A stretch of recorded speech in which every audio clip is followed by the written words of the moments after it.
Uh,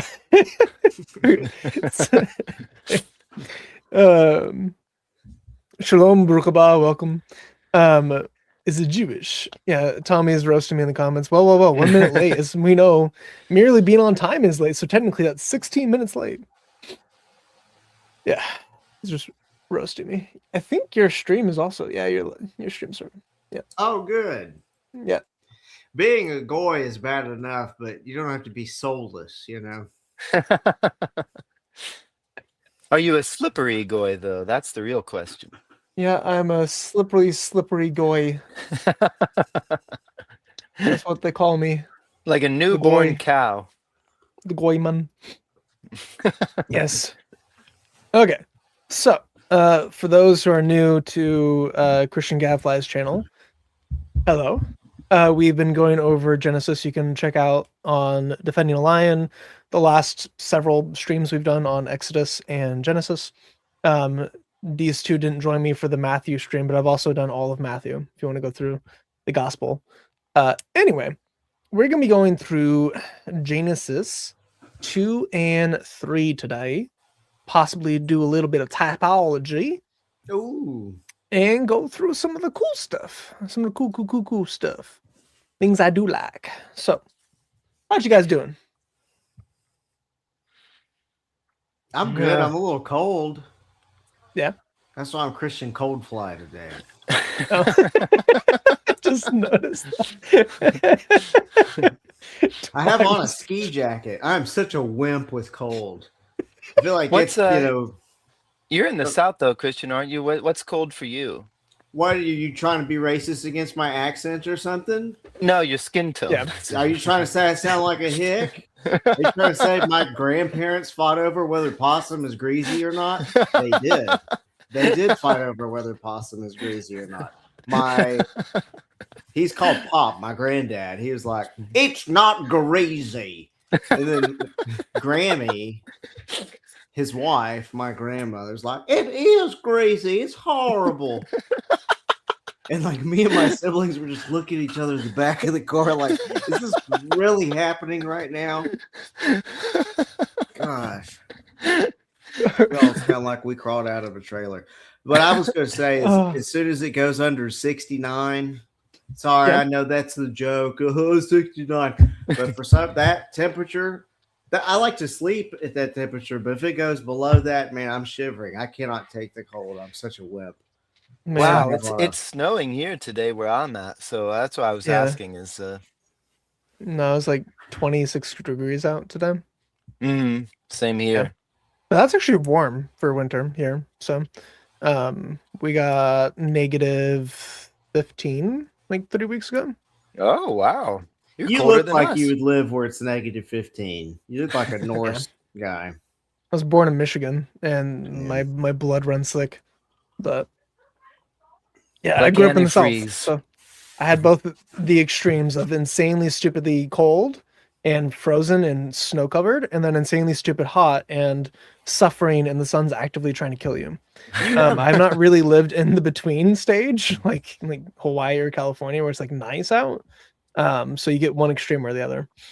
You have Norse ancestry, right? Oh, you look it. I don't know. Here we go with the racial profiling.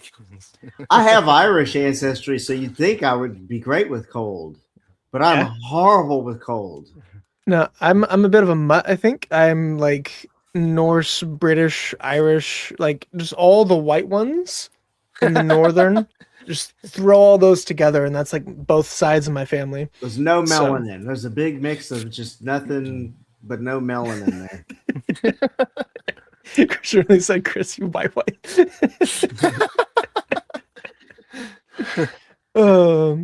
Also, again, tell me if you want to hop on for the typology, you're more than welcome to. I know it's like literally 2 a.m. for you, but is he across the pond? He's across the pond. Yeah. I'm bless him. Yeah.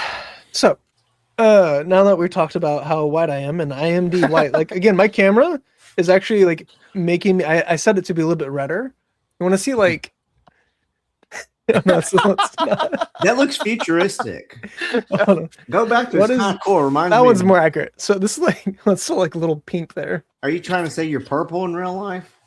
Pretty much, yeah. This was more accurate. The blue one looks like Blade 2. Kind of a dumb movie, but I love it. And the whole movie, for some reason, Oh, that's actually accurate. doesn't This is that how look pale I kind of am. like futuristic? Like you're in the Matrix or something.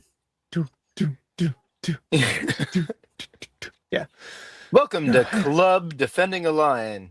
Your DJ, Chris.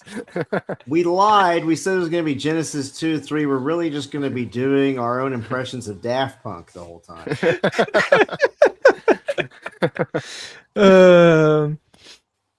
Also, Genesis 2 and 3 feeling ambitious tonight, are we?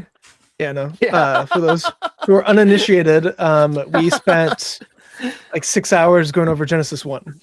So it's like part of the team just stupidly derails us, and then when that person gets tired and goes to bed, things speed up a little bit. You'd think. Before that, we end up talking about eating possum and how cold it is. And poop. We talked about poop forever before I finally got off last time. Remember y'all were talking about poop, and I was like, I gotta go to sleep. This is fun to talk about it was poop. It was so good though. Like, how does poop work if there's no rain? Here we go again. Ironically, I made a poop short later on in that week, like on Thursday or Friday. Not a short about to see it. Did you see that? Mm-mm. My daughter ended up pooping. She's 2. She's potty training. She decided to wipe herself. She does not know how to wipe. So she just reached in and grabbed a big chunk of poop that was still like between her butt cheeks because she didn't make it fall into the toilet. So she just had a handful of poop and was just quiet and petrified and didn't know what to do. So she was just frozen in fear with poop on her hand on the toilet. And I turned that into a gospel story for a stream, which is pretty cool, pretty based. I did like typology with poop in hand as baby, waiting for our daddy to come clean us when we think we can do it ourselves. It was a nice little mini sermon. It was like 2 minutes, but yeah. I had a very poopy week last week. I have a 2-year-old also. Every week's a poopy week. Every week is a poopy week. But it's funny though, as a parent, you're kind of happy when there's poop. It's like, oh, good, everything's moving. And before you have kids, you're like, oh no, I'm gonna have to change diapers if I ever become a parent. The diapers are not even an issue. You get so desensitized. You don't even. What's bad is the screaming. You never get used to the screaming. But like poop, it's like, oh, good. Things are because if they go a couple days without pooping, you start panicking. If you see like that daily poop, you're like, okay, we're good. Everything's moving. They keep in regular. Yeah, little human. And now, just so you guys know, because I've got funny stories too, but I just want to make it clear that at your daughter's future weddings, God willing, this will be played. Oh, I have video. I have 3 forms of video for it now. Yeah, we're gonna play all 3 back to back. It's gonna be great.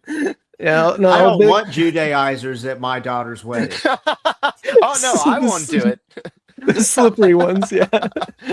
Yeah, the slippery. We're talking. That's like Metamucil. We're not talking slippery. We're talking. For those who don't know, I don't want to point fingers or name names, but somebody on this panel is a slippery Judaizer, and I won't say names, but his initials are Stephen. Oh, his initials are Stephen. I think that kind of checks out. His name rhymes. His name rhymes with Stephen. Man, you caught me. Yeah. Anyway, so Genesis. We'll eventually get to it. All right. So last week we went over a bunch of poop stuff. Hold on, one more derailing. What's your ancestry, Stephen? I'm curious because I'm Irish and he's obviously Norse, even though he has no idea. Do you know? It's pretty much everything. On my dad's side, it's Lebanese, Mexican, German, and French. On my mom's side, it's Russian, Armenian, German, and I think that covers that side. So, and on there's a playful sprinkling of Jews in there that I think both sides of my family tried to cover up back then Then because it ended up coming straight out of your beard. out of my chin, yeah. There was no hiding it. All right. No, but Now I'm done derailing this conversation. I'm next 2 going to be a minutes. good boy. I'm not going to say anything. If I get ideas, I'll write them down somewhere. I keep sending you great skit ideas, and you're not responding to them. Me? Yeah, On Discord? yeah.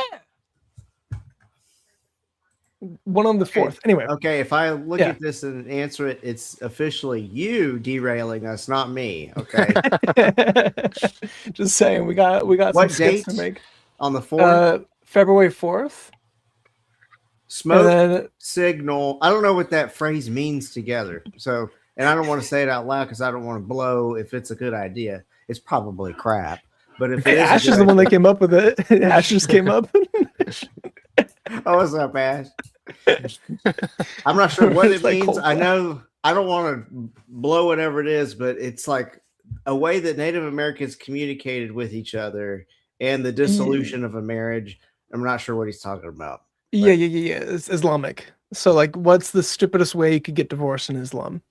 Oh, okay. And that would still be halal. It'd still be valid. That'd be a valid divorce you could do based on the fiqh. Is it like a 7th century Arabian version of breaking up over a text message? No, it's the modern day. Well, yeah, I guess, but yeah, no. In modern day fiqh, you can get divorced if you say talaq in text messages or emails. What's talaq mean? Divorce. Well, it's funny. Oh. Does that so you they guys just say ever divorce, see that- divorce. You're divorced. You guys ever see that video with I think his name was Dollar Mendy, where it's I think it's Tunuk, that Oh Indian. yeah. So could you possibly send that video? Take back Norse. He's obviously Indian. Yeah, there we go. That's such a base video. I listen to a video like once a month. It makes me so happy. Have y'all seen those two racist videos Chinese people and the Indians made of each other, where it's like the Indians were imitating Chinese people, and then the Chinese people got back at them by making like a video imitating Indians? I'm against racism. I oppose Unless racism. it's funny. I oppose racism, and so I won't encourage anyone to watch those videos, even though they're hysterical. Ash said the stupidest way to get divorced is forgetting to take out the trash for the 19th time in a row.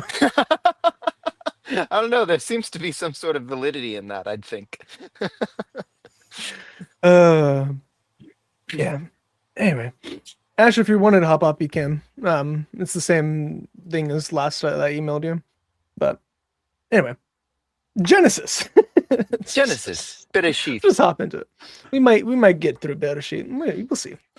But the heavens. So we went over last week that is there a contradiction in Genesis 1 and Genesis 2?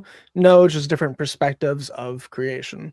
So going through the focus in on the Garden of Eden. Thus the heavens and the earth were completed in all their host. And on the seventh day, God completed his work, which he had done, and he rested on the seventh day from all his work, which he had done. Then God blessed the seventh day and sanctified it, because on it he rested from all his work, which God created in making it. All right, that's fine. So these are the generations of the heavens and the earth when they were created in the day that Yahweh God made earth and heaven. Now no shrub of the field was yet in the earth, and no plant of the field had yet grown, for Yahweh God had not caused it to rain upon the earth, and there was no man to cultivate the ground. So this is part of the argument we were going over last week of if God never made it rain before the flood, how do you deal with the waste? Because water is instrumental in dealing with poop now. And not just poop, like also. I knew we were about to start talking about poop again. I could feel it coming. I was like, oh no. Not just poop. All right, we're done with the poop for a little bit. But the a lot of the ways that plants are also depositing their seeds and trees are filtered is through rain. So trees have a really interesting property where they're the big leafy ones like oaks. they actually clean the air. They act as filters of the air. Whenever wind blows through trees, it actually cleans the wind because most of that stuff gets trapped on the waxy surfaces of the leaves. So then trees get dusty and dirty and dusty and dirty. And the longer it goes before it rains, the grosser trees get. If you've ever been in a drought and go up to a tree and like rub its leaves, your fingers are going to be like brown or black or whatever color soil and everything else is around you. And then whenever it rains, it cleans all the trees. So it's keeping the air cleaner, the atmosphere cleaner, and it keeps the plants cleaner. And in the process, a lot of pollen can be deposited on the leaves of trees. Whenever that pollen mixes in, it can help germinate things. So the water cycle not only helps cleanse waste, it also helps reproduce plants and clean just in general. So you have a lot of treatment. Then you also have the groundwater being circulated more whenever it rains. So you have a lot of really great properties that rain brings. So if there is no rain for the first, what is it, 1,000, 1,200 years, 1,300 years, what do you do with that? How does the earth function in that state? Even if you say, oh, well, it's a heavy atmosphere, everything gets super wet, it gets so wet that the dew then collects and rains off, and then that manages everything else. It's like, I guess, but any thoughts on that besides the poop? Yeah, for me, it's one of those things that I'm kind of like with the commandment not to wear mixed fabrics. I don't really get it, but it says it, and that's good enough for me. It's fun to hypothesize on or wonder The about. different possible options, yeah. Right, but I tend to just if it says it, and especially for something like as plainly stated as this, just seems like it didn't rain, and so I'm just like, okay, it didn't rain. I don't know how that works, but Right. I also don't know how anything that God knows how works. I don't know any of that either, so I'm just That's content to fair. say, it didn't rain. That's my Yeah. take on it.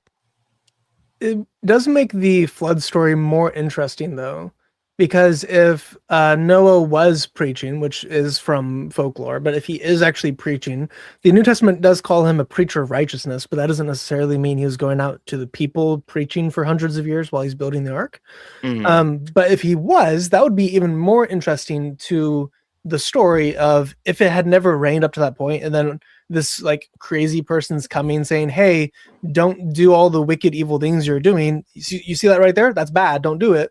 mm. And since you're doing all that stuff, God is going to flood the earth from water from the sky, and they're looking at him like, "You are so drunk. What are you on Oh, about? that's interesting. Yeah. What? You're the craziest person I've ever met."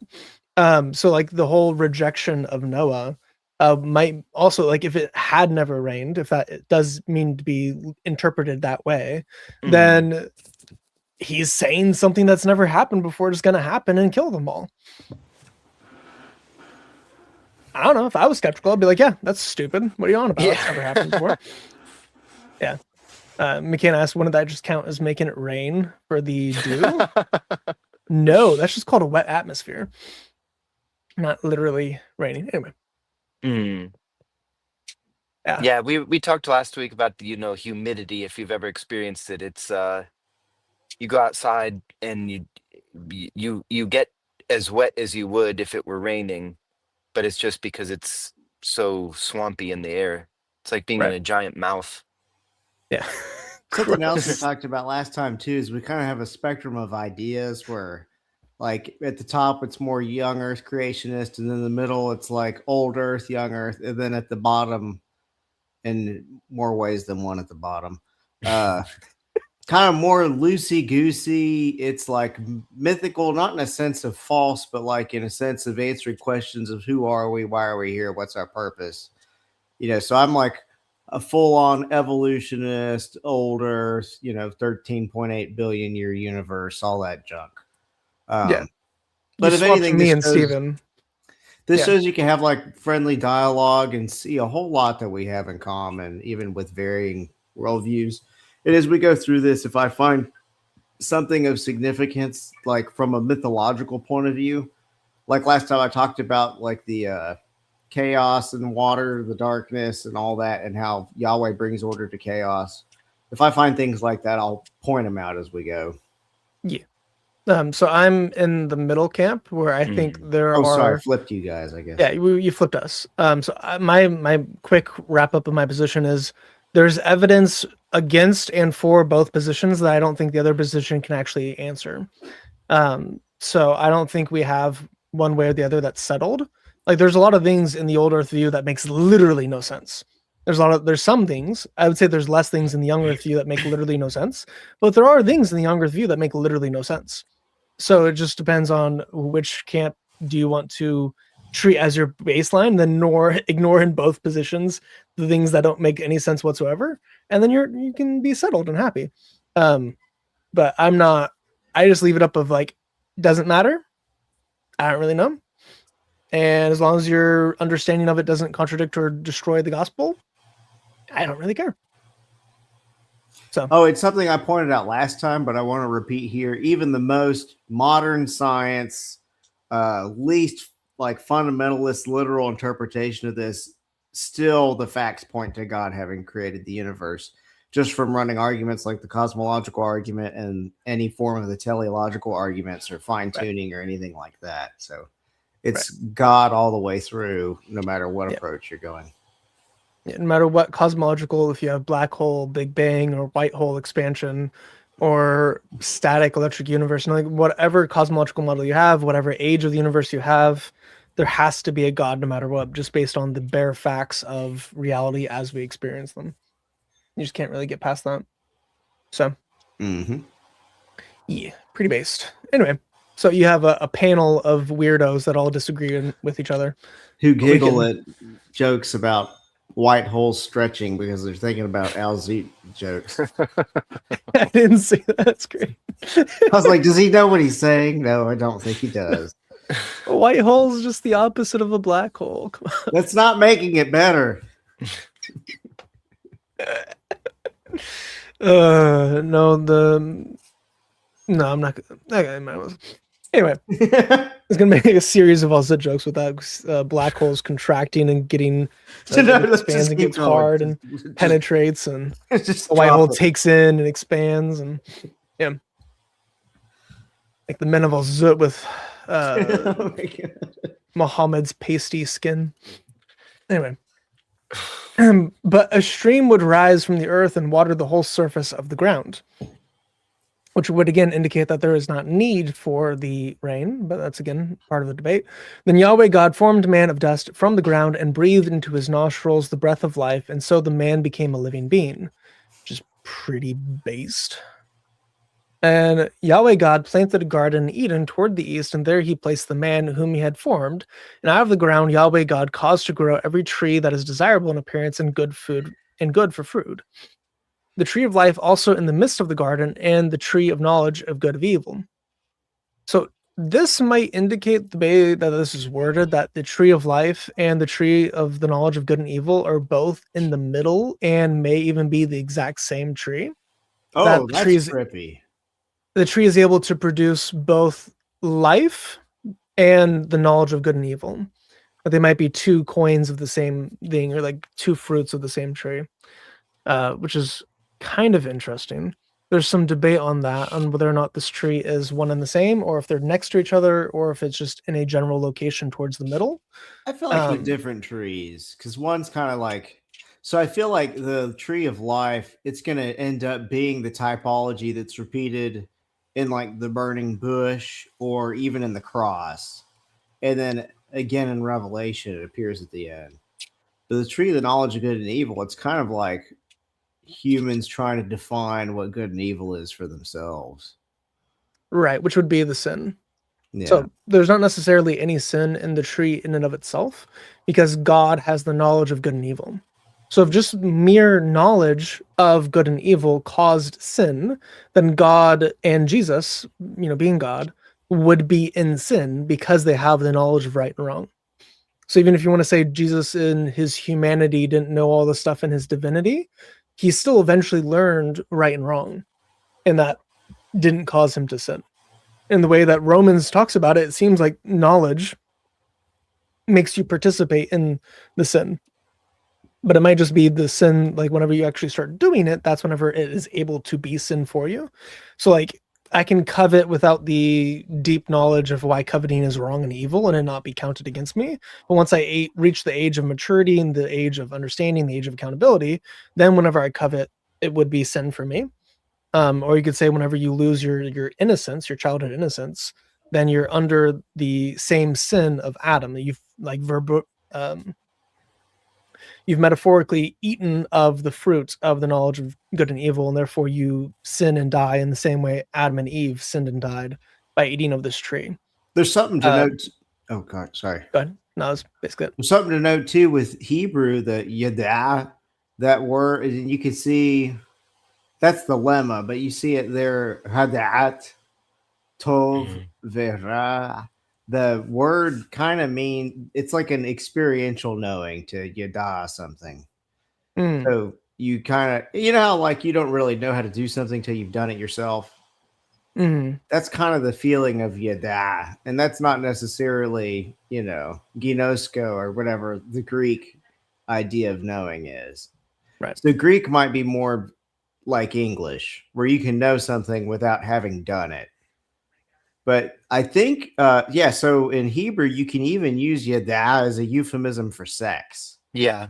Like Yeah, he it knew is. her. A lot. Yeah. But so imagine that as experientially knowing. And then it's like, oh, okay, that makes sense. Yeah. Well, and I would say too, with the Hebrew, because I know you think we all probably are familiar with Hebrew parallelisms, but this doesn't really read like that. I think that wow there before that they kind of separate. So we have We'etz Ha'ayim Betoch Hagan. So you have the tree of life in the midst of the garden, and then we have We'etz Hada'ath Tov Wara. So it's definitely, to me, reads like it's two different trees. two different ones. Yeah. Because I would think Right. that wow before the next time when we go into Eitz Hadat, I would think you could do it without the wow there if it was the same one, kind of like continuing the sentence on. But I think that kind of breaks it up into two different things. Right. I was thinking the same thing.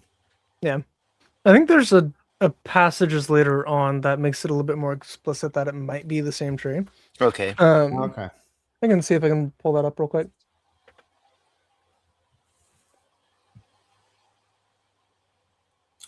This deal with Eden splitting into 4 rivers here. So now there's a river that went out of Eden to water the garden.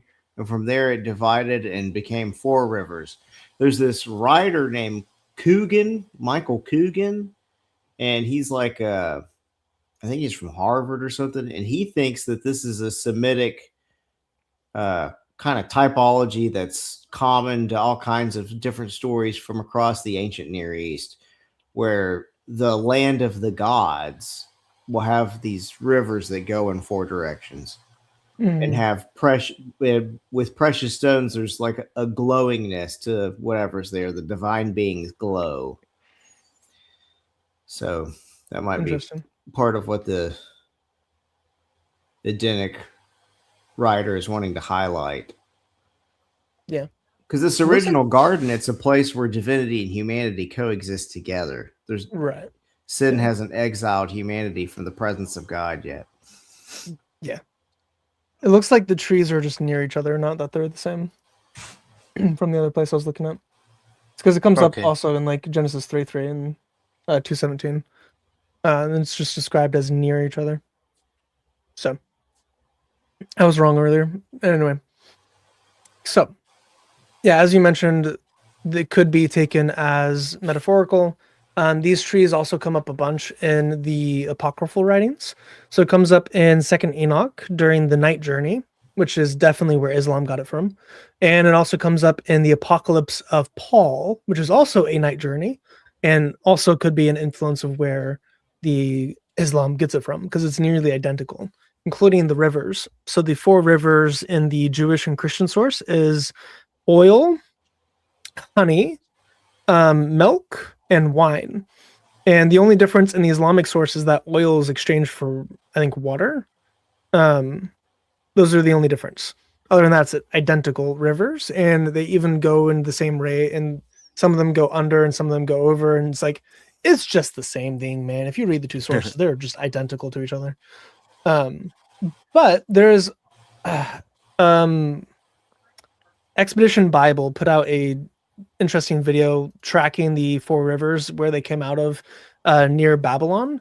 And these four rivers do actually kind of come back towards where the Garden of Eden would be. And two of these rivers are still around, obviously, the Tigris and the Euphrates. The other one, the Pishon, we probably found its dried riverbed of. Now, there's a riverbed that goes into the Euphrates that goes into the land where there is, the Havilah, where there's gold. So I don't remember what land this was, but I think it was like either Syria or Jordan. But there's a dried riverbed that comes out of the Euphrates and goes towards the mountains of that area, which is pretty interesting. Chris, have you seen Inspiring Philosophy's video on this? I have not. So I totally deconstructed to an atheist when I was like, 25 or so for about a year. And then when I came back to the faith, it was because I believed in the resurrection, but I was like very doubtful of most of the Bible. And I didn't really believe there was even a historical Eden until Inspiring Philosophy's video on Eden. It's really interesting. He talks about how he thinks it's in the Persian Gulf. Yeah. And it goes into a whole bunch of reasons why. But if people are interested in that and want to look further, I would suggest that video. Super interesting. Even me as a skeptical person who didn't really believe in it, I was like, well, maybe there was an Eden. Scroll up though. I want to camp out on the tree of the knowledge of good and evil just for a second more, because I feel like all of these elements of the garden story of Eden, they might be totally historical. I'm not challenging their historicity, but they also seem to be kind of like Jungian archetypes of different things that pop up throughout the Bible. So like Adam means human, right? And Eve means life, human life. They're in the Garden of Eden, which is pleasure in the presence of God. The serpent obviously is connected with evil throughout. It's like the archetype for evil. Yep. The tree of life is like God's redemptive act to bring life and new creation into the narrative. And I'm wondering I feel like the Garden of Eden needs to be connected to something else, like in the New Testament or other parts of the story, but I can't think of what it would be. The Garden of Eden? Oh, sorry, the tree of the knowledge of good and evil. Well, isn't there in Revelation? Not the tree of life. Yeah, tree of life. The tree of life is everywhere. Yeah, that's like a burning bush. That's like the tabernacle being made with wood. Like anywhere God's presence is there, there's like but I'm wondering about the tree of the knowledge of good and evil. Bring up Romans 7 because it seems like we are proverbially participating in eating of the fruit of the knowledge of good and evil. So Romans 7, 7 is the one that really, I guess we should start at the beginning. Or do you not know, brothers, for I'm speaking to those who know the law, that the law is master over a person as long as he lives. For the married woman has been bound by law to her husband while he is living, but if her husband dies, she is released from the law concerning the husband. So then, if while her husband is living, she is joined to another man, she shall be called an adulteress. But if her husband dies, she is free from the law, so that she is not an adulteress though she is joined to another man. So, my brothers, you also were made to die to the law through the body of Christ, so that you might be joined to another, to him who was raised from the dead, in order that we might bear fruit for God. For while we were in the flesh, the sinful passions which were aroused by the law were at work in our members to bear fruit for death. Wait, so that the law, which gives the knowledge of good and evil. But now we have been released from the law, having died to that which we were constrained, so that we serve in newness of the Spirit and not in oldness of the letter. What shall we say then? Is the law sin? May it never be. Rather, I would not have come to know sin except through the law. Oh, interesting. Yeah, you could replace law everywhere here with tree of knowledge of good and evil. Yep, and it gets closer. So, for I would not have known about coveting if the law had not said, you shall not covet. But sin, taking opportunity through the commandment, worked out in me coveting of every kind. Wow. For apart from the law, sin is dead. Now I was alive once apart from the law. I was once alive apart from the law, but when the commandment came, sin revived and I died. And this commandment, which was lead to life, was found to lead to death for me. For sin, taking an opportunity through the commandment, deceived me, and through it killed me. So the law is holy, and the commandment is holy, righteous, and good. Therefore did that which is good become a curse, a cause of death for me? May it never be. Rather, it was sin. in order that it might be shown to be sin by working out my death through that which is good, so that through the commandment sin would become utterly sinful. So again, the tree of the knowledge of good and evil was called very good by God on the last day of creation. True. It's something else is they can be two different trees, but still both be hooked into the tree of life archetype because they're both trees. Right. But one's like more pointing to the law. But it's not bad because God made it and he said it was good. And the law is good. Yeah. The law is what gives us justice. Yeah, you don't get the feeling the tree of the knowledge of good and evil is evil. You just get the feeling that it's improper for humans to try to, so this is what Satan does is he says, don't you want to be like God? Right. So he tempts them to take the place of God. Yeah. And in the same way, a child, like I say, and maybe when they eat it with that motive, that is what makes it bad. Right. A child wants to become an adult, but they're not ready. They're not mature enough. They're not in the position that their father wants them to be in before they can take on the responsibilities of that knowledge. So whenever a child says, no, I'm going to cause myself to become an adult, and takes a shortcut and then go and watches, corn, or goes out and does something evil with another person, they go out and be violent, or they go out and they discover things about the world that they should never know about, they lose their innocence. And then by this standard, they die. But they die spiritually, and then they die physically later on. The type of death that God was trying to keep us from was spiritual death. And here we see that we are we are alive apart from the knowledge of good and evil. But whenever that comes, we die. So whenever he says, oh, you will surely die whenever you eat of this fruit, you will surely die whenever you lose your innocence. You will die spiritually. You're separated from God, which is why we shouldn't believe in infant damnation. But McCain H text 4203, that last, he tried to tempt Christ in the same way, to give him all the glory in the world while skipping the cross. Yeah. And that temptation scene in the desert is kind of like the same and the opposite of the garden scene, the temptation scene. He's in a desert though instead of a garden, but the serpent still appears to him and tries to get him to eat of the forbidden fruit, and Jesus won't do it. Right. Yeah, it's pretty based. Yeah, so this is the one I will always go to. This is the most obvious to me. There's probably other passages as well that you could point to for the knowledge of good and evil and the tree of, like, the similarities between the Old Testament and New Testament for this. But that's the one I go to. That's also how I explain Romans 7. For those who are curious, before my Romans 7 series, that's how I do that. And then it culminates in Romans 8:1, which is like the most important verse in the entire Bible. So, yeah. Anyway. So now you have the four rivers, and then you have all these rivers, and they do go back to the Persian Gulf. So they go right through where Babylonia is near, and Babylon is also where the Tower of Babel was. So the fact that the Ark of Noah rested near the mountains of Ararat, which could be in Syria, or it could be closer to Babylon, depending on what you want to call it as Ararat. But if it's Ararat that's near Babel, which the text kind of indicates that they didn't actually go that far, that they tore apart the ark and used the ark to build a city to then live in, and then developed, and they created a larger city and all that stuff. If you want to say that the ark landed near Babylon, then Babel is also near the Garden of Eden, which is actually kind of interesting that they didn't really go that far away. But Babylon and Babel are the same. Yeah, in Hebrew it's the same word. I don't know why we said the Tower of Babel. It's the Tower of Babylon. It's the Tower of Babylon. Yeah. Babylon is a Greek version of the right. Is that right, Chris? Babylon is Greek versus Bavel, which is Hebrew. Yeah, I think the Aramaic also changes it a little bit. They do wordplay in the do. There's wordplay in the Old Testament with Babylon, which is kind of cute. I'm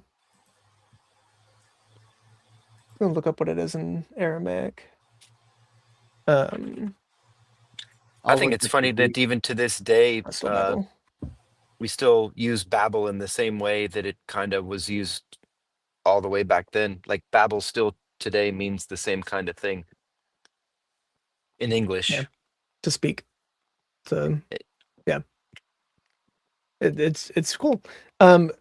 There's sometimes in the Jewish writings where they do wordplay that they like so you know how in gematria you have opposite letters? Oh, So you're like talking about like Aleph the and Tav. cipher? Yeah, the cipher. Is that Where in you Jeremiah? Is it Mishach? Is that what it is? I forget what it is. Is that what you're talking about? That cipher where he's yeah, referring so to? Okay. the king of Babel, but it is not Babel, it is Mimishk or something like that. King of Mimish. Yeah. Someone in the chat just said Shishach. I thought for some reason Shishak. Yeah, yeah, Yeah, yeah, yeah, yeah. yeah.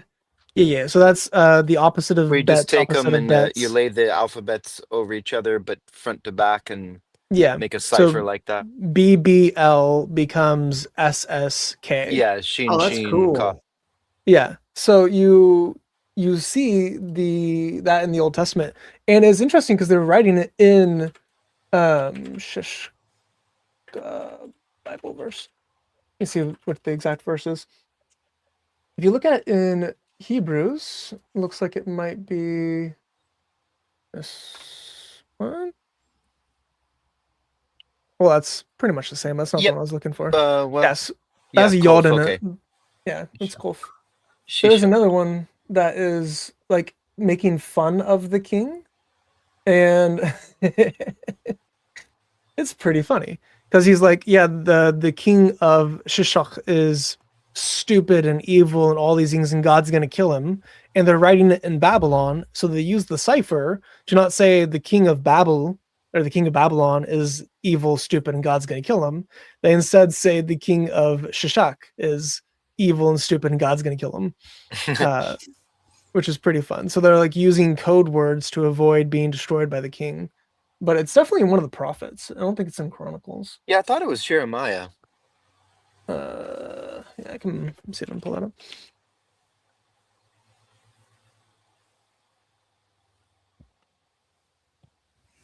I kind of want Jeremiah to do that 25. with like my name. Throw the alphabet backwards, see what Christian Gadfly comes out as. Oh yeah, it is. So so this is a pretty fun little wordplay that the author of Jeremiah did. So this is also one. Zimri is also one. So both Zimri and Shishak here are the ciphers where it's the opposite of each letter. And all the kings of Zimri, and all the kings of Elam, and all the kings of Media, and all the kings of the north, near and far, one with another, and all the kingdoms of the earth, which are upon the face of the ground, and the king of Shishak shall drink after them. So this is like, yeah, all these kingdoms are about to get destroyed. So it's God doing like all of these things are about to go crazy. So they will drink and stagger and go mad because of the sword that I will send among them. So he is very, very angry. This is not a very happy Yahweh at this moment. And then even the king of Babylon is going to be killed. You shall say to them, thus says Yahweh of hosts, the God of Israel, drink and be drunk, vomit, fall and rise no more because of the sword which I will send among you. And it will be, if they refuse to take the cup from your hand to drink, then you will say to them, thus says Yahweh of hosts, you shall surely drink. For behold, I'm beginning to bring evil against the city, which is called by my name, but you shall be completely free from punishment. But shall you be completely free of punishment? It's the idea of those who killed the Lord's anointed shall also be killed, even if they're evil. Like the person who killed Saul was also put to death because they killed the Lord's anointed. Babylon was brought to destroy Jerusalem. But does that mean Babylon is free of guilt? No, they're both going to be killed. One of them for doing detestable evil things, the other one for destroying God's chosen people. But during this prophecy against Babylon, we have this little fun cipher. I just And did the Jews did this of Christian Gadfly, and it's I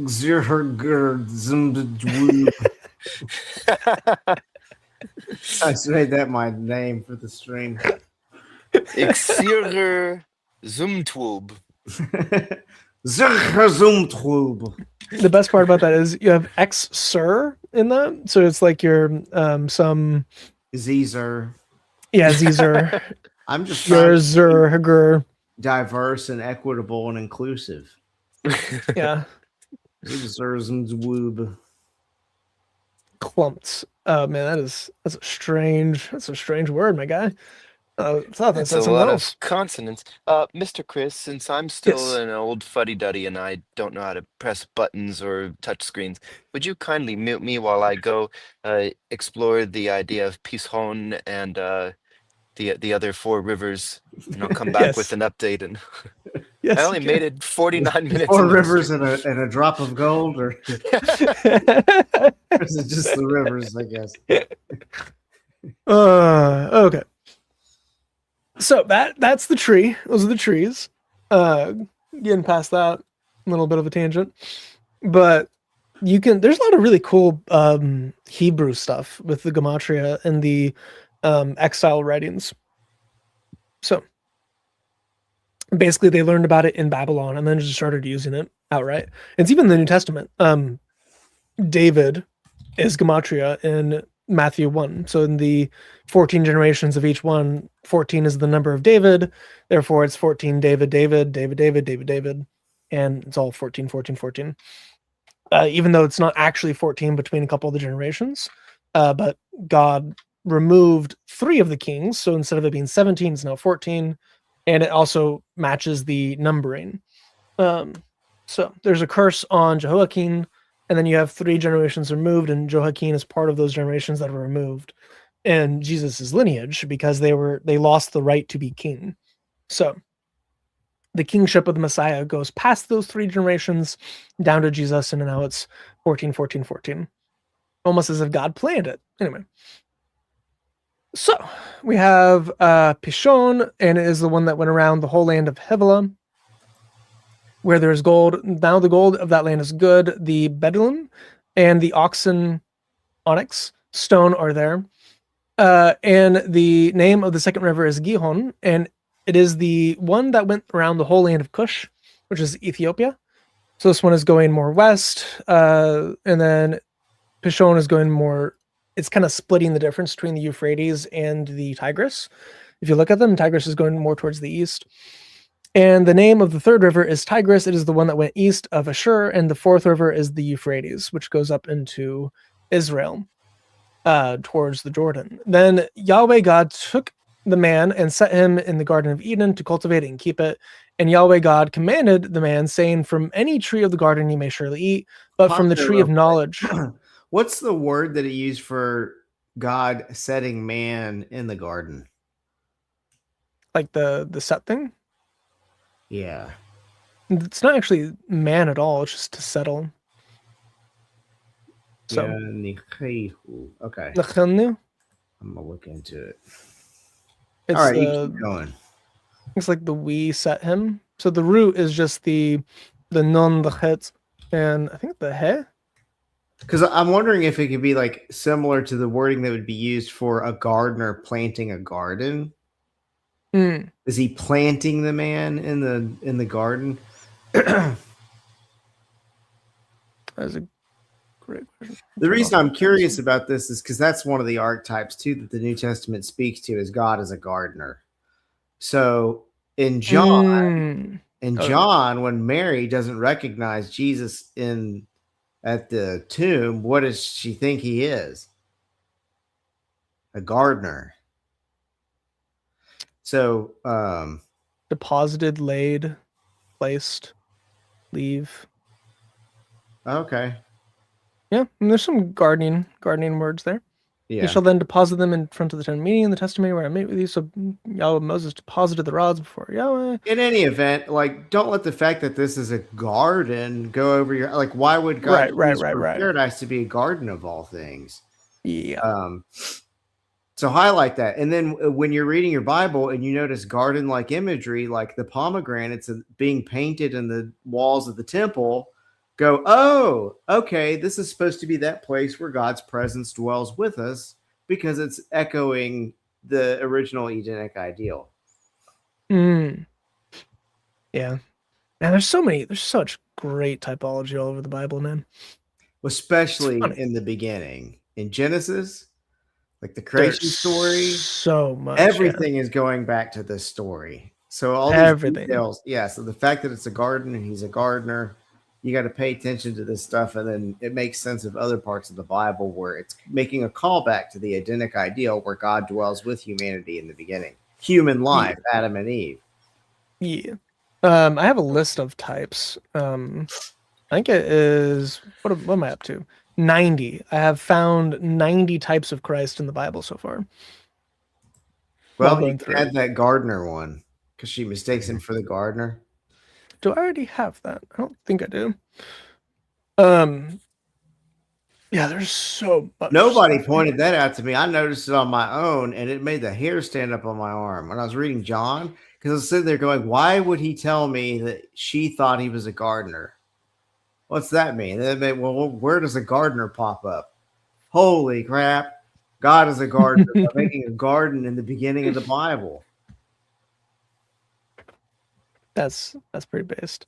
Just like how he's a shepherd. He also clothes. Well, I guess we'll get there in a little bit, but he clothes Adam with probably sheepskin. Pretty based.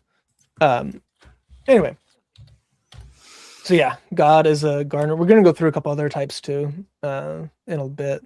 I have 1, 2, 3, 4, 5 types to go over for just Genesis 2 and 3.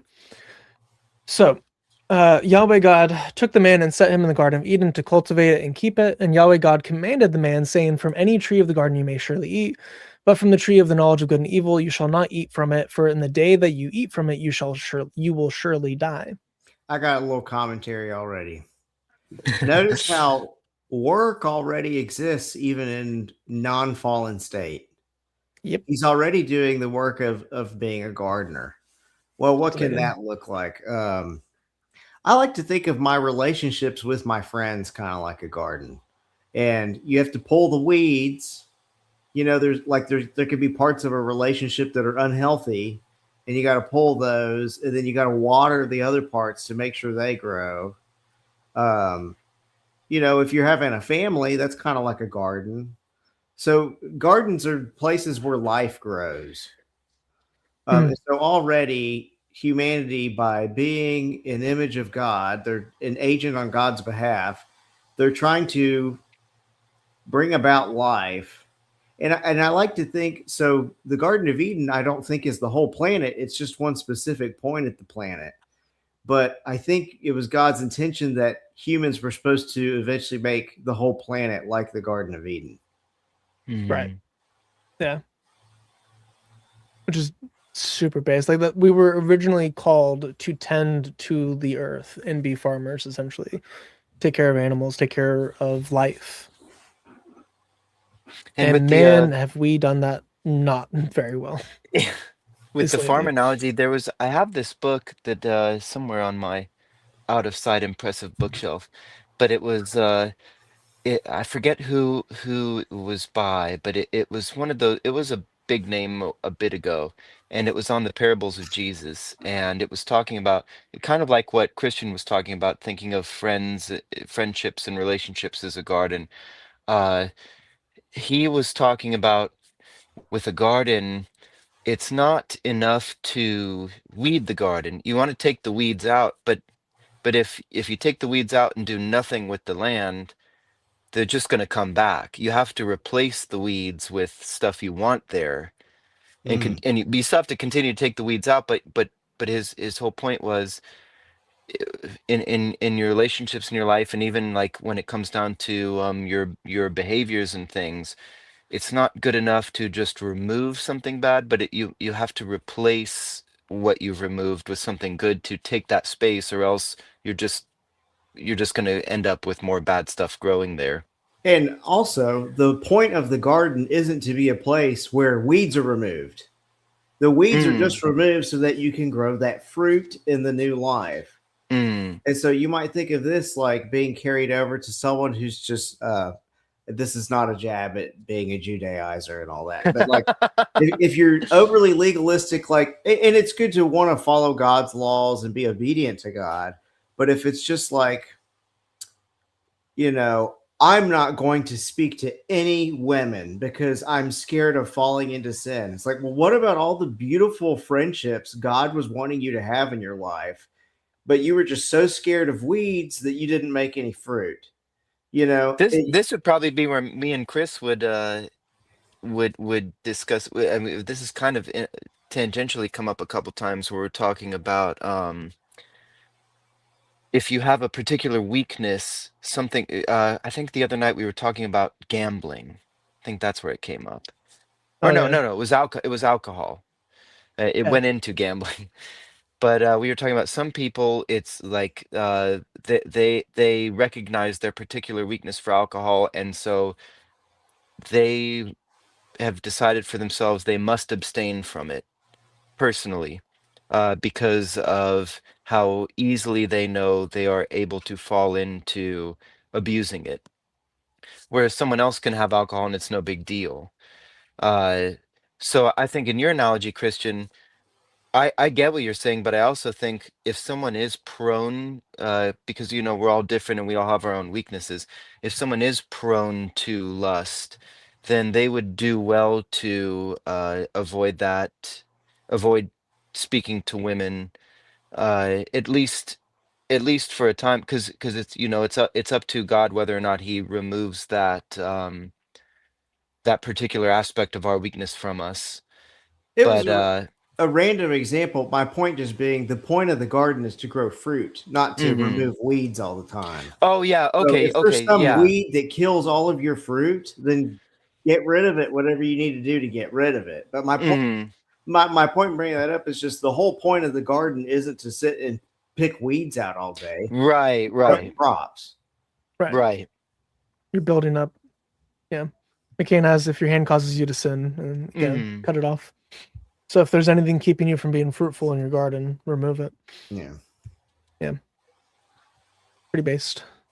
But Yeah, and That's why I have no hands. I could take the way I would that's why apply I have no Christ. hands. I was going to say the way I could take what Christ taught there to what I'm saying is, the point of cutting your hand off isn't because ooh hands are gross. Mm. It's so that you can go do good works. Right, right. Mhm. Yeah. So there's nothing holding you back from actually serving. Yeah. Yeah. So, okay, back to this. So the you shall surely die. We made allusion to that earlier, where it's not physical death, but it's spiritual death. It's separation from God, and he knew that, but Satan didn't know that, which is kind of interesting. So the I think in Ezekiel, the king of Tyre or the prince of Tyre, um, that is a very interesting passage because it talks about Satan. And I want to bring it up real quick because it's related to what's going to happen with the snake. And it goes through the Tyre. I'm almost certain I've highlighted it beforehand, so I'm not actually searching with my eyes. Is that No, Ezekiel or is that Isaiah? I'm pretty sure it's right here. Oh, okay, yeah. No, yeah, it is 20, yeah, 2812. Why did that happen? 2812 is what I was looking for. So, King of Tyre. Son of man, take up a lamentation over the king of Tyre and say to him, thus says Lord Yahweh, you have the seal of perfection. You had the seal of perfection, full of wisdom and perfect in beauty. You were in Eden, the garden of God. Every precious stone was your covering, the ruby, the topaz, and the diamond, the beryl, the onyx, and the jasper, the lapis lazuli, and the turquoise, and the emerald, and the gold, and the workmanship of your settings and sockets was in you. God literally made him and designed these things and put these in him. On the day that you were created, they were prepared. You were anointed. You were the anointed cherub who covers, and I placed you there. So, why was Satan in the garden? God put him there. And whenever we look at this in Genesis, interesting thing happens at the end of Genesis 3. Let me remove the search. Genesis 3. Interesting thing happens at the end of it. Whenever they are cast out, he drives the man out, and at the east of the Garden of Eden, he stationed the cherubim and the flaming sword which turned every direction to guard the way to the tree of life. So the cherubim are in the garden to guard the humans from entering back into it. Well, Satan was a cherub. He was an anointed cherub in the Garden of Eden, serving God to protect humanity. So Satan was beautiful. He was covered in all of these precious jewels. He was designed by God. He was full of wisdom and perfect in beauty. He was a wonderful thing that God created, and he was placed in the Garden of Eden with man to protect them. You were on the holy mountain of God. You walked in the midst of the stones of fire. You were blameless in your ways from the days you were created until unrighteousness was found in you. So Satan was unrighteous, but it didn't come out. He wasn't initially unrighteous. He developed his own unrighteousness out of his pride for his high beauty and high standard. By the abundance of your trade, you were internally filled with violence, and you sinned. Therefore, I have cast you as profane from the mountain of God, and I have destroyed you, O covering cherub. From the midst of the stones of fire, your heart was lofty because of your beauty. You corrupted your wisdom by reason of your splendor. I cast you to the ground. I put you before kings, and that they might see you. By the abundance of your iniquities and the unrighteousness of your trade, you profaned your sanctuaries. Therefore, I have brought out fire from the midst of you. It has consumed you, and I have turned you into ashes on the earth. In the eyes of all who see you, all who know you among the peoples are appalled at you. You have become terrified, and you will cease to be forever. So Satan is going to be destroyed. He's going to be wiped out. But it says that what was the unrighteousness that was found in him? It was pride, but also you were filled with violence and you sinned. What was this sin? The sin was trying to get Eve to eat the apple, or whatever the fruit was of the knowledge of good and evil. So he's in the garden. He knows the command that Yahweh gave to man, more than likely, and he intentionally got them to try to break it. And it says that it's violence. Why? Well, in the original command as it was given, God said to not eat of it or you will surely die. He might have been trying to get Eve to eat the fruit in order to kill her. Oh, interesting. This would be the first homicide attempt. He didn't think it was spiritual. He thought it was literal. He thought, I'm going to kill them. And he's going to kill them by tricking them into sinning against God in that way. The word that I just put in the chat is nachash, and that's the word for serpent from Genesis 3. Snake. And those same three letters also are used to make the word diviner and also the word bronze. So it's kind of like a little word play going on where the bronze serpent. Yeah, these heavenly beings, they would glow. They were described as glowing like in all the ancient Near East. And actually just, in literature all over the world, divine beings always glow.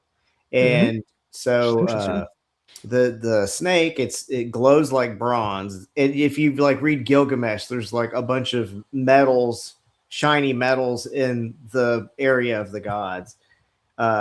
Diviner and its serpent, all in the same word. Yeah, and then it really comes into play with the serpent in the wilderness, with Nehosheth. It's the bronze serpent. So it's funny because it's like, is it wordplay or is it just happens to be related, or is it both? Or I think it's entirely intentional. Yeah, I think it's representing so too. Christ on the cross. Like Jesus uses that of typology of himself. So all the people are like, typology's not serious. Jesus did it of himself. Right. Let's take a step back. John 3:14-15. Jesus does typology. Anyway, definitely. Like whenever you look at like the typology of the bronze serpent's pretty awesome. Like all the Israelites are bitten by all these vipers that are representing sin, and the poison inside of them is going to kill them. Sin is going to kill them because you will surely die. And yet, whenever you look at the bronze serpent, the poison leaves you. The sin leaves you, and the bronze serpent is what saves you. So looking at Jesus upon the cross and letting the sin leave you and go on to him, or have him cleanse it, whatever atonement theory you want to use. Either way, it's still the same typology. looking at Jesus on the cross is actually what saves us from the poison inside of us. That's pretty awesome. And bronze is also like what his feet are described as in Revelation. So like, and then he's glowing and all that stuff. So like part of how he's described in Revelation in his full glory might be tied to what the bronze serpent looks like. And how it's nailed to the wood and it's lifted up on a pole. And it's like, man, the Bible's awesome. Yeah. Also, I don't think talking about poop kills the algorithm. I don't think that's a problem. Just saying. Anyway, poop is a very common thing. If YouTube has a problem with talking about poop, YouTube has bigger problems. Have y'all ever seen Rick and Morty? Yeah. There's an episode where they go to this psychologist to help with their family, like a therapist guy. And they get there because they've all been fighting with each other. And as they go into the office, this guy walks out and he's like, "Oh, you guys eat poop too, huh?" and they're like, "No." And then the guy just like looks scared for a second. And he goes, "Oh yeah, me neither. Me neither." Oh man, that made me laugh so hard the first time I saw it. Yeah, it's great. But God, typology, pretty cool. You'll surely die. I'm pretty sure it's relating to the devil here trying to kill him. So he is the inventor of murder, which is also kind of interesting. Death and exile and biblical thought are like the same thing. Right. Yeah. And so they're about to be led into exile. Right. And then you also have like sin desires, it covets it. Once Cain in Genesis 4, which we're probably not going to get to today. And that same idea of like sin desiring you is like how Satan desired to kill the people, and it causes chaos and murder and death and all those things. It's like, it's pretty neat. Anyway. You think people getting killed in sin is pretty neat? I think the connections that God put into the Bible is pretty neat about it. Hey. Yeah, you know. Typical lawyer. Typical goy. I thought you were going to say typical ginger being soulless. I didn't know I was going to be the one on the chopping block. I mean, yeah, it's valid. Anyway, then Yahweh God said, "It is not good for man to be alone. I will make a helper suitable for him." And out of the ground, Yahweh God had formed every beast of the field, every bird of the sky, and he brought each to the man to see what he would call it. And whatever the man called a living creature, that was his name. Well, let me say something real quick there. So to name something in the ancient Near East was a form of putting dominance over it. And power so this and authority, this is God allowing humanity to act as a king, basically. To act as a king over creation and exercise authority over creation.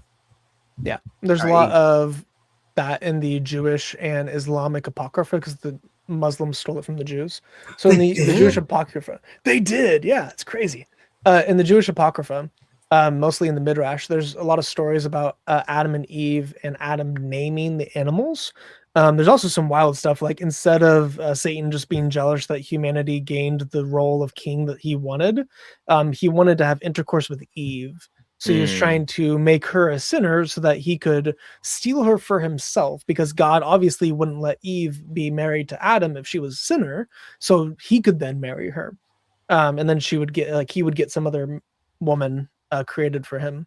Obviously it didn't work out, but yeah, in the Midrash, it talks about how he was watching them have intercourse, and then he desired her because of that. And then later on, he gets Lilith as his wife. That's how he made all the Satans, because they were made basically how Iblis made is where you have the knees. Yeah, the knees. The knees story actually comes from the Jewish story. To your audience, some of them might not be familiar. So, in all if you thought the poop talk was bad, let's see what knee knocking does to the algorithm. Yeah. That sounds like a Hebrew cipher. Knee knock. Knee knock. Yeah. So for Christian Gadfly's audience who've never seen the other streams, Iblis in Islam has a penis and a vagina on his thighs, or its thighs, because I guess he's androgynous. or hermaphrodite, whatever you want to call him. Anyway, he then inserts one into the other, claps his knees together, and lays 10 eggs, 10 eggs a day, and each egg has 70 devils and she devils in it, and he lays them in marketplaces, which is why you can't go to marketplaces. Yeah. So that is probably from the rabbinic sources, because it does talk about how demons come from eggs and how Lilith and Samael, Satan, have intercourse to produce the shaitans. And shaitans is the exact same term used for both. It's not actually, shaitan is not the person, it's not Satan. It is the class demon. So the Quran and the Hadith and Tafsir, they stole shaitans from the Jewish writings. Anyway.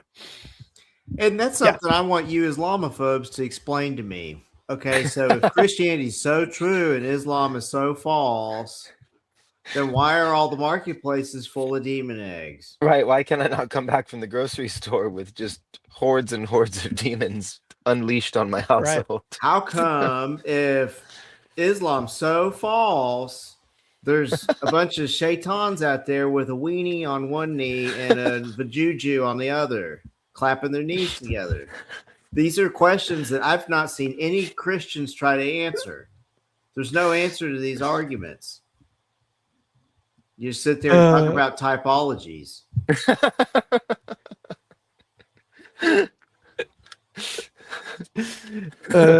Talking about eating doo-doo, y'all need Jesus. I mean, lots of people ate doo-doo throughout history. Just saying, thing that people have done. Yeah, it's totally normal. Yeah. Like weirdly defensive of it. like it's fine, man. It just recycles your vitamins. Probably good for you, for all you know. It's probably good for you. If drinking just like eating dirt is good for you. Yeah, camel pee is the best, man. You know, it cures all illnesses. Muhammad, according to Al-Jalailan, so Jalal Suiti, he said that Muhammad's pee was sweet and delicious, and that you could drink it, and then if you drank it, you would never test hellfire. And his sweat tasted like candy. So you could lick him. All the things and we it'd have be to add delicious. to knowing about Muhammad is that he was also diabetic. Oh man, so there's a funny story in Jalal's book. So Jalal wrote a book called The Uniqueness of Muhammad. And I read through a 100-page English paraphrase of it. And in that, it included a story of a woman who was not one of his wives, who hid under the bed of Muhammad because he was too lazy, because obviously he was, fat and lazy. He was too lazy to go out into the field to pee at night, so he kept a big wooden bowl under his bed to pee in, which is relatable. Honestly, if I was that heavyweight and I didn't want to go out and walk out of earshot of the camp in order to pee at night, after having all 9 of my wives in one go, I obviously wouldn't want to do that either. So I would keep a bowl under my bed too. But he would keep this bowl of pee to wash the poop down with. Exactly. He needed this bowl of pee under his bed in order to just go whenever he wanted. And one of the women came in, found it, and started drinking out of it. I kid you not. That's in one of the most authentic Islamic scholars' writings. Maybe this is why Muhammad Hijab can't shut up about golden showers. She then was guaranteed paradise, and Muhammad told her to stop because that's weird. But she's like, it tastes good. Wow. When Muhammad tells you something is weird, what kind of a person are you? This is the guy that would bathe in puddles with dead dogs and menstrual rags, and is constantly covered in. Not just send me to hell.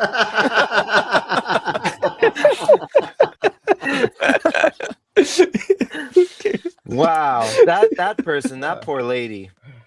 When Muhammad tells you you're weird, oh boy, guzzling that pee-pee. This must be where selling bathwater comes from. Gosh, I would much rather have bath water than anything else we've talked about eating or drinking in this life. Goodness, yeah, but I just imagine wood is porous and it never goes away. And so it's seasoned. It's been seasoned. It's seasoned with that. Yeah. It's like how they age bourbon in like brandy casks or all that stuff. Well, The I think smell that's gets to probably you before the enough. taste. Well, honestly, he kept it under his bed all the time, so I can't imagine it would be any worse than what his body just smelled like because That's he's in the interesting to desert me and they though, didn't because bathe. I wouldn't imagine Muhammad or anybody at that time sleeping in an elevated bed. So I don't think that's they were, so but you just kind of tuck it under I the think it's straw just a lie stuffing. and it's just made up because there's a lot of like that comes from the miracle section. All the miracles of Muhammad are false. Okay. Oh, So right. I mean, the Quran hundreds is of pretty years clear. later, yeah, Mm. Quran's very clear, but hundreds of years later, we get this story in the Hadith. You know, urine So can heal jellyfish stings, no, and just no. water does. Okay, well, urine can heal athlete's foot. The ammonia in the pee kills That's fair, yeah. the fungus. Yeah. No, fun fact, if you have a jellyfish screen, don't pee on it, just rinse it off. You're Significantly taking all more the fun effective. out of it, Chris. Yeah, you're taking all the fun. No, I was watching. There was a fire rescue guy who did like emergency services, so he was part of the 911 call. And he makes a bunch of shorts. Fire Department Chronicles, I think is the name of the channel. One of his shorts on it was a jellyfish sting, and it's like 3 drunk dudes in a bathtub. And he walks in, he's like, I got a jellyfish sting. He's like, okay, so have you, and then pee on it, and then that's what all of them say. He's like, what? He's like, yeah, well, he peed on it, and then it still hurt. So then I peed on it while he was laying down, and I got some like on him. So then he's in the bathtub because he was covered in pee, and it still didn't work. So we had Johnny over there. He peed on him, and you know, it kind of helped a little bit. And then he just looks at him and is like, water, just use water. And then all the people in the bathtub are like, oh, we just peed on our friend for no reason. Pee in the shower, Gadfly 2026. I can neither confirm nor deny how I received the knowledge that it destroys athlete's foot. But he can tell you that he has never had athlete's foot for more than a Can't say day. that. I'm not going to say anything. If you have nothing nice to say, don't say anything at all. Anyway. Yeah, no, don't pee on jellyfish wounds. Just go get clean water. Yeah, ammonia's definitely good. You could cleanse all of your bowels with it if you were to just drink a bunch that's concentrated. You probably would, suffer. I imagine the sodium and that would not be great, and then the other stuff's not great. Unless it's Muhammad's, and then it's like, drinking liquid nerds. Yeah, it's great, man. I did a couple streams going through that book. There's so many stupid things in that book. It's great. The Miracles of Muhammad, great streams. If you didn't watch those streams, go watch them. They're wonderful, man. He made a stump cry because he used to sit on his stump while reciting the Quran, and apparently the stump liked his butt cheeks on it so much that whenever they made a podium for him to stand on to preach, the stump wailed like a she donkey in pregnancy. Like a pregnant she donkey is the actual term that was used. So he then had to stop reciting the Quran to go comfort the stump to get it to stop wailing like a pregnant she donkey. And then he spoke kind, accompanying words to the stump, and then the stump eventually gave up. And the stump said, "Oh, I miss whenever you used to recite on me." Sounds legit. Yeah. Anyway, so very, very, very, very stupid sources. Okay, going through. And I was reminded of McCain's comment of Genesis 2 and 3. You're feeling ambitious. We're halfway through. Yeah. I'll go to bed soon, and it'll speed way up. Not by much. But Okay. Maybe. Yeah, just y'all a have little. ADD also, because I've done about a third of the footnotes so far. So there's blame to go around. And out of the ground, Yahweh God had formed every beast of the field, every bird of the sky, and he brought each to the man to see what he would call it. And whatever the man called a living creature, that was its name, which we went over. And the man gave names to all the cattle and to the birds of the sky and to every beast of the field. But for Adam, there was not found a suitable helper. A helper suitable for him. The way that the rabbinics understand this in Bereshit Rabbah is that he went around and had intercourse with every single animal. Why do they Oh. always got to make it as weird as possible? Why I not don't just know, go man. with the? There's more ways to help someone than to just help them get off. Correct. Yeah. No, there's a lot of sex talk with the Garden of Eden in the Jewish sources. But no, I was just like reading through Bereshit Rabbah because it's like obviously a source for the Quran. And I stumbled upon that passage and yeah. So he tried He went up to that pig and it was like, sorry, Adam, I have a headache right now. yeah, it was halal at that point, yeah. And he got to the goat and he was like, this doesn't feel right. I'm not a Muslim. Yeah, he tried them all and then nothing was good. So then he found God made Eve and then he was satisfied with her. So Yahweh God caused a deep sleep to fall upon the man, and he slept, and then he took one of his ribs and closed up the flesh at that place. And Yahweh God fashioned the rib which he had taken from the man into a woman, and he brought her to the man. Then the man said, this one finally is bone of my bones, flesh of my flesh. This one shall be called woman, because this one was taken out of man. This is poetry. So the first man, whenever he sees the first woman naked, he recites poetry. I think that is such a amazing and funny and real thing. The only time I've ever made poetry in my life was been for women. So get it. Women do be hot and do in fact make men swoon and become poetic and think. Have you ever reread your old poetry from when you were like 20? No, I mean that was me like at 13, so I can't imagine. So embarrassing. Burn it all. I thought I was such a poet, and then old songs and stuff too. Man, yeah, no, I don't ever want to read any of my young stuff. I'm just glad the internet didn't exist whenever we were kids. Oh yeah, right? That would be terrible. I cannot imagine what it's like to be a kid right now. With that's, I mean, it's really bad. The last thing I needed when I was 13, I was pudgy and pale, and I had a bowl cut. The last thing I needed was more visibility. I am so glad there was no social media where I could just be fat and have my Hawaiian shirt and nobody knew about it except the 3 kids at school who would make fun of me every day. Yeah, so you guys have all got kids. My oldest is 21. How My old are youngest is you? 40. 40. Oh, okay. My youngest is 5 though, and it's been interesting because even like with, I mean, there was no real like social media for kids when my oldest kids were kids, so that was easy. But then it became difficult when they got older, like teenagers, and everyone around them was doing it, and so then we had to be perceived as the bad guys, like, well, no guys, this isn't a good idea.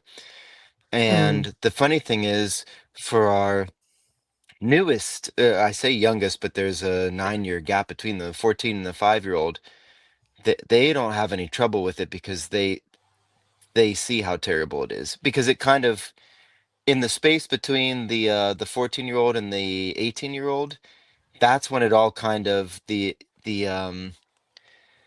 idea of social media, even amongst kids, which is nice to know, where even kids can recognize, oh yeah, that went to crap real quick.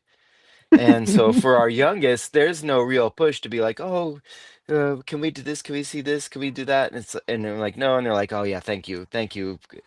But it was a struggle for the older ones when it was kind of newer. But I can't imagine what it's like for especially for non-Christians. I mean, their lives are always harder for a lot of reasons, but for people who have to for people who are kids right now, uh, can you guys even imagine? And I think you guys are close to almost half my age, but can you imagine like No, I'm having basically the, your age. The oh, reason really? I was Okay. so shocked was because you look so young. I was like, how could he possibly have a 22-year-old? But you're like, yeah, I'm 40. I'm like, oh, okay. You're like within a couple years of me. So Okay. But yeah, No, thank you're only God. 10 years Thank older than God. me. You're not old enough to be my dad. Oh, thought you were younger I'm than that, 30. Chris. Oh, No, I'm okay. 30. Okay. So still, still even at your old age, just imagine if there was like you're 5 years old and you've got other people who are like, hey, did you see this on YouTube or did you go on TikTok and see this? And like Right. what a nightmare. What an absolute nightmare. Yeah, it's terrifying. It's terrible. It's terrible. Yeah. And I mean, we had things when we were kids too, but every generation does, but I would not want to be a kid. I would not want to be a kid now. I'm so glad. I mean, I don't even know what would have happened to me if I had access to the things the kids have when access to now, knowing how I used to be before I was a Mhm. Christian. Ugh, it would have been bad. It would have been very bad. I So wanted to parents, be, I keep wanted to your be kids like away from the a, internet. when I was a kid, I wanted to be Oh. like a Nickelodeon star. Mm. I am so glad I did not become a Oh my famous. goodness. But it's Oh yeah, I man. mean, with Epstein and all this stuff, Casting people couch. Yeah. talking about Drake and Josh and whatever. Man, I'm so glad I never became famous as a kid. Oh my Yep. gosh! We were Yeah. talking about that. Me and Chris were talking about that on Friday night this last week. How you get to that upper tier of things, and it seems like it's really high up, but it's really not. It's just past a certain point, and then Yeah. it's basically party time for all the Satanists. And it doesn't take much to get you there, but once you're there, You're there. it's game on, and Hmm. and that's it.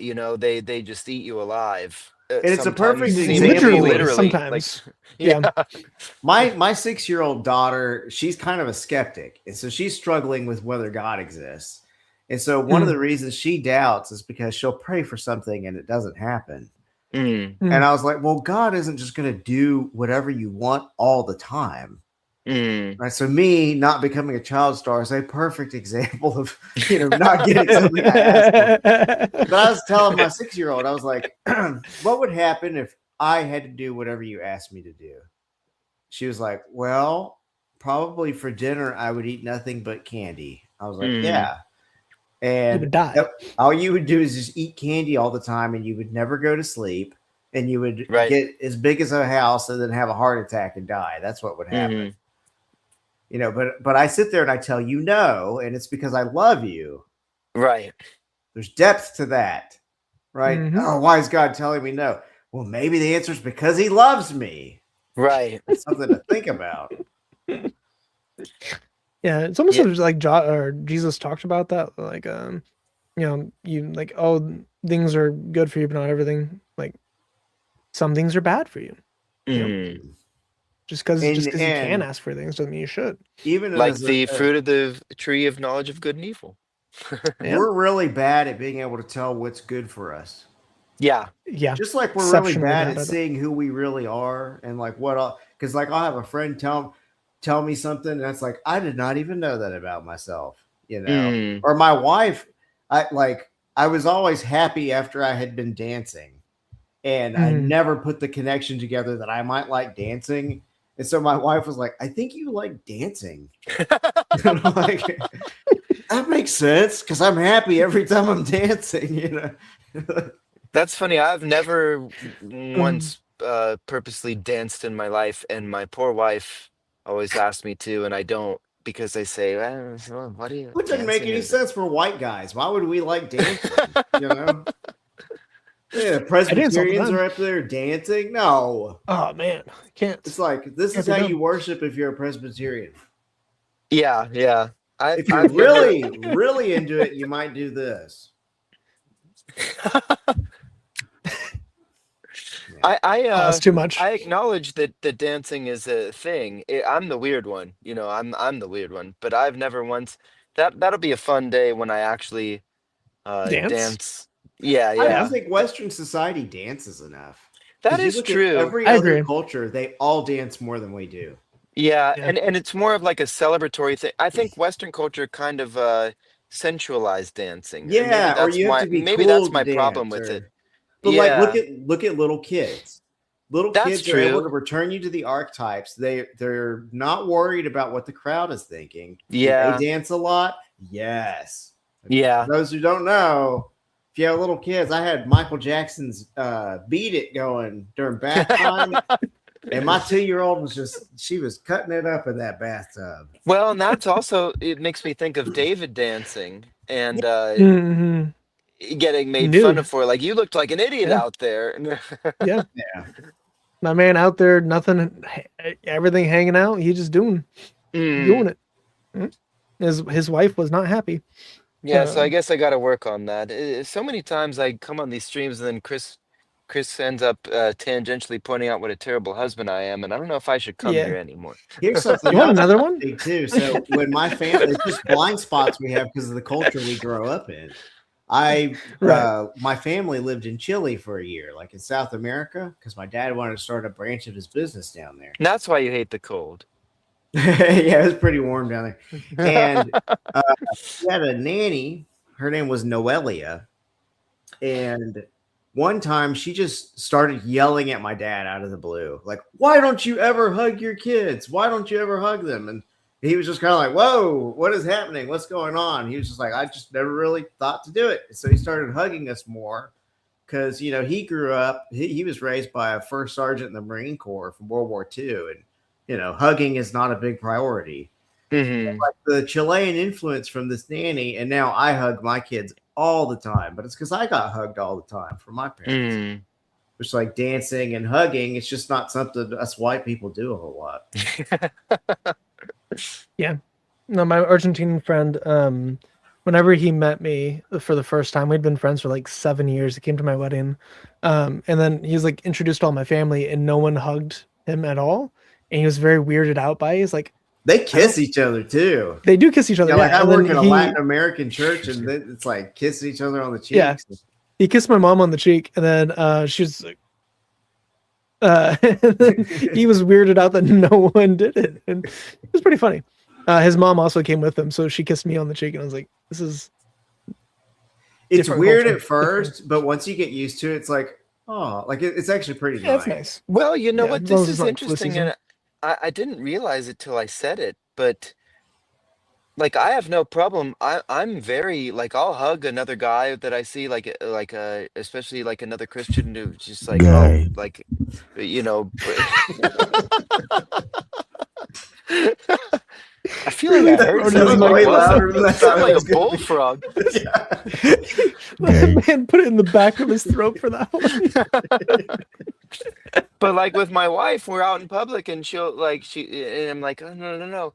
Because I think it did in the Western culture, like men and women interaction got hyper sensualized. Yeah. Towards Right. like if you interact that way with another woman, it almost feels like a public display that belongs behind closed doors. So that's interesting. I've never really thought about that. Ginger Mm. Goy was groomed big time. What are you on about? Oh, who's there? Who's there doing that? Oh, it's on Christian's channel. No, Okay. I've never So been like groomed. I've got your chat pulled open over here, and I'm like, oh, what's a My fans are He's been weirdos he's been saying because some weird stuff the entire time, but like attracts uh, like. Yeah. yeah, it do be that way. I got so thrown off by that comment, I forgot what I was gonna say. Back to the Bible. Yeah, so that's we were kind of there with with God creating a helper, and the Hebrew is interesting there. The last part, I've got a Excellent. bit of a delay on the thing I'm trying to. Where is it? Was it kenegdo? I think is the Hebrew. Like it's a helper, but it's kenegdo. I don't know that And word. I know Exit. So yeah, that. But Yxara? so where Yxara? is it? Oh yeah, 8 said Yeah, that. Conegdo. Yxara? Yeah, still on a delay, so catching up. There it is. Yeah, Aizer Conegdo. Like so, K is the like as, and Mm, Negdo. is the Uh, opposite. right, and some rabbis have interpreted it as like Wait, I almost missed like an that. It's like opponent. what? What's Negdo? So this means to help, and then this Oh, means opposite. like the Opposite of. opposite. So she is helping him with the opposites. So made for Do him, so all helper opposites. you both have children. Do y'all do good cop, bad cop? Because No, I'm the well, bad cop and she's the good cop. Like, No, we because don't do that. she'll fold as soon as they just do well, anything. It's yeah, we like, don't do it intentionally, but that's a lot of times how it ends up. And well, I then feel like, and then I Right. have to talk with Lala. It's like, oh, Lala, I was thinking we can't about. let this go. I went to a men's retreat over the weekend, a Young Life men's retreat. Well, hold on a Like, second here. This is where's I don't have a microphone, but okay, no, what I'm about to say will sound even gayer.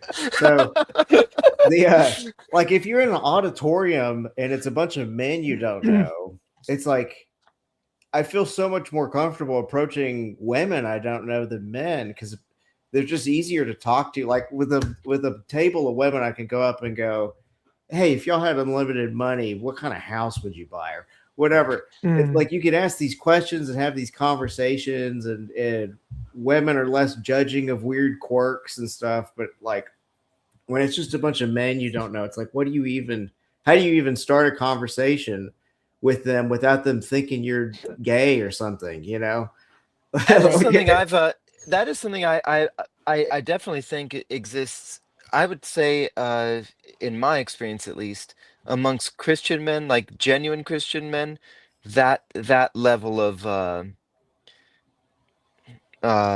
whatever it would be, that to me, I've not experienced that so much. Or at least if it's there because people, guys are generally not trustworthy right off the bat. But if you are demonstrating like, look, I'm not a threat and I don't expect you to be a threat, then I've experienced like with other Christian men that it just kind of falls apart real quick, and then it's all easy talking from there. Yeah, Right. but you got to break that ice, you know. Yeah. And then something else is like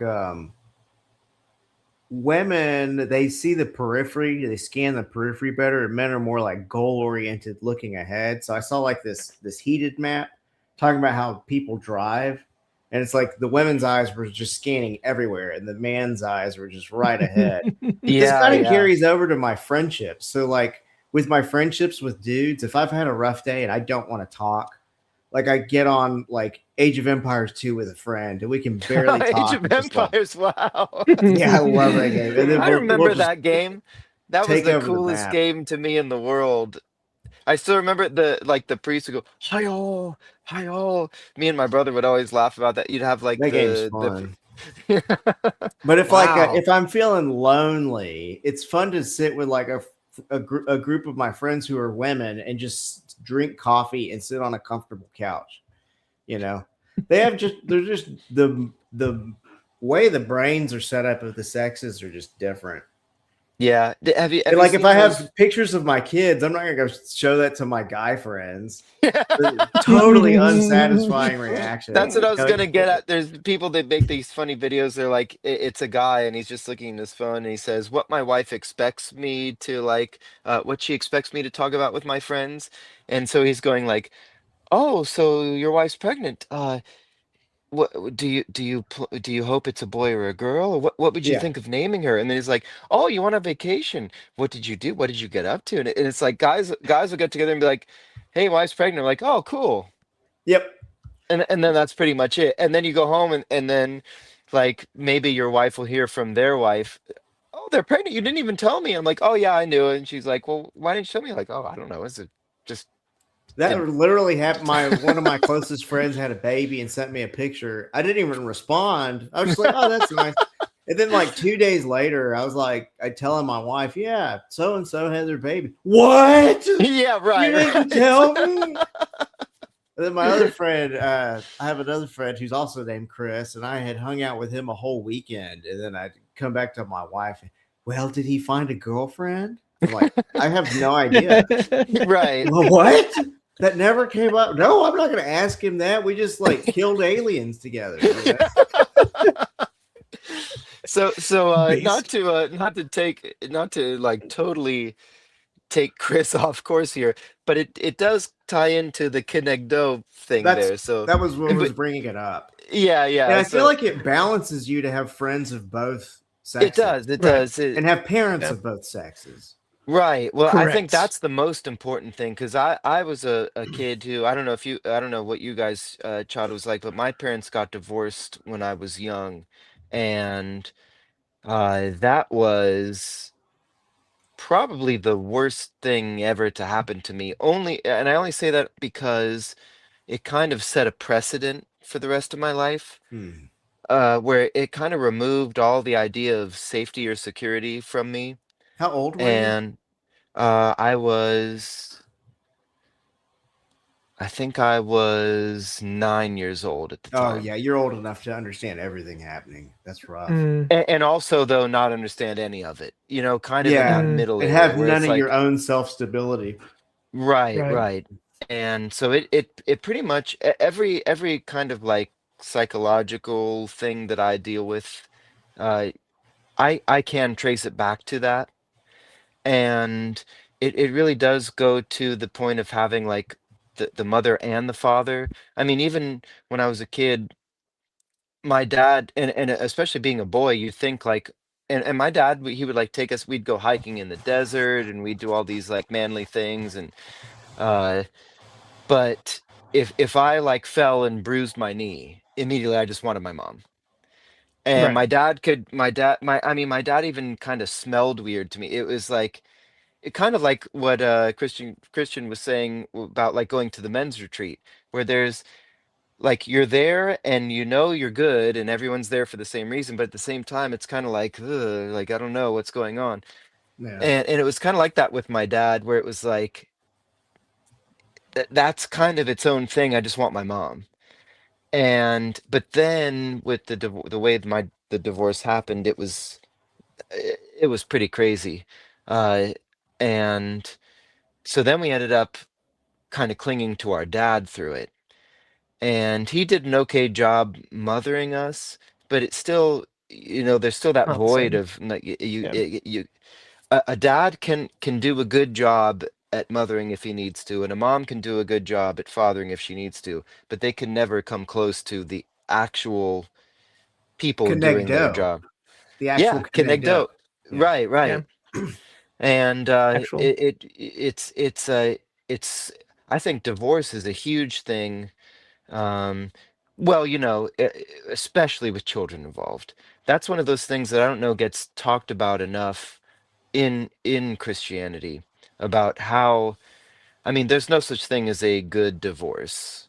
No. If there's kids involved, you can do it as good as it can be done. It's kind of like there's not a pleasant tooth pulling.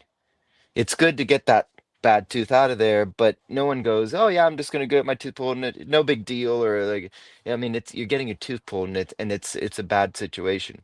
So that's one thing that I think is really kind of illustrated in Genesis, especially like last week when we were talking about God creating man and woman in His image. Both of them, Hmm. both sexes have divine reflection in them, Mm. and both are necessary.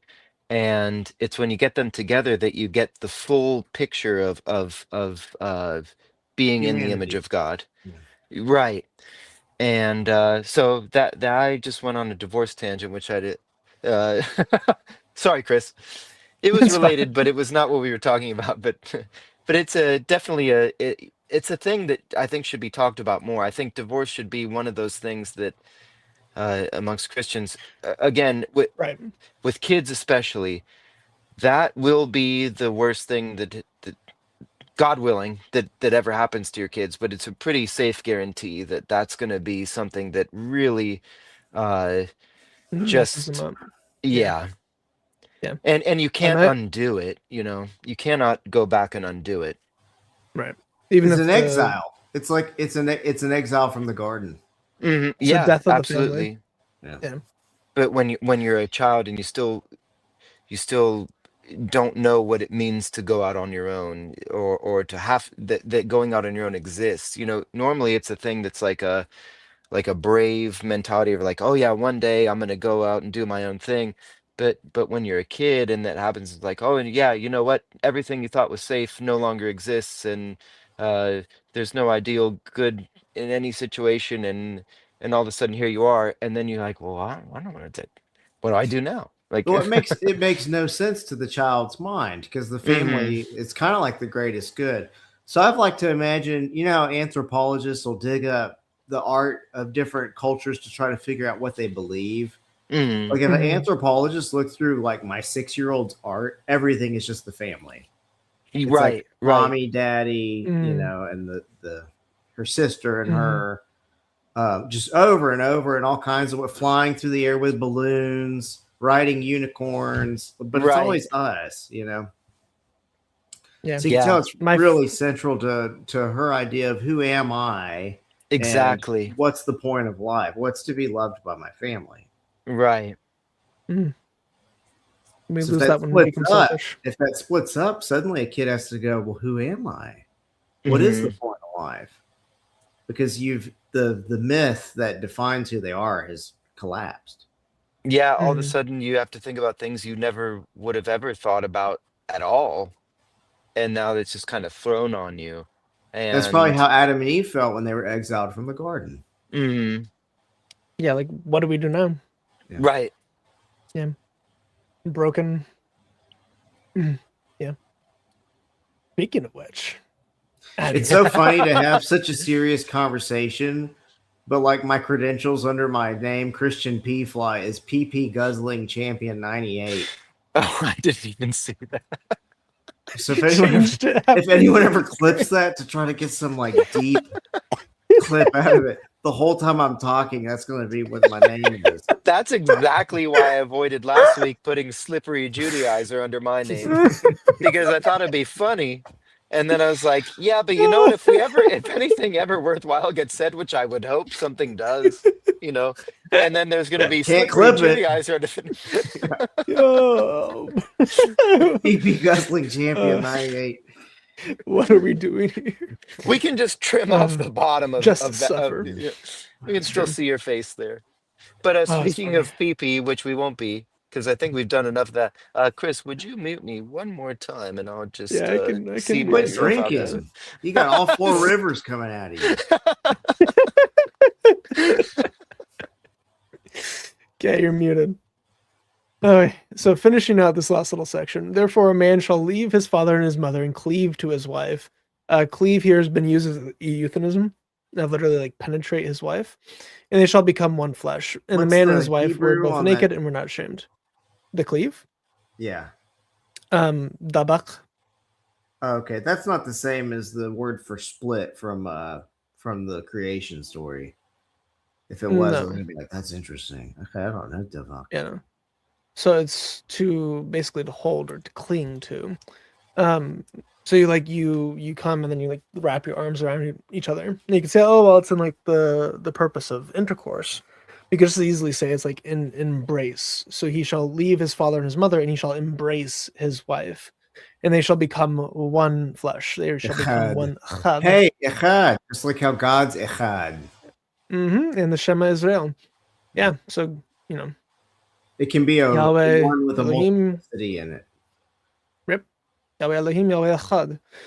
It is so there is two different. There's Yechid and Echad. Yechid is like one and only, and Echad could be one, but it encompasses units. So like a cluster of grapes would be an Echad.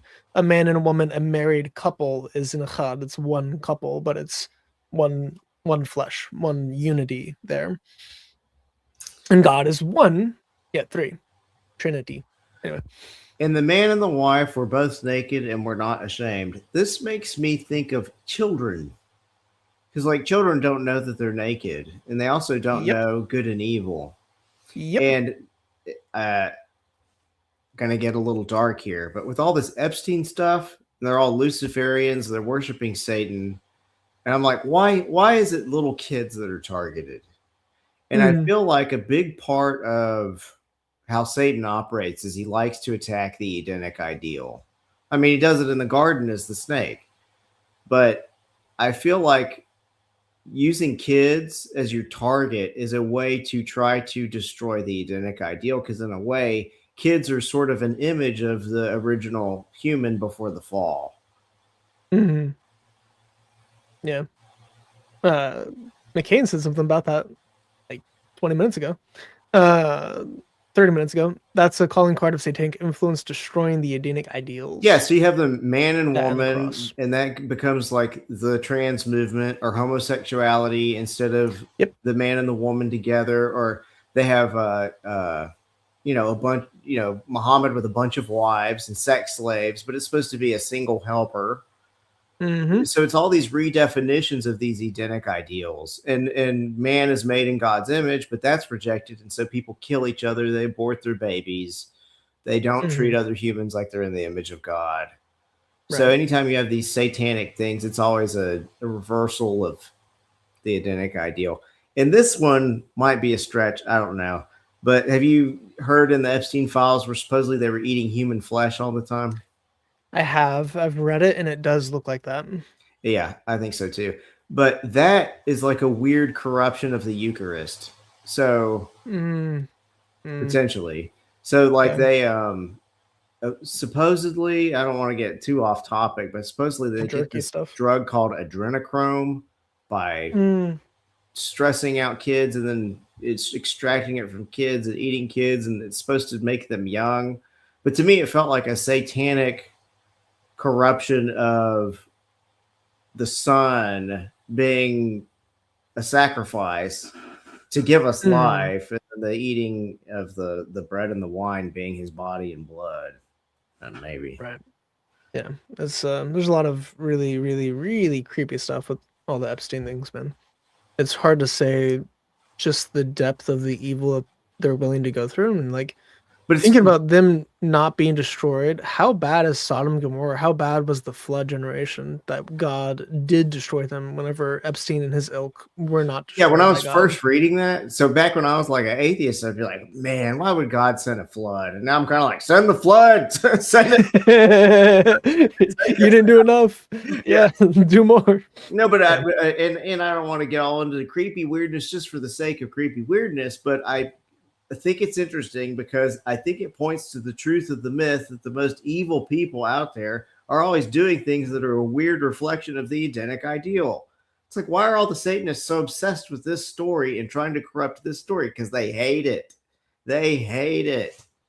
They hate God's purpose for humanity. Yeah, just like the original serpent did. And so in a roundabout way, they're proving the truth of it. Yeah. Whenever we get through Genesis 3, which I want to wait for a second for Stephen to get back to talk about one of the things. But in Genesis 3, whenever you look at each of the curses, I guess we could go ahead and drop down there while we're waiting on him, because I'm pretty sure he'll know most of this. Whenever we go through the curses, oh, he's back. The curses that are happening there is interesting. So it is because it actually starts with Satan. So because you have done this, cursed are you more than any of the cattle, more than any of the beasts of the field. On your belly you will go, and dust you will eat all the days of your life. And I will put enmity between you and the woman, between your seed and her seed. He shall bruise you on the head, and you shall bruise him on the heel. The LSB is very, very literal, so it's not very readable sometimes. One of the coolest passages in the whole Bible. Yeah. And also, unless you're Islamic, you would recognize that woman doesn't have a seed. Correct. So that's a huge. Speaking of typology and stuff, that's a huge deal, because I'll let Chris do it. So I was going to go through the typology cede to you, but CEDE of Eve, but So, but before I go through the typology side of it, I do want to go through this idea that I had one day while I was reading these curses, because I read the curse of man and I was like, yeah, well, that's just the opposite of what we were made for. Then I read Mm, the curse of woman. I was like, well, that's just the opposite of what she was made for. Then I read mm, the curse of the earth and heaven. I was like, oh, well, that's just the opposite of what they were made for. Then I read the curse of Satan and I was like, oh, that's basically the opposite of what he was made for. So it looks like the consequence of sin is that it is the corruption of everything God intended for this universe, and it becomes the opposite, or becomes a corrupted version of Well, that's what God fascinating. designed for us. So whenever we look at Satan's, it's I will put enmity between you and the woman. And what was Satan designed to be? He was designed to be a guardian of humanity. It was mm, designed to be this uplifted creature that guards humanity and leads them. And instead, he crawls on his belly eating dust. And there's enmity between him and humanity. And then Satan will ultimately be destroyed by Jesus. So you mm. And have this opposite that's happening. Instead of him killing humanity and all of that, instead of him like protecting humanity, humanity will ultimately crush him in the person of Christ on the cross. And and also interestingly, he gets his little bit in there where he bruises the heel. There's mm, still that Mm-hmm. part of it Mm-hmm. that shows what Jesus will have to go through in order Right. There's to suffering crush to the crush the head. head. Yeah. right. Yeah. And then Which is Mike insane. Heiser pointed out that It is insane. the dust you will eat would point an ancient Hebrew reader to Sheol, which would be the Right. opposite of heaven. So he's supposed to be a Go to Mm. heavenly hell. being, but he's in the Right. opposite realm. Yeah. The belly of the earth. Yeah. Yeah. Yeah. So you have the opposite for Satan. Then whenever we get to the woman, he said, I will greatly multiply your pain and conception. In pain you will bear children. Your desire will be for your husband, and he will rule over you. So she has two purposes. She has one of the purposes is to be a mother and to Mhm. fill the earth with children. And now in her giving of birth, he's increasing the pain that she will feel. And humans feel more pain for childbirth than any other animal, which is kind of weird. A lot of animals don't even feel pain much at all. Like, I've been around animals giving birth, and dogs are in such little pain that the mother can manage all of it, including ripping the sack off of the baby's face so it can breathe. So Mm. she can like manage pulling babies out of herself, and then also putting them towards her breast to suckle. And it's not really much of an issue whatsoever. It's not comfortable, but it's not like uh full on screaming, I'm going to break my bones and my hands in so much pain I type of need help. pain. I need other people of my species to assist me in delivering my children. Mm. Right. Every other animal can just do it themselves. Now, there's Mhm. still complications when the animals do it themselves, but it's just humans that suffer in such a way that it's nearly impossible for us, especially for fresh mothers, to bear their own children entirely on their own. Mhm. So And if Eve they was do, designed. my mother, I think she had 2 out of 4 of us brothers, uh, naturally, not by intent, but, and it's still, it's not a thing that she looks back on fondly. It was a very difficult process. Did they have epidurals back then? Yeah, yeah. Some people But don't but want but she them. had to walk uphill in the snow barefoot to get to them. No, but what's funny is epidurals, like with some of my kids, my wife was wanting to do a natural birth, Mm, because of the beauty of how when you're not drugged uh beforehand, the baby will naturally, immediately it comes out of the womb, and the baby will, I don't know, there's videos even where the baby will crawl up the mother's belly to start suckling all on its own. But if you have an epidural, and you have pain reducing drugs and everything, the baby's kind of knocked out at the time, and so hmm. you have to kind of Force it. coax it into suckling. Yeah. And we weren't able to do that because there was an emergency C-section for her second one, and then the third one she was wanting to do naturally, but then we got scared by doctors into saying that like, we have to induce you because your womb will stop providing. And also that baby, my daughter Hannah, she's 14. We were told that she had a shadow on her heart and extra tissue on the back of her neck. And this was I don't know, because of where I live, there's different and that this was 14 years ago, but there's different restrictions on when you can abort. But the doctors were telling us we need to make this decision quickly because it turns out she's got spina bifida and Down syndrome, and so we should abort. And we said, well, no, we're not going to do that. We're not going to abort this baby, even whatever is the issue. And they said, well, you really need to consider it because she's got a shadow on her heart and extra tissue on the back of her neck, so it looks like she's got spina bifida and Down syndrome. And so we said, oh, okay, we'll still have that baby. My daughter is brilliant. She's healthy. She's no complications whatsoever.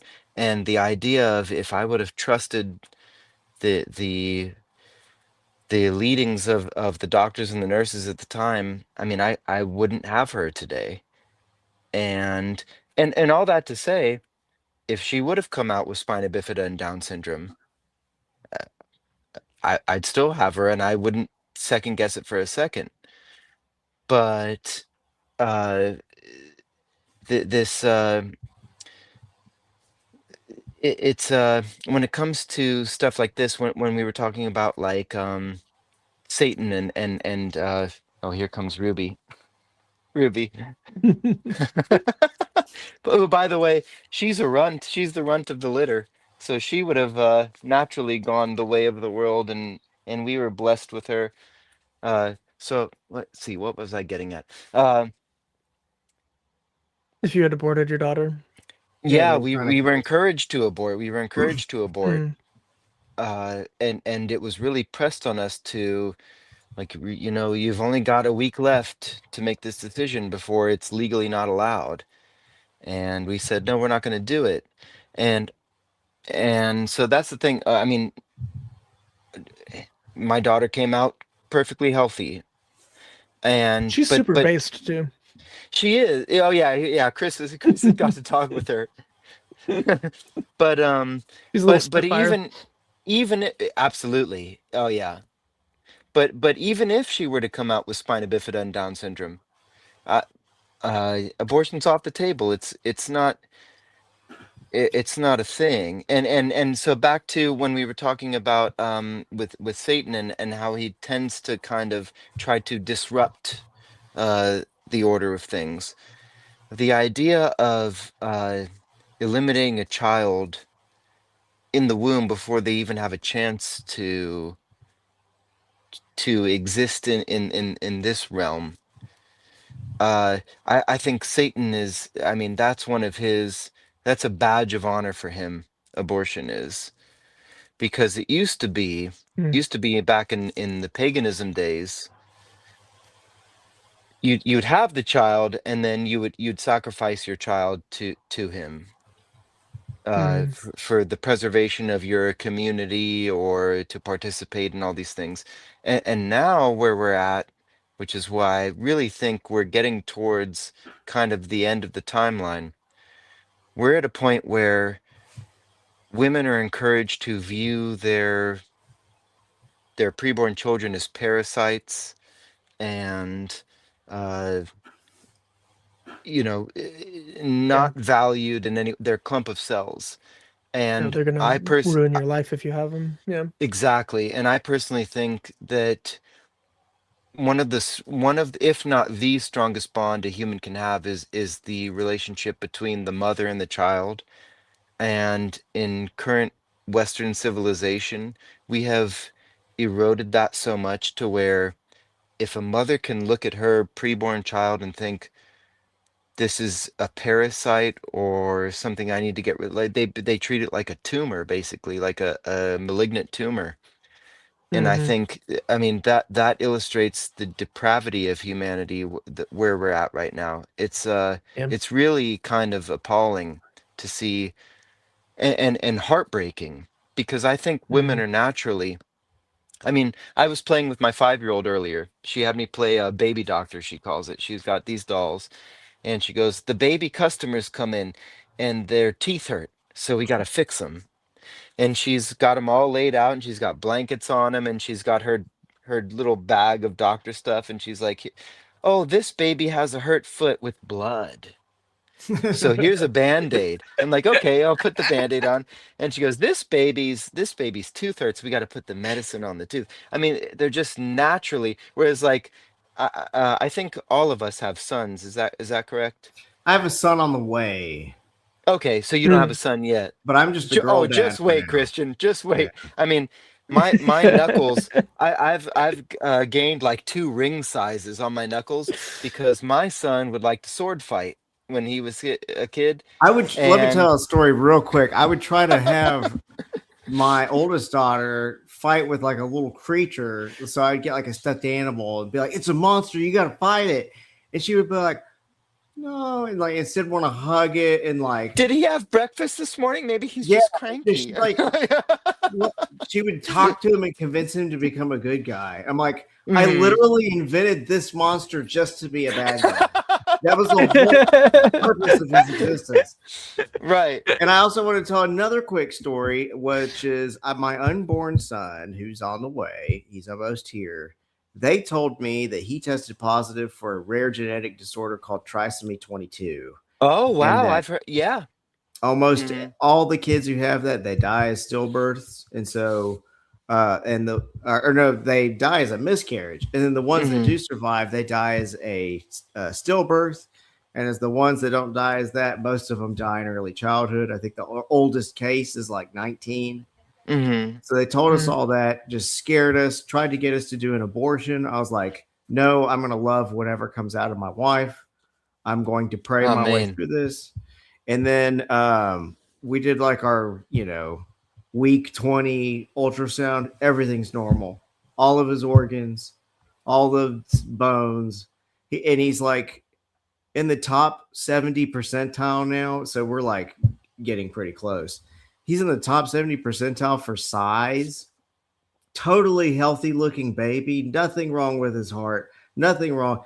Like, I was like, whenever I first got like the ultrasound, I was just like weeping with Mhm. relief. It's like, what if I had killed that baby? It's probably just a totally normal, healthy baby. Mhm. And what's funny is my wife, before she was born, the my mother-in-law, the doctors had told her that she had Down syndrome. Came out totally normal. I'm like, I'm wondering how much this happens, and It is it happens on too much. purpose? It happens too much. I don't know if Yeah, it's the on doctor's purpose or line. if it's a Yeah. conspiracy or what, but I think, there's Mm. it's probably both, and I won't opine as to which one I think is in the majority role, but the fact that it happens at all yeah, is a problem, Right. because the idea of of parents eliminating their baby before they're born should not exist. yeah. And the fact that it's so you've been in that situation, I've been in that situation where it's literally pushed on you. And you and And you have to respect the bravery of parents who have disabled kids, like David Wood. I have a new correct, respect for him correct. after that. I was Massive like, respect for Absolutely. that. Yeah. Yeah. it's like bravery isn't something that you have the choice of whether to be brave or not. You just have to be brave. Like if you're gonna have a disabled kid, you just have to be brave. And it's given me Right. more compassion for people who And have well, and if disabled God kids. has that for you to do, I mean, I was reading I've brought this up several times with Chris, Psalm 119, which is the longest chapter in the Bible, but it's also an acrostic poem about the Torah. But it's funny when you read through it, it's not all just how wonderful God's law is. There are certain parts where it gets pretty dark and deep. And Painful. yeah, and the thing is, there's certain points where he's like, I thank you for having me suffer, because in my Mm, suffering I came to know you. And Mm-hmm. and so having a I don't think there's any parent in the world that would, if they were given the choice, would choose to have a disabled child. right. And I don't feel bad for saying that, and I don't mean that in a bad way for parents who do have disabled children. No, they would But what cut I'm their s- own arms off to make their kid healthy. Right, That's right. what. But the thing is, having a disabled child is not this life-ending thing that you're kind of uh that they want you to think it is. Yeah, it's not It's game over. it's not game over. It's not. There's no reason to think that either. Maybe it might inconvenience you in what you have planned for the rest of your life, but again, who are you to plan the rest of your life? It's not in your hands. You could Mm, die. You might not wake up tomorrow. amen. So this idea that you're just going to have, oh, I'm going to retire at 65 and then I'm going to buy an island and I'm going to play golf and all this stuff. You don't get to make those. Where is it in the New Testament where Paul says, like, when you talk about the future, you say God willing, Mm. because you don't know what's happening. He's You got don't. some wisdom in that beard. I'm pouring out of this man. Yeah, I do actually. It turns out I really like Paul a whole lot. But a lot of the Judaizer accusers would think that I think Paul's that is a sad thing A though. There heretic. are people that are on the Torah lifestyle that think that Paul came along and he's the bad guy. Right. And I've met those guys. yeah, there's a lot of them, unfortunately. That's why I always try to make it clear when I say I'm a Torah observant Christian, but I think this, because there's so many out there that kind of get caught up in all sorts of things, and they take it ways that um well, anyway, I mean, how many topics have I have I covered in like one sentence? Some of them are circling back though. So I They noticed are, they are. because yeah, once we talk long enough, because you were talking about parents of disabled children, and we don't always get what we want, and I was like, that circles back to God not answering all of our prayers the way that He wants us to. Mm. I can say with confidence that where I'm at in my life right now, I couldn't imagine being more grateful. Mm. However, I would never have said, "Oh yeah, God, put me through this." I would have never have done any of that. And it's only in going through all of that that I'm able to be where I'm at right now and be as grateful as I am. I'm gonna. And I don't even know what's coming. Maybe he has. I would hope that like maybe there's a little rest period in between, because it just seems like an onslaught. But every time, uh, oh, so I real quick, I asked my daughter to come down. This is my beautiful daughter Hannah, 14. This is the one that doctors were trying to convince us to abort 14 years ago. So I just had to brag on her a little bit, that she wouldn't be here if we would have listened to the doctors at the time. Now I'm Thank getting God all you're a stubborn Judaizer. that's true. I'm Doesn't getting all Uh, juicy eyed here because look at Satan won't win. That little stinkhead.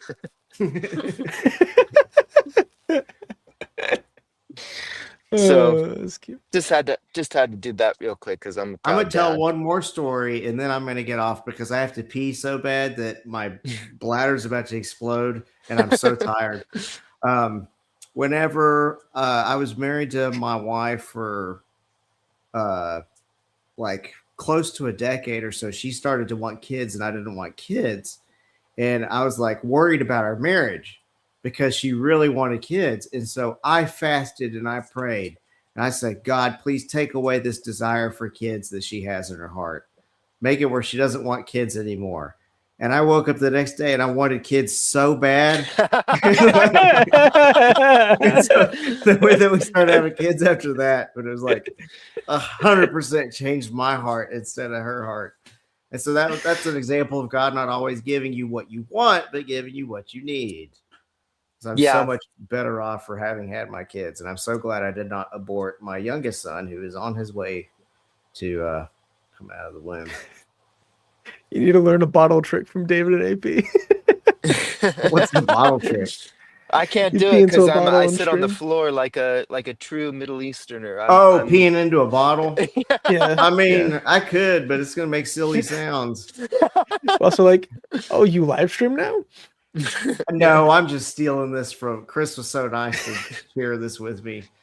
He's one Chris of those is a Christian very type a wonderful proprietor of such activities. of sharing his audience and all I that. try not to do it. I got chastised for it repeatedly from a lot of people, Your for wife. my wife and a lot of other people. Just like, hey, take it easy, take it easy. Yeah. but but Chris is a wonderful host, and Thanks for you having can us come up on. here. You can be a PP guzzling champion.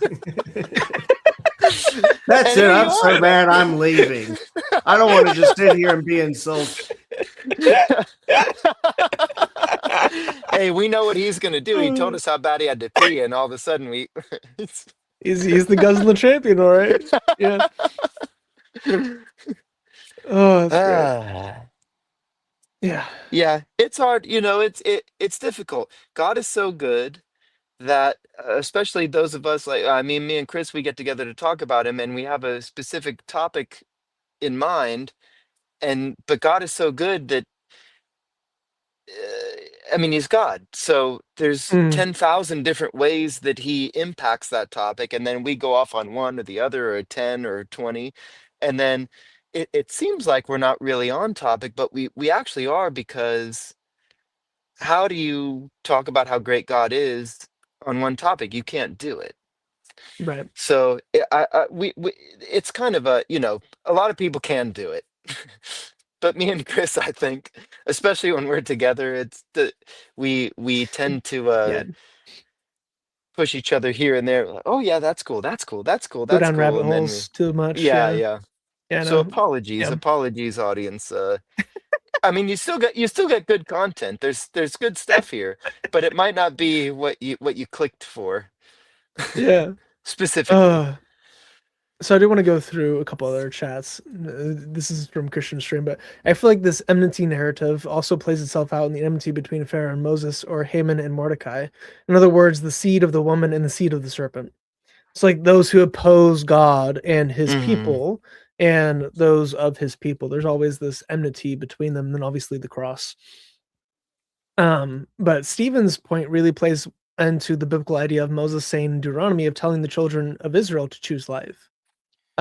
I'm pretty sure that was in relation to you talking about your children being born and all that. Hmm. Um, but we have this option of life and death before us, all this sin and evil and everything else, and we should choose life instead of choosing to Hmm. kill your children. It's a beautiful Choose speech life. that Moses gives there. I love it. Oh That's yeah, that's one of my oh yeah, favorites. And of course, as a Torah observant person, that's that really, you know, speaks to me even more, because what he's doing is setting out the Torah for the people and saying, look, and even it mentions what the people around you will say, what nation is this that is so close to their God, that has such insight? mm, And it's God revealing Himself through the Torah, that we can know Him and His character so intimately. mm, Uh, so yeah, I love that so much. But definitely, it does carry over into, when it comes to children in the womb. Choose life. There is no, if people tell you that there's a biblical precedent for abortion, they are lying to you, and I would say the majority of the time they know they're lying. These are people that don't take the Bible seriously. And yeah. so Or I they would just I would believe what they've been heard. right. Yeah, just Which blind faith again, you into. definitely don't want Yeah. to ever listen to somebody that does that. It's a complete manipulation of everything. And it's and I and If I some, I yeah, I would go so far as to say it is satanic. If I may be yeah, so bold on someone else's channel, where I don't want to get them embroiled in anything. yeah. We're still streaming a Christian channel, by the way. So, uh, his stream will end whenever I end my stream. Oh, okay. So for those in still in your Christian's audience, hello. Nice to Yes, see you hello. guys. Christian may or may not come back. I don't think he will. I think he's going to go to sleep. So he is going to come back and get like an extra hour on his live stream. So, we're just filling out his watch time. Anyway, so yeah, it's pretty amazing. There are I want to go through a couple other things through Genesis 3, and I want to go through the typology before we end it. So it's going to be another like 45 minutes minus any tangents that we go through, or plus any tangents we go through. So anyway, I lost my train of thought for that, so I guess I'll just leave that for a moment, and we'll go through the enmity things. So we went through how this is like the opposite of what we were designed for. So Satan was designed to protect humanity. Instead, he is trying to kill us. The woman is designed to give life to children, and now she's going to do it in pain. She's going to labor in it. And then your desire will be for your husband, and he will rule over you. So she was designed in order to help man. And there's this beautiful order of creation where every day of the week, creation gets more and more complex as you go. And evolutionists have looked at that and been like, oh, well, this is just progressive evolution. Then creationists just look at it like, oh, it's just progressive evolution, but not evolution, but like progressive creation.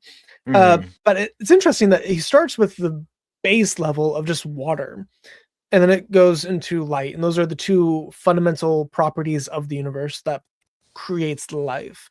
Then it gets into rock, then it gets into vegetation, then it gets into stars, then it gets into animals and central nervous systems and all these things. But it starts with like fish, and then it goes to birds, then it goes to mammals. So it's still progressively increasing the complexity, because fishes are not as complex as birds, which are not as complex as mammals.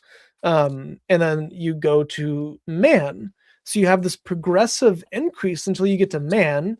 And then the last thing God created during creation week was woman.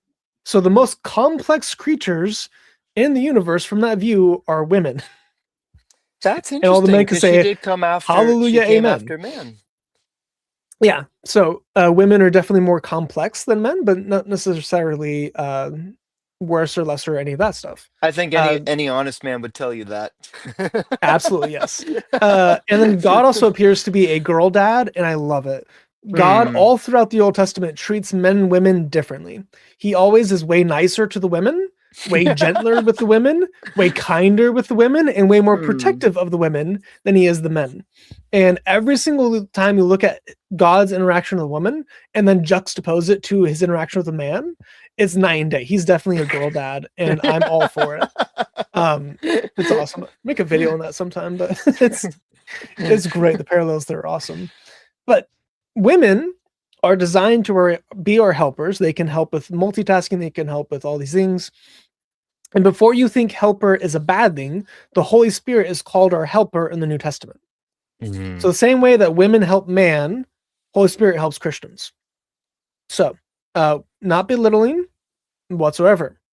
The Holy Spirit is our helper. Women are man's helpers. Not a bad thing, not belittling. It's pretty based. So they help us do what we need to do in this world, both in procreation and in actually being a family and filling out our purpose of farming and everything else, like providing, because women historically have provided at the home. They've sewn, they've baked, they made food, they cleaned, they repaired the house. Even well, right, and a lot of the house building was done by women. In today's society, it's not as well known, but when men had to go out and farm all day, when they came home, they were hungry, and it's not that, oh, the women were just there sitting around just throwing something together. If anybody hasn't made bread from grain before, if you have not had to take Ground it. the harvested grain, grind it, and then strip it, make and then it grind it. Yeah. right, and then make the flour, and then cook it. That's making bread is a crazy all day job. event. Yep, Yeah. it is, and just something as simple as bread, like the basic foundation of human food. That's a big job, and if the men went out to get the stuff to make the bread, Yeah, and so and the they're women not make coming it. home to and then they're not able to do all that work on their own. It's a Right. team effort. It's we image God when man and woman work together as a Become team. one That's flesh. Yeah, exactly. we complete each other. Because We become the one flesh. we are created in his image, both of us. We need the both of them to fully image God. So Right. there isn't a demeaning aspect. When it comes to authority, that's when it gets to where, some people don't like that conversation. But I think it's a lot Right. of because a lot of them been either mistreated or well, it is mistreated because the people that are in the position of authority have abused their authority to mistreat. But Hmm. otherwise, it's not what it sounds like. It's not what you've been told by modern Western feminism. Uh, Right. it's not that. It's It's healthy and holy and good. right.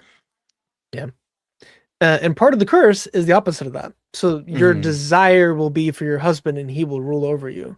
This is in a kind of oppressive sense. There's going to be some animosity between the relationship between man and woman, where Hmm. woman and man are designed to be together. They're designed to be one flesh. They're designed to help one another and sustain one another and complete one another.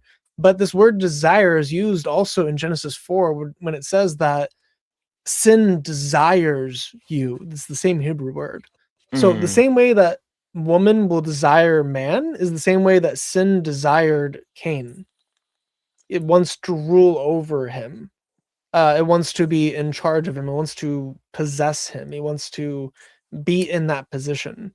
Where women are naturally designed to be the lesser in authority in the household. And now part of the curse is they're going to desire the position of man.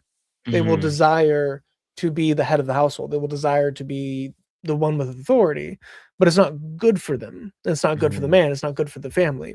Whenever there is a woman who wears the pants in the relationship, you almost always find broken relationships in some way. You don't really Hmm. find stable, healthy relationships where the women are in charge. Hmm. It just doesn't really work that way. That's part of the curse. So again, as Satan was designed that way, women are designed that way. Now, when we look at Adam, then to Adam he said, "Because you have listened to the voice of your wife and have eaten from the tree about which I commanded you, saying, you shall not eat from it. Curse is the ground because of you." So now not just Adam is cursed, the whole planet is cursed, which we Hmm. see in Romans. The the earth is groaning out, waiting for it to be redeemed because of the sin that has inflicted it. In pain you will eat of it all the days of your life. Both thorns and thistles it shall grow for you. You will eat the plants of the field. Um, Ironically, thorns and thistles are a part of demonology inside of rabbinic Judaism, because there's this stupid passage which talks about how male hyenas eventually become demons. And in the it's very stupid. But basically, the idea is every 6 months, a male hyena transforms into something else. So it goes from a male hyena to a female hyena to a bat to a bat to a thorn to a thistle to a demon. Oh, I remember you mentioning this one time. Yeah. So if you were The to the trap a progression hyena of in a cage, you could test this. mm. Yeah. But it's so stupid. Now, Chris, have you ever explored and I think it's the word Sinai for Mount Sinai. In Hebrew, doesn't that mean thorns? Have you ever explored the connection between uh, Mount Sinai and the Garden of Eden based off of the thorns? Now here I'm seeing in Genesis the word for Yeah, thorns it's not thorn there. 18, yeah, Yeah. colts. But Yeah. I think Sinai means, or is it Horev? What am I thinking of? No, Herev I think means sword.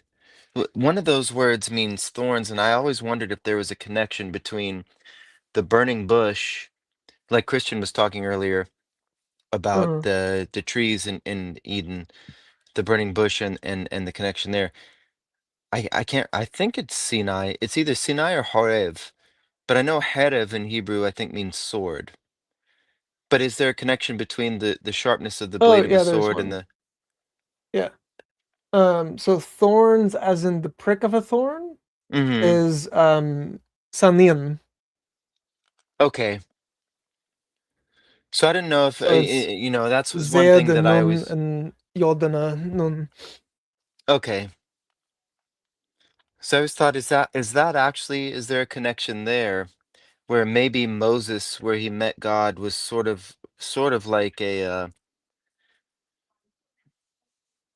a space of maybe that's where the because you have the flaming sword that kept Adam and Eve out of Eden, and then you Hmm. have Horeb, the mountain, because Horeb and Sinai are two words for the same place.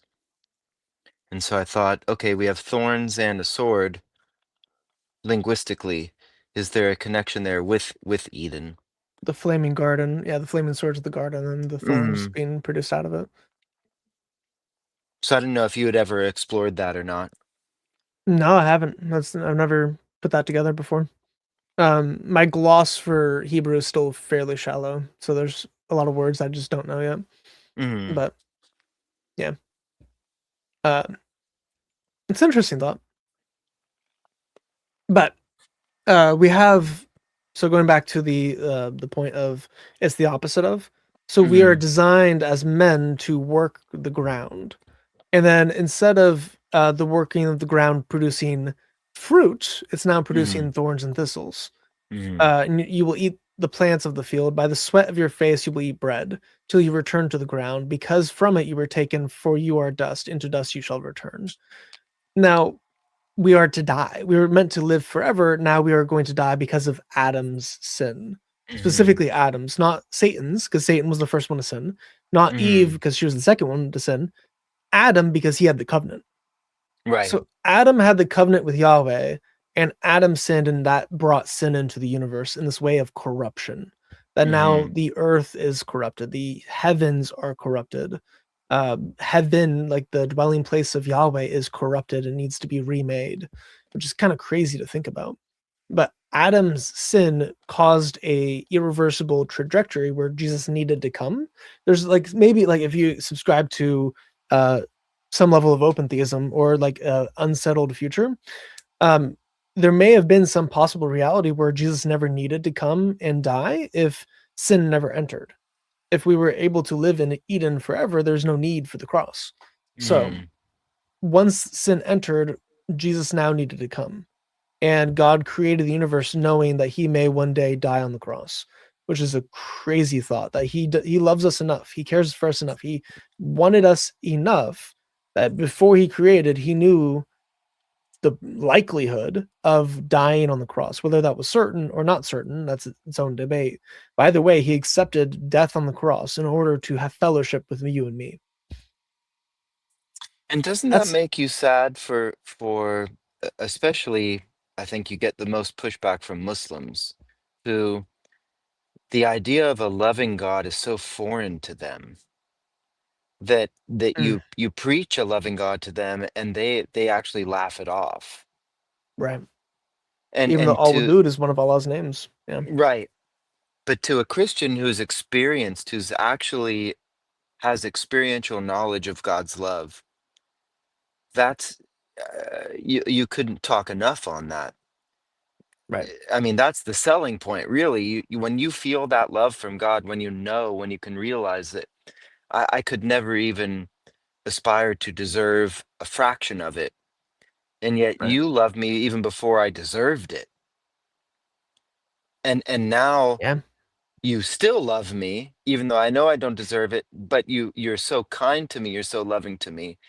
Uh, I think you do see that in families where I mean, and not to point out specifically Muslims, but you get this a lot in atheists too, where they actually are kind of afraid of love because it's so foreign to them.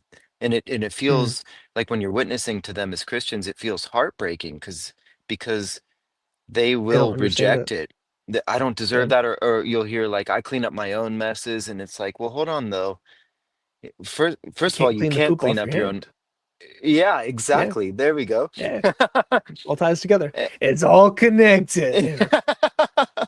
But it's heartbreaking if you've ever been in a situation where you're witnessing to somebody like that, and to people who have experienced it, you think, "Oh, I just tell them about how much Jesus loves us, and that's it." You Right. know, who could turn Yeah. that down? But then you see it get turned down, and the sad thing is, you'd think you'd be offended on behalf of Jesus, But I think it's because Jesus is alive in us through the Holy Spirit that when you see that, you actually just hurt for that person who's rejecting it.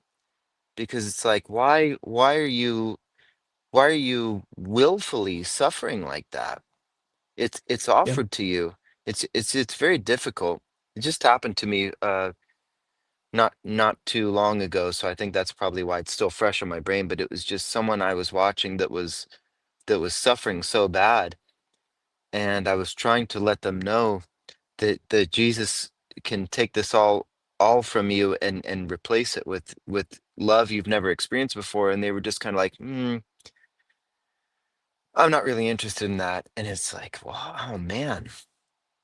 How can you not be interested in that? Yeah. Right. And instead of being offended, you just look at that person, you're like, how Sad.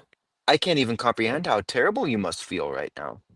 And it Yeah. hurts. It hurts for them.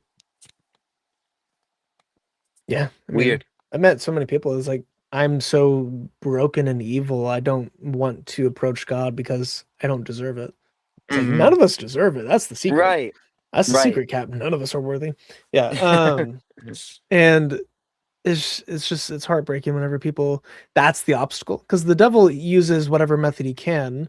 Well, if it's not Exactly. necessarily the devil doesn't actually have that much power or authority or strength or anything like that. The devil's not omnipresent. He's not an adversary to God. He is a nuisance. He has a Right. legion of demons. You have your own unique demon to you. Hmm. The demon associated with each person might find the weaknesses of your mind and find what lie you're willing to believe, and then Hmm. double, triple, and quadruple down on that lie. So eventually it Right. becomes truth to you. Right. So now all of a sudden, I'm not worthy of coming to the Father. I'm not worthy of Hmm. sitting at the cross. I'm not worthy of God in general. I'm just here. I'm going to try to fix it myself as best I can and then die in that state rather Right. than just humble myself to say, yeah, I suck. I need a savior. God, can you be my savior? Then Which is so you're funny free. because the wording is humble yourself, but it's not even being humble because it's you couldn't possibly humble yourself enough to actually make it in the sense of the word to make it seem okay from your perspective. You know what I mean? You Mhm. you can't you cannot humble yourself enough to feel like then okay, I've done this and now it makes sense for me to get this. It's Right. God is too good. He's incomprehensibly good. And it's so sad that people think that they're that bad that a Right. loving God would have nothing to do with them. It's very sad. And I think that's where we can really, when you look at Jesus, when he says, forgive them, they know not what they do. I think, s- uh, I mean, that ought to be something that Christians review every morning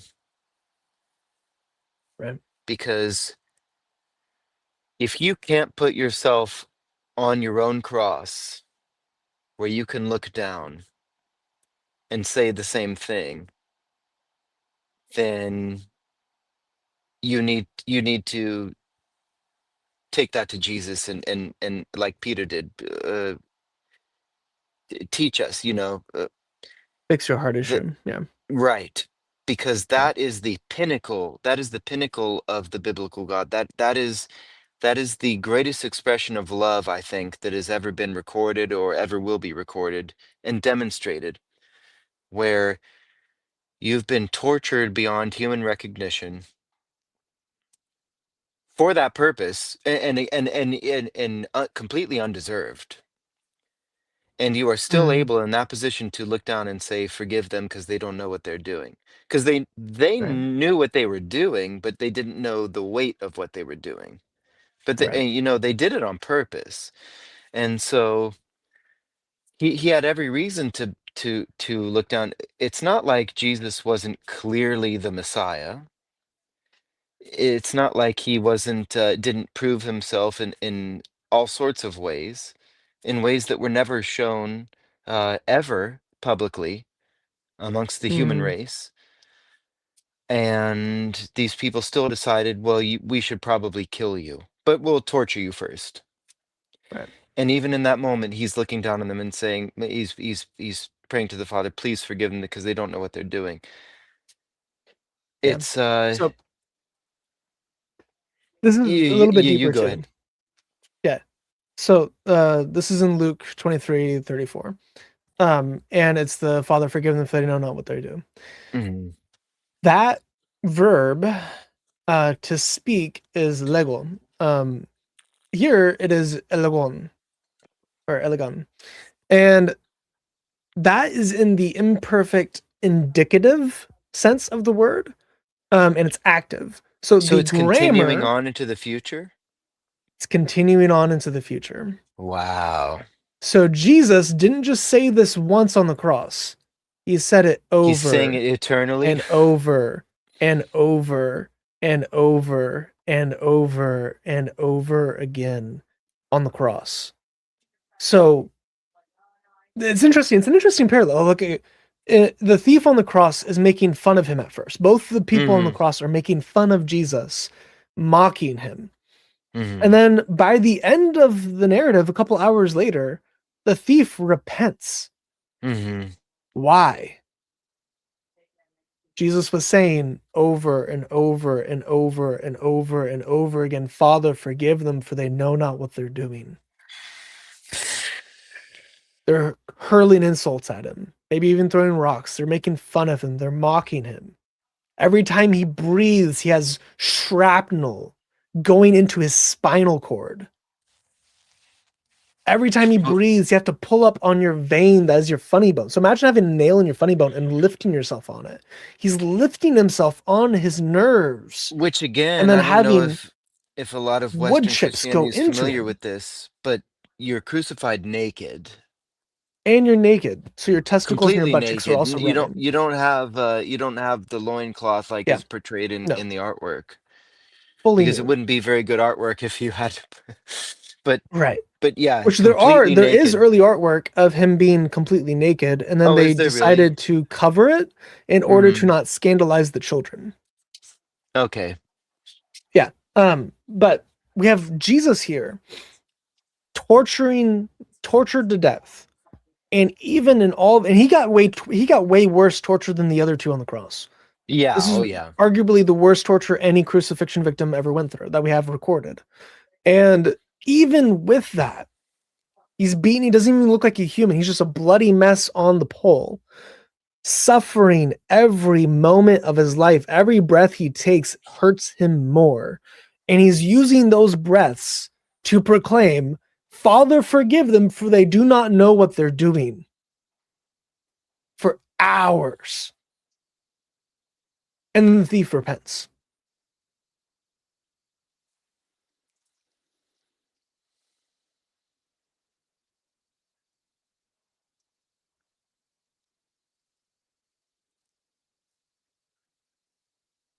That's how much Jesus loves us. Every day. Yeah.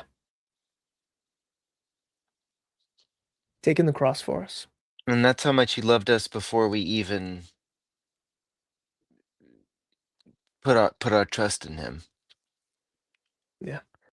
He made that available to the worst of us, which any new Christian would admit that before they were a Christian, they were the worst of us.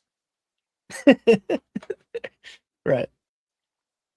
But Jesus loves us enough that he didn't just take the cross for us, but he then showed his love, and in his pain, he still called out for our forgiveness, for us to be redeemed, for the mercy to be applied to us, for mercy to be applied to those who were crucifying him. That's what I was gonna say. We're the ones who did it to him. We are the ones We're the responsible reasons for it. he's Yeah. there. Speaking of typology, during the Yom Kippur sacrifice, all of the elders placed their hand on the Mhm. sacrifice and confessed the sins of Israel over the goat that will be shed into Mhm. the goat that will go out into wilderness. So the sins of the nation is onto the goat that is slain because it takes the sins from the people. And if your sin is not confessed over that goat didn't pay for your sin. So if your Mhm. sin is not being confessed onto Jesus, your sin's not being forgiven, which is why we repent whenever we are forgiven. But in doing so, we then become responsible for putting Jesus on the cross. Correct. Anyone who is forgiven by Christ is the one responsible for killing him. Correct. So anybody who calls Jews Christ killers or says it's the Romans who Yeah. no, it's the Jews, no, it's the this, It's you're everyone. wrong. It's everyone. Humanity killed Jesus. And Correct. if you have any sort of claim other than that, you don't have a claim to Jesus. Yeah. We Every single are person's all whose sin were forgiven are responsible for killing Jesus. And since that's all of humanity, whether you accept it or not, that's a different question. But he took the correct. sins of all of humanity. Therefore, all of humanity collectively is responsible for killing Jesus. Correct. So you cannot Yeah. point to one party or another and say it's your fault or you did it or how could you associate with these people? How could you care about these people? They killed him. I mean, I know 3 people personally who grew up Jewish who had, I mean, and this is they're 2 of them are my age, who grew up waiting at the bus stop for school, getting rocks thrown at them, being called Christ killers. Yeah. I mean, that's disgusting. It's despicable. Now, we would expect that from Satanists Mm-hmm. because they're going to lie and try to put people off of Jesus. But the rocks that were thrown by Christians because he said, Mm-hmm. you're a Jew. You're a Christ killer. We gotta do better, guys. We gotta do better. It's that's completely unacceptable. If you don't acknowledge that you personally, whether nobody on the entire planet existed ever before you or after you personally participated in crucifying Jesus. And thank God he took it. That's the thing. This is not a well, who did it? This is not a who did it type of thing. This is a it's not a who did it, it's a thank God he took it. Mm-hmm. Because we would have nothing if he didn't do that. And Right. so the crucifixion is not a something to draw your sword. I mean, Peter, the night before it happened, Peter drew his sword and Jesus told him, put your sword away. Mm-hmm. And then he healed he healed the guy. I don't think it's mentioned in the Gospels, but I think Malchus is the name. The name of the guy. Yeah. Yeah. I think that's one of the things that Passion of the Christ illustrated very well. The movie has its own weird things, but one thing that I am grateful for that movie doing is it did, and even though it's very graphic, it still isn't actually as graphic as the real crucifixion was. Not even a little bit. Yeah. Not even a little bit, but it does give it was useful in the way that it showed that hey, it was even more than this. Uh, because we don't really appreciate it the way that we ought to. I mean, Jesus Mm-hmm. before it happens, this is someone, so Christians, pay attention.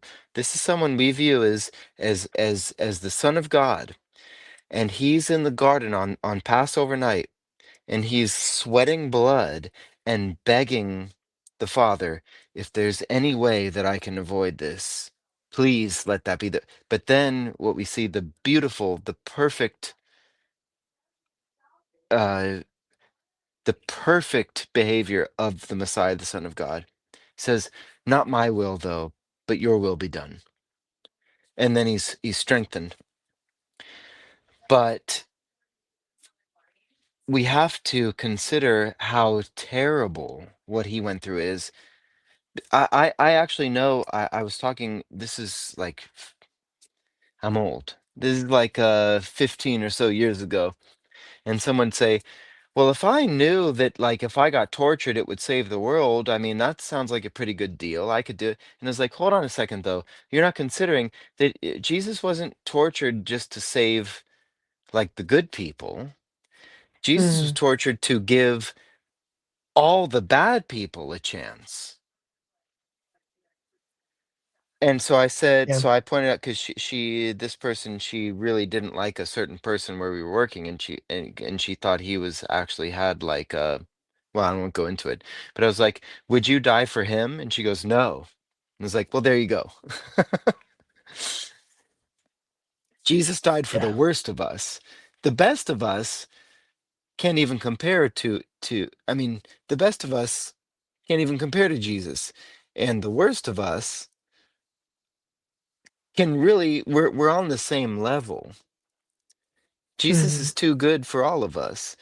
And that's the thing though. I think that really is the thing with Christianity is one thing we need to emphasize to people is just, talk to him. Talk to Jesus. He is so good that you really can't if you actually talk with him, if he talks with you, if you're genuine and you talk with him, there's no turning back. Jesus is too good.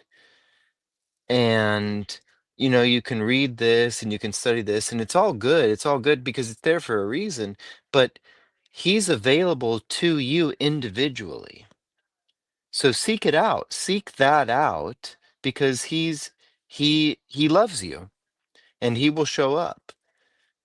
And I don't know if enough people hear that.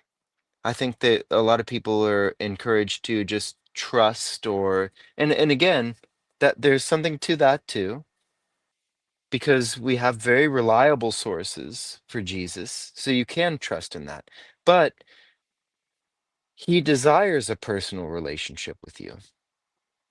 He says, And "Get behind me, I never knew you," to the ones who would just say that they were Christian. yes, reputation or knowledge. And there's that scary instance in Acts where the people go to cast out the demon. He says, "Jesus I know and Paul I know, but who are you?"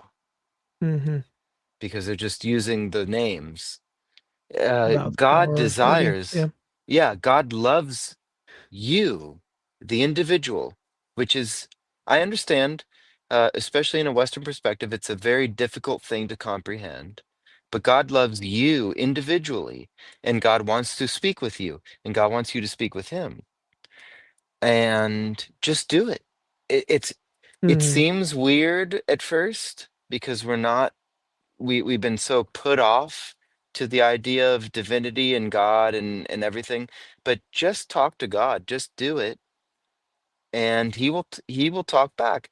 And it's not like, you may not hear like an audible voice. You may hear an audible voice, but you may not.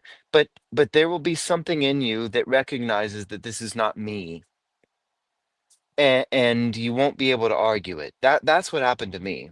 It wasn't an audible Right. voice, but I knew who I was because I loved it. I did it on purpose. I was who I was because I loved it, and it was wicked and evil. And God interrupted that in a way that I never would have. And all of a sudden it kicked in, and I was like, "Oh, well, here you are." And then the struggle begins because it's like, well, who do I go to now? Because I built this whole persona, Mhm. I built this whole existence, and now here's God who I'm trying to seek out, but he says something different. So what do I do? And Mhm. obviously, that's when it comes down to, the enmity between the seeds. You have to you have to accept what Jesus has done for us. But I will reassure you that if you seek him and you ask for him, he will make himself known, but he'll never force you into something. So you're gonna have to make that choice for yourself. And I might have been talking too long, Chris.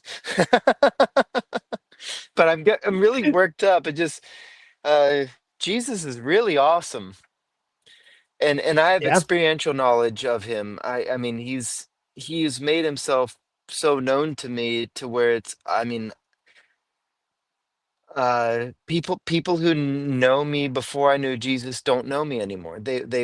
And people who know me after Jesus will refuse to acknowledge that there was a me before Jesus. So it's just Same. Yeah. he's really important, he's really great, and you can't there's no There's no substitute. There's no loving Jesus enough. Correct. Yeah. Yeah, the relationship we have with him is so deep and meaningful. And one thing you mentioned, how the Passion of the Cross is not even close to being realistic for how Mhm. gruesome it was.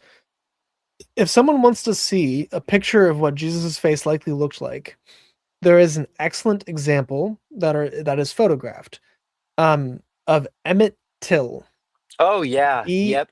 Yep. Emmetttill.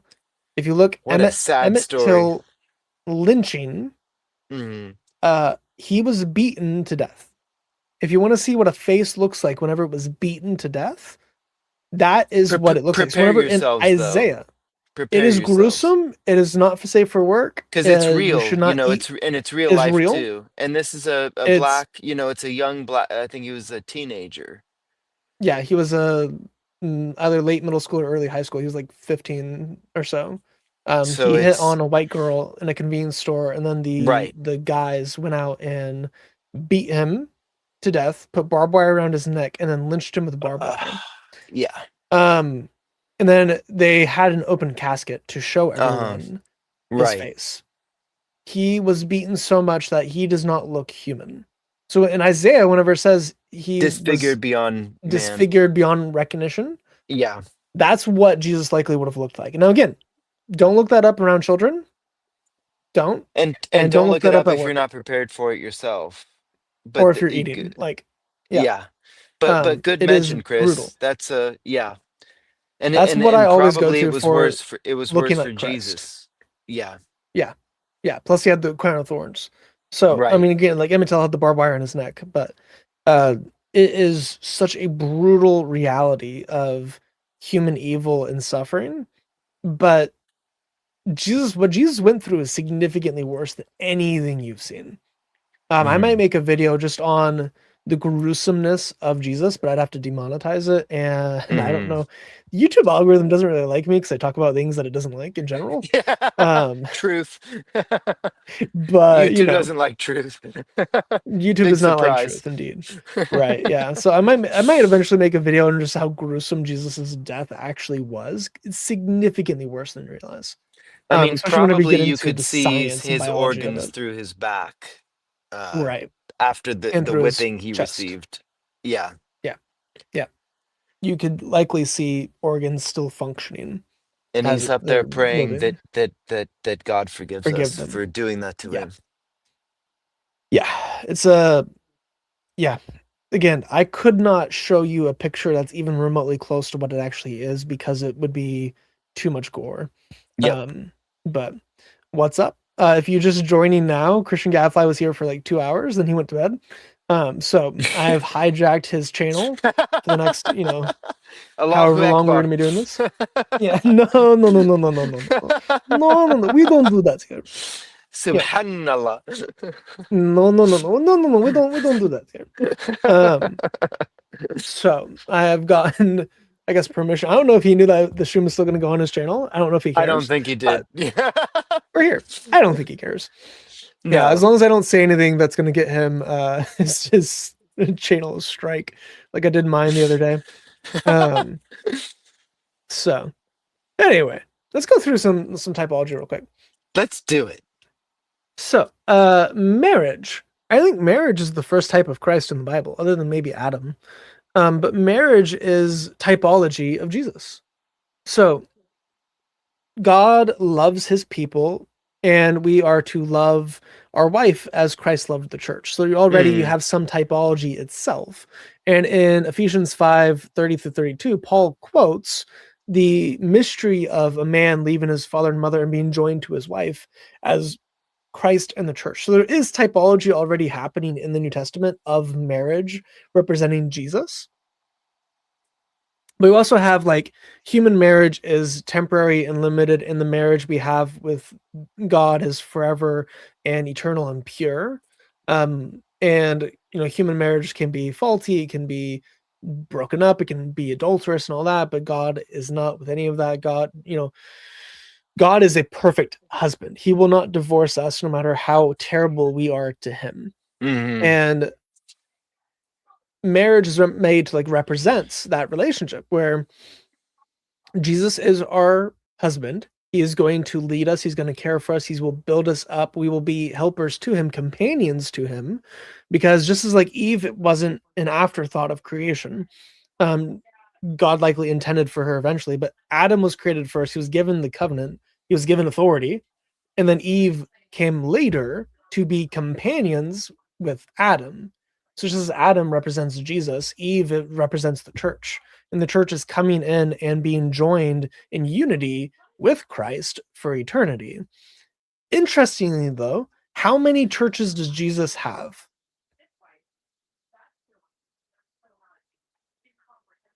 Well, now all of a sudden I feel like it's a trick question. It's not a trick question. It's not a trick question. It's So pretty you're simple. talking about Revelation, or are you talking about The otherwise? church, capital C. Okay, the The church, body just of one. Christ. Just one. Yeah, just one.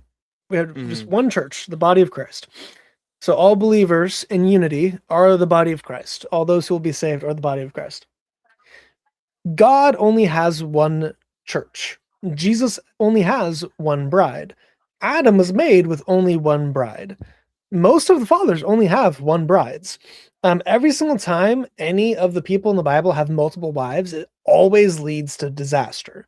It always leads to strife. It always leads to pain. Sometimes it leads to death. The Bible does not seem to promote polygamy. If it promoted polygamy, why does Jesus not have multiple churches? Why did Adam not have multiple wives? Obviously, having multiple wives would be easier to populate the earth, Hmm. and yet God chose just one man and one woman. So, no polygamy. Don't do it. Not part of God's design. It's not good for you. Just saying. It leads to disaster. It leads to hurt. It leads to pain. But yeah, so we are to love our wives just as Christ loved the church. We are to give up our lives for it. Jesus Christ gave his life up for us, for the church, for those who will be redeemed. So you have marriage acting as a sort of type of that. And then you also have Adam and Eve within the first marriage, both being kind of types of Jesus and the church, where, all of creation was given to Adam under his authority, and Jesus is created. He created all of creation. Jesus isn't created. He created all creation and took back his authority from the devil, and like took back Adam's authority from the devil. So where Adam had it and failed and brought destruction, Jesus redeemed it, saved it, and gave it back, and then brought life. You also have Adam being the firstborn of all man, and made in the image of God. He's the first image bearer, and Jesus is the exact glory, image, and radiance of God. He is the divine and human image bearer, and he's the physical representation of Yahweh in the world, both in the New Testament and the Old Testament. Wherever Yahweh physically appears, it's likely Jesus. Right. We only have one instance in which it's not explicitly Jesus, and that would be on Sinai. And even then, Moses can't look at it or take it in or be around it, or he would die. Right. So, out of all like the physical, like him eating, him slaying, him and pointing a sword at Jerusalem, which is pretty based. Yeah. All of that is probably Jesus. So Jesus is the physical aspect of Yahweh in the world. Well, even in the And New he's Testament, it says, firstborn. "For no man has seen God, And no live. man has seen God." Yeah, right. Yeah. So anytime there's ever been someone who thinks that they've Theophany. interacted with God, it would have to be Have to be. some other facet of God that's Mhm. not God. And again, in that time when they were writing it, no problem. That's Mhm. that's what's funny to me when you talk to Jews who are like, wow, now this is polytheism, or this it's like, hold on a second. This is not how it worked in your time. When these things are being said, you had no Right. problem with it. Yeah. So I'm just going through the list I have. I'll eventually make like a stupidly long video on just typology, or make it like a stupidly long series on typology. Mhm. But I have like bullet points on a list of every single type I found. I found 90 of them. So I'm just going through my bullet points on Adam. Where Adam brought sin into the world through disobedience, Jesus will bring an end to sin with obedience, which is Mhm. super based. He's also the Mhm. Son of God, both in Luke, where he's called explicitly the Son of God, and Jesus is God the Son. So you Mhm. have the Son of God for the typology. You have the first groom where Eve means like life or like the mother Yeah, of all. Hawa. And Yeah. yeah, yeah. And Adam's bride represents all of humanity, and Jesus is our husband. So where Eve Mm, was disobedient and rebellious to her husband, part of the curse is women wanting the natural and correct authority of man. This applies to all humanity coveting the authority and position of God, while also trying to become him. We all want to be God. We all want the position of God. We all want the authority of like we God. showed at It's the not Tower of good for Babel. us, Right. like we did at the Tower of Babel. And just Mhm. like how Eve wants and desires the position of Adam with the covenants, with the knowledge, with that position, it wouldn't be good for her. And in the Mhm. same time, it's not good for us. So we should submit willingly to our proper place in the relationship between man and God. But our Right. pride and lustful desires make us rebellious like Eve, yet Jesus is still being the good husband and doesn't divorce us. He doesn't Mhm. forsake us. He redeems us and tries to lead us down the path of righteousness, which is, Mhm. according to the New Testament, part of the responsibility of the husband is to make sure Right. your wives are righteous. You Right. got to wash them in the word. You got to take care of their spiritual needs. You got to take care of their being spiritual leader. Where if your wife is a sinner, it's your fault. And we find that in Ezekiel That's pretty too, big where it responsibility. talks about no man is put to death for his own sin, but then it says if someone is sinning and you don't mention it, Mm, then they will be, they'll be held accountable for their sin, but because you didn't mention it, you you will be also will too. be held accountable. That's Right. that's a big thing that I think a lot of Christians need to understand Right. is because it's really not convenient. It's not. And as Christians, well, not so much in America because Christians are pretty comfy cozy. You can be Right. if you want to be. But if someone is sinning and you don't say something, biblically, you are just as culpable you're just as responsible for their sin as they are.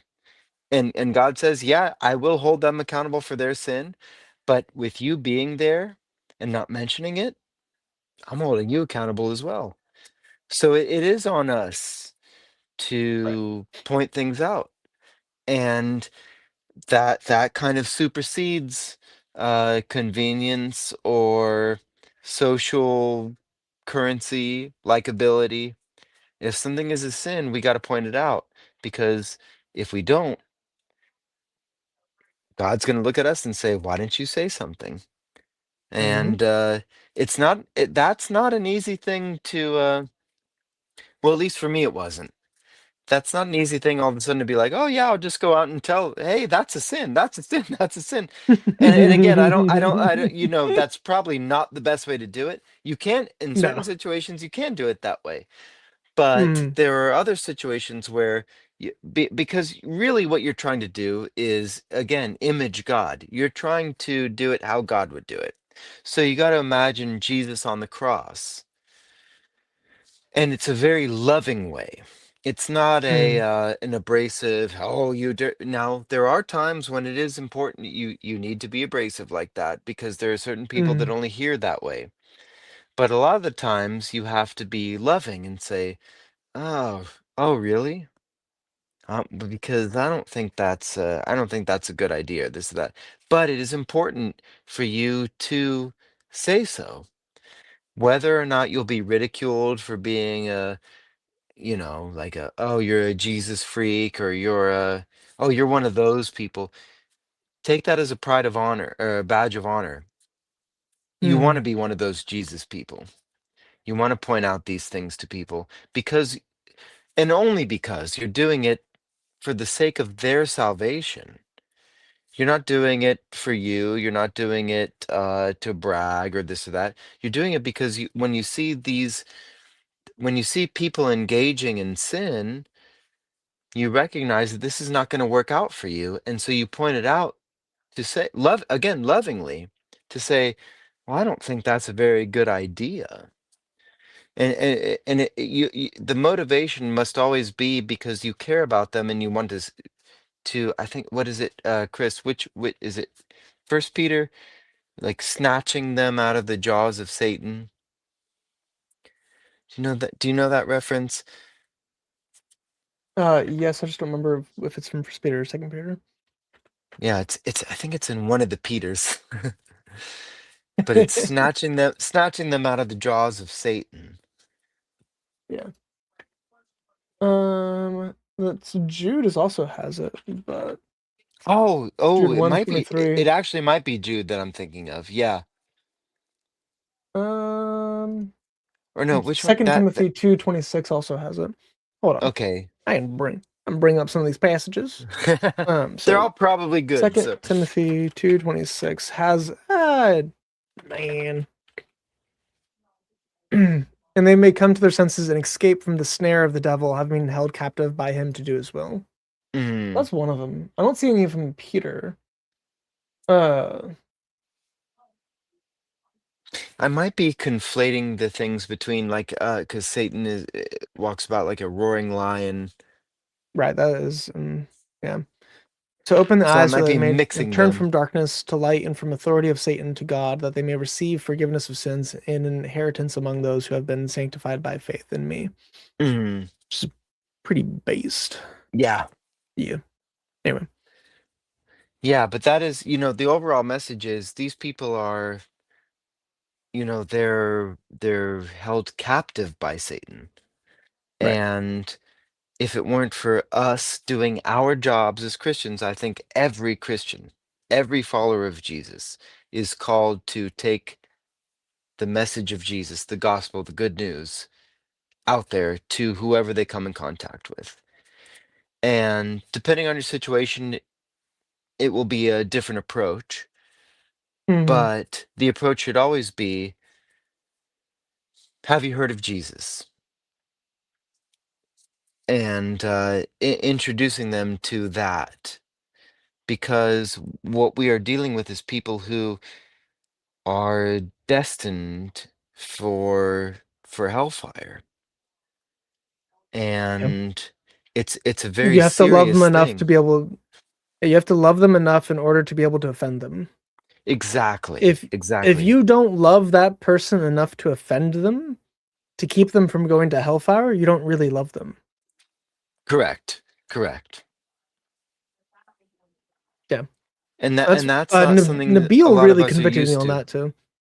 Mm-hmm. Nabil Qureshi, in his testimony on finding Allah, seeking Jesus, or no, seeking Allah, finding Jesus, Mm-hmm. Flip does. He talks about how whenever he got saved, he really idolized his Christian friend growing up, Betsy or Betty, and she would actually preach. She would annoy him and preach the gospel to him, and he was trained in Dawa, so Mm-hmm. he, replaced her preaching the gospel with him giving Dawa back to her. Of Mm-hmm. Almost did like you a know? competition. Right. Well, he basically flipped the script of well, Jesus did, such and such, such and such, such and such. And if you want to know the real Jesus, come and ask me about Islam. Mm-hmm. So he used her attempt at the gospel to give her Islam, which is obviously way worse. But he was impressed by her because he knew that Christians believed that people who didn't believe in Jesus would go to hell. So Mm-hmm. he understood that all the Christians, because he grew up in America, all the Christians in his school who would go to church and then come and then not talk to him about Jesus, they either didn't care if he went to hell or didn't actually believe in their religion. Right. And I If you think as a that's a Christian, completely valid criticism. yeah, if you as a Christian are not willing to talk to strangers because you're afraid of offending them, you're afraid of looking silly, you're afraid of looking stupid, you're afraid of preaching the name of Jesus to everyone else around you, you either don't really care about, you don't really truly believe your belief system, or you don't actually care about the people who are going to hellfire. Correct. And I think that's a pretty strong argument to make. I mean, I don't Yeah. really It know how reminds to me of counter that. it reminds me of a story that Paul Washer used to tell. I don't know if he still tells it, but I heard this back whenever I was a young lad, like 20 years ago. And he was talking about how imagine if you had an employee that was late all the time and he was late to work one day and he gave a really lame excuse. He's like, well, I got stuck on traffic, and I was gonna be here on time, and I got stuck on traffic. Then I decided to like go off out of my lane to like pass all the traffic to get to work on time, and then a 30-ton logging truck ran into me, and then that got messed up. So that's why I'm late. Now, obviously, everyone who hears that story knows that's stupid. If you got hit by a 30-ton logging truck, you would not walk away alive, first off, but you definitely wouldn't walk away unchanged. There would be something different about you. Is God bigger than a 30-ton logging truck? Oh, wow. Have you had an encounter with God? If you've had an encounter with God who's much bigger than a semi-truck, and a true encounter with God should change you. You cannot have an encounter with something so infinite, so massive, so wonderful, so amazing, so powerful, and walk away exactly the same. If you did, you didn't actually encounter God. Wow, that's a great way to illustrate that. That really is. Because even in my own personal life, once I had that one encounter with God, people who knew me closest different. didn't know me anymore. Exactly. And like, what's You are wrong now with a you? new human, new creation in Christ, different. You are not the And same. at the same time, when I tell people about who I used to be before that, they're like, no, nah, that's not. You're over exaggerating, you're hyperbolizing, or that, It's like, no, yeah. you could be, oh, Right. Yeah. wow. That's a great way to put that. That really does kind of make it very easily understandable. Is God more impactful to you than a semi-truck? Yeah. Anyway, continuing on. So let that sink in your mind for a bit. As we do that, we can keep going. So Eve is interesting. She was created from Adam's side. Adam, after he had gained his authority, after he had served in the kingdom, after he had worked in the field, gathered up a harvest, then he decided to lay down, have his side opened up, and then Eve came out as his bride. Same way, Christ served in the kingdom, worked in the field, built up a sheep pen, and then laid his life on the cross and had his side pierced. So out of his side being pierced and opened up, the church spawned. His bride came out of it. So you have some neat little parallels there. Eve is the companion of Adam. We are the companion of God. We are going to dwell with him forever in eternity. Them eating of the fruit of the tree is what caused separation from God and man. And Jesus being nailed to the tree is what brought relationship back to him. Oh, wow. Yeah. Yeah. So we have the sin coming from a tree and then sin being nailed to a tree. And in, I believe it's Deuteronomy, anyone who's hung on a pole, anyone who's hung on a tree is cursed. Yeah. So the curse comes from the tree and the curse gets put onto the tree. So we have both trees there being involved, and the restoration of relationship and the breaking down of relationship. So it's the exact opposite of what's happening in that. And just as man separated the world in their sin, Christ takes sin away and brings us back into love and all that stuff with him. And then Eve's disobedience represents humanity's tendency to seek our own way, to covet authority, to covet, to be prideful, to all these things. And if Eve had just been a submissive wife to her husband and actually done her proper due diligence, and if Adam was a proper husband to his wife and led her in holiness and sanctified her, washed her, reminded her of the covenant, because we actually skipped the beginning of it, but Eve misremembered the covenant. That's correct, super important. She doesn't quote it accurately. Yeah. So she did not remember the covenant whenever it comes.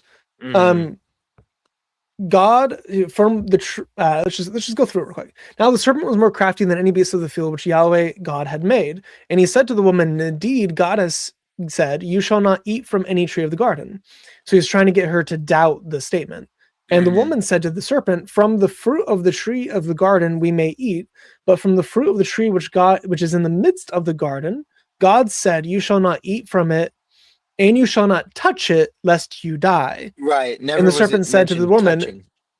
you surely will not die. So you're allowed to touch it. You're allowed to Mm, interact with it. You're allowed to work around it. You're not allowed to partake in it, like take it mm, into you. So interestingly, she now thinks that she cannot touch it and she cannot eat right. it. If Right. he was being the good husband in that instance and with his wife fully, because he was in the earshot, but he wasn't with her. The idea Mm, is they were not literally like side by side. It's not like he was hearing everything happening. It's like, no, there right. was a conversation happening, and then he was near enough to see what was happening, but not necessarily near enough to hear it. So maybe some of his complaint of throwing her under the bus was actually justified of he didn't know where the fruit was coming from, but he should still know where the fruit was coming from. I imagine you Correct. could tell what, like if you've been by the tree before, you're like, oh, that's what the fruit looked like. And then you keep Right. walking. Right. He probably knew. He probably Well, and knew. again, he does say the woman you gave me, which I think is Right. completely unjustified. He Blaming God. totally puts Right. it on Yeah. God. He blames God, Uh-huh. which Mhm. ah. Right. Man. Yeah, we'll get through that in a little bit. Uh, But you shall not eat from it, and you shall not touch it, lest you die. And the serpent said to the woman, you surely will not die. I'm used to reading a different version of the Bible, so my wording is a bit off from what I'm reading. You surely will not die, for God knows that in the day you eat from it, your eyes will be open, and you will be like God, knowing good and evil. Then the woman saw that the tree was good for food, and that it was a delight to the eyes, and mhm. that the tree was desirable to make one wise. So she took from its fruit and ate. She thought, if I touch it, I die. She took it, Mhm. and her misremembering the quote gave her confidence to then eat it, because Right. then she believed the devil. Right.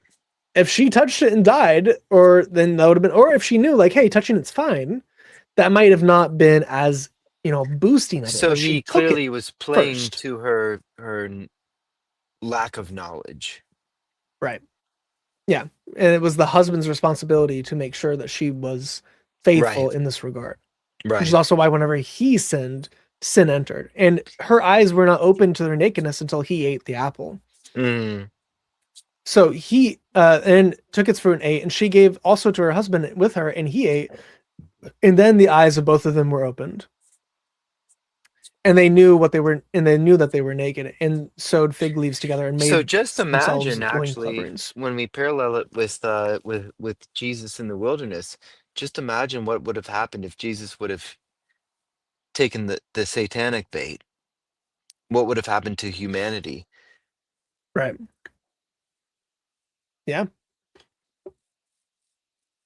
And whenever you think about like what is the actual temptation of Jesus there, I went over this in my Matthew stream. Again, if you want to check out my New Testament teachings, I did a whole series on Matthew. It's pretty based. But in the Matthew temptations, we have, what is the worst temptation there? Of the three, which one is the most likely to be tempting, Well, I if would any? say, I mean, well, this is from my own personal perspective, but I would say is the avoidance of the torture. You know what I Yes. mean? I don't Yes. need any, One, I don't need any sort of recognition, but can I just get out of what I know is coming?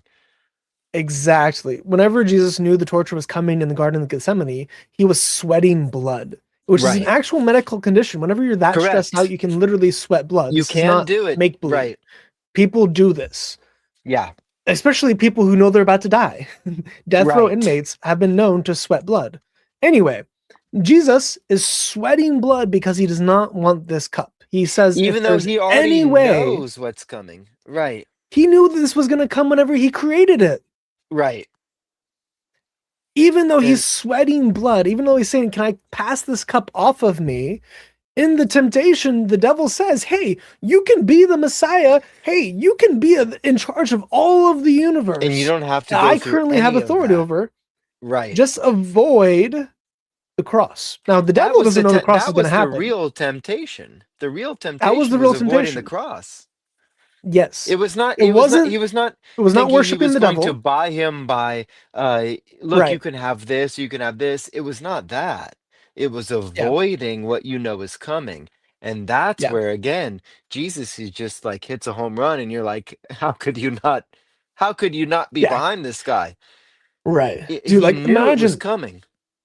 And he didn't just knew it was coming. He designed our biology. He knew Oh, exactly well, how his he nerve knew what endings would would hurt. respond to the Yep. pain. He knew the level of pain he would experience in such excruciating detail. He knows it at an atomic level because he Right. designed it. Right. And yet, even with that, he rejected temptation. Yep. Man, I fold looking at a hot woman walking down the street. I fall into lust. Like brother, I like the cross is before me, and not just the cross, Jesus's cross, which is significantly worse. Mhm. And he didn't fold to the temptation of, hey, I can just Right. avoid that. Like, and then James talked about how, or I think it might be Hebrews. Jesus was tempted in all things, yet didn't sin. Yeah. Hebrews like 10 or Uh-huh. so. It's like, oh, was that in type? Like, did he have like homosexual thoughts? Like, no, it's probably just in magnitude. It's like, oh well, what was he tempted with? He avoided the cross. Yeah. Like, there is no I can guarantee you there's no temptation in your life that is not as strong as Jesus is wanting to avoid suffering on the cross in that Right. moment. Right. And yet he didn't fold to his temptation. You can do And not better. only I can did do he better. not We can all do fold, but he better. gave us such a wonderful example of what it is to follow him, where he says, Yeah. "Not my will, but yours be done." Because Yeah. he tells us Total. it's okay to ask. It's okay to ask. But what we have to always do is cede to the Father's will. And so it's not sin to ask for a different outcome. Right. It's a sin to disobey what you know is what you ought to do. Yes. And as Christians, we can look to him and say, has there ever been a situation in my life that I had a better reason to be worried than he did? And you really Mhm. you don't. Or a Uh stronger temptation. Yeah. or a stronger temptation, right?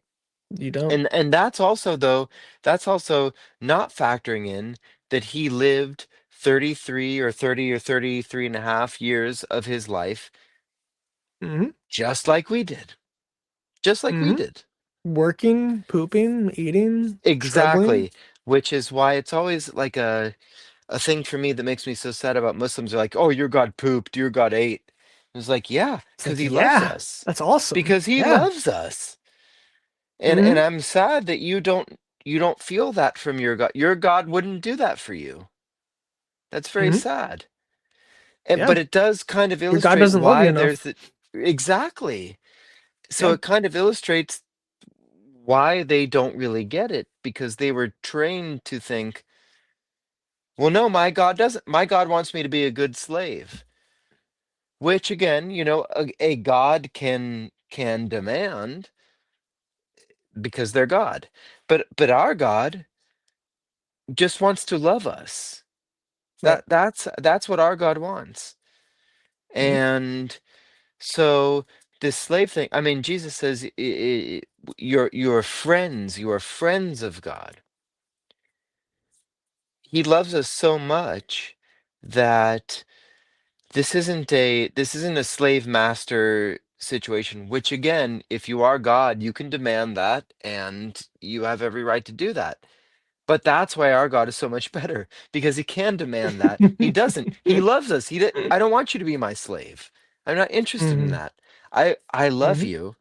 I want your Mhm. love. We love each other. And Yep. just there's no God like that. There really isn't. Go out and look. Don't There take really my isn't. word for it. Is that Reading Rainbow?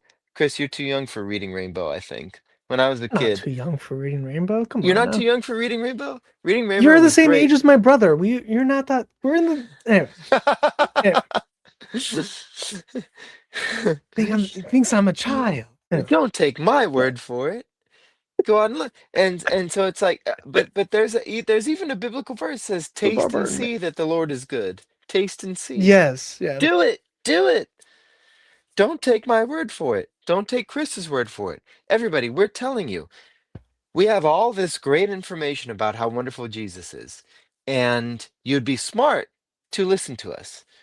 But you don't have to listen to us, because the same Jesus that loves us and did for us what he did for us is just as excited to do that for you, and he will do it for you. All you have to do is say, "Hey, Jesus, please come into my life."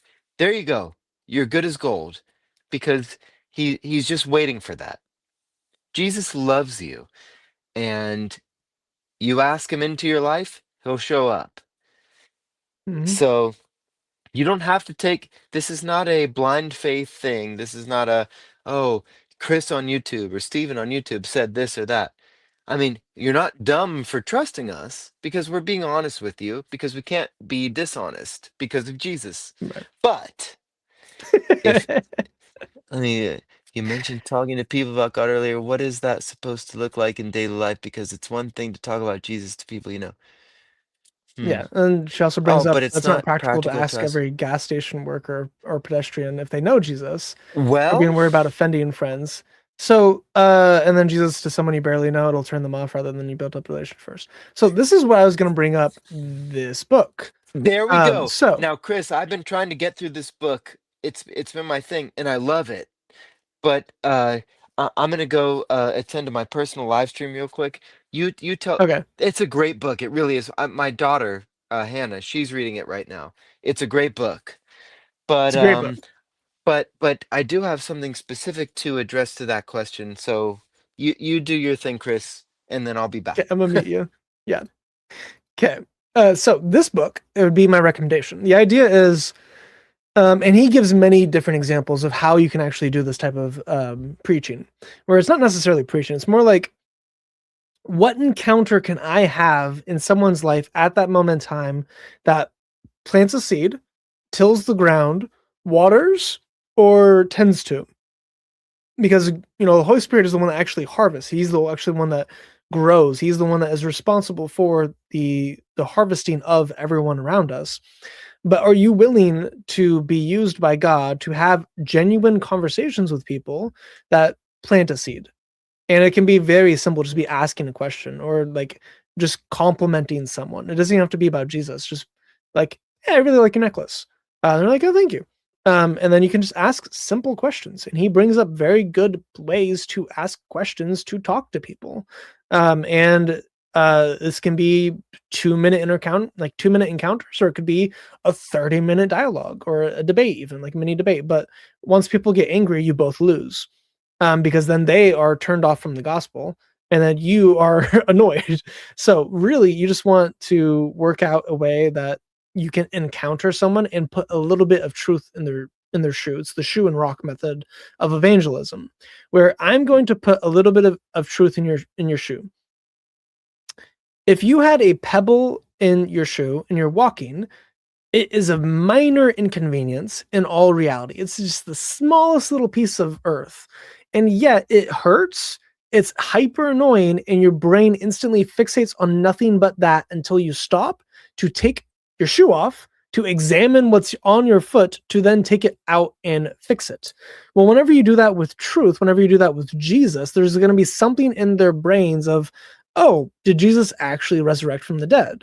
That's weird. They gave me a little factoid, like, oh, well, why did all the followers of Jesus die gruesome, like, not all of them? Why did all of the followers of Jesus be willing to die gruesome, horrible deaths? And many of them did die those gruesome, horrible deaths, such as like being flayed alive and being crucified, if they knew it was false. Like, if they made up Christianity, why is it that so many of them died for that confession? Because liars make martyrs. You wouldn't be willing to die for something you know to be a lie. So why in the world did they die? That little piece of truth, that little bit of truthfulness about Jesus is going to gnaw at them until they examine the evidence. And when they examine the evidence, they're going to find out that it's good. So it is putting a little bit in and asking questions to figure out what to put in and where that person is at that moment in time in order to actually preach to them. Because you have to accept 5 things in order to become a Christian. You have to accept that God exists, which is a pretty big one. You have to accept that the Bible is authentic, at least a little bit. You have to accept the Bible is authentic. You have to accept Jesus exists. You have to accept Jesus died, buried, and resurrected, and you have to accept Jesus as God. And those are like, and an outflowing of one from the other. So if you believe God exists, then you might believe that he has a word. If you believe he has a word of God, then you might be able to read it. If you read it, you know Jesus actually exists. You can also look at archaeology, everything else. And if you read it and then Jesus exists, then you know that he died. And you can test if he died. And if he died, then he's God because he claimed to be God and he proved it by the resurrection. So if you can get to the truthfulness of the resurrection, that will ultimately lead them to Christianity. But if they don't believe in God, you're not going to get to the truthfulness of the resurrection. You have to work at the stage that they're at in their development, in their walk, and you have to plant seeds at each step on the way. So talking to someone is how you actually know, okay, what should I actually bring up in this encounter, in this situation? So this book, excellent guide on how to do that, and then just practice. That's really all it is. And that's the thing. You don't think you're going to do it perfect every time, Right. because the main point is, are you bringing it up at all? That's really what matters. And one of the good things this book teaches is, because this book, it could be people from the outside who don't know God or Jesus or anything, they'll like, oh, tactics, or there's chessboard on there. Oh, it's all a game. You're just trying to, it's just a mind game of winning this. No, no, no. No. If you read the book, what you'll see is the whole point of the book is not telling you how to uh, tell people how to think. It's you pointing out the weaknesses in how they think. Mm-hmm. And that's very important, because also, even as a Christian, that's very important. I mean, it's Mm-hmm. reflection. And I Yeah. think that a lot of prayer, even linguistically in Hebrew, prayer is a lot of reflection. Right. It's you making sure you are aligning yourself with God. Right. And so what this book does is, the point of this book is not to teach you how to make people see things your way. That's not what this book is doing. The whole point of this book is to say, oh, you see things this way. Do you actually believe that?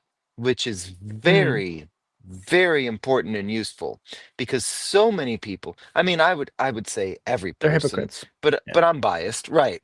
They're Right. hypocrites. So Yeah. to remove the culpability, I will admit I'm biased because of all sorts of reasons. But the anybody could actually read that book and gain something. You don't have to be a Christian to read tactics and not gain conversational skills. Mm-hmm. Because the whole point of it is to teach you, when someone says this, it teaches you to point out, is that actually what you believe? Or are you just saying that because of this? Or when you say you believe that, do you actually believe that? Or do you say you believe that because you think you believe it, but what about this? So it's a super great book. And again, I think I'm only like a third of the way through it. Mm-hmm. And a lot of it I've experienced on my own, and I've had to learn the hard way, actually, because I used to be one of those people, kind of like a pushover, where if we were talking biblical stuff and someone would say something, I'd think, well, I don't want to offend them, so I can't correct them. So how do I get back to the point? Which is not, again, like Chris was pointing out earlier, it's not loving. If someone's in error, you don't have to be, you don't have to bring the whip out and say, "Oh, you're such an idiot." But if they're in error, you ought to correct them because you love them. Mm-hmm. Mm-hmm. And it's as simple as that. And you don't have to feel bad about it. If they're in error, you correct them because you love them, just like you would if you were a parent and your kid wanted to stick the paperclip into the outlet, which I did. I was imitating Master Splinter from the Teenage Mutant Ninja Turtles, and it was a Oh. bad idea because he actually didn't do Oh. that. But I thought that I was doing like him. But all that to say, you can correct someone lovingly, which for the longest time, I didn't know how to do. I thought correcting anybody was just going to be received as, oh, they're conceited, or they think they know better than Mm. me, and so I didn't do it. I would try to find workarounds. But what I realized I was doing is I was allowing these people to go further into sin, and that's not Mm, loving. mm-mm. That's I mean, at best, it's complacency, and complacency is already very bad because we're called to love. We're called to love. So complacency Right. shouldn't be on the menu for Christians. So it's very important to, when you see somebody in sin, certain times, certain situations will call for the Elijah method, which is to mock and ridicule the absurdity of the sin. But a lot of times it will also call for the alternative method, which is you see the person that's just like it was you before you knew Jesus, and so you love these people, but you lovingly correct them because they got to be corrected. You can't. There's no such thing as lovingly allowing someone to go to hell. Yeah. It's not To not loving offend to them. watch someone Yeah. send themselves to hell. So Right.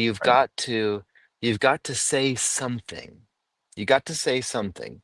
And again, certain situations call for the big speech and the confidence and everything, but other situations call for, hey, can I take you aside and just, what's going on right now? Are you okay? What's going on? But the common thread through all of that is you have to love these people enough to know that unless they know Jesus, that they're done. And Mm-hmm. so that does take away a lot of the worry of being awkward. If you fully understand that. I don't want to Right. embarrass this person in the grocery line. Oh, well, okay, but I mean, are you going to stand there on Judgment Day and they're going to look at you and say, "Hey, I saw you in the grocery line. Why didn't you tell me about Jesus?" You don't want that on you.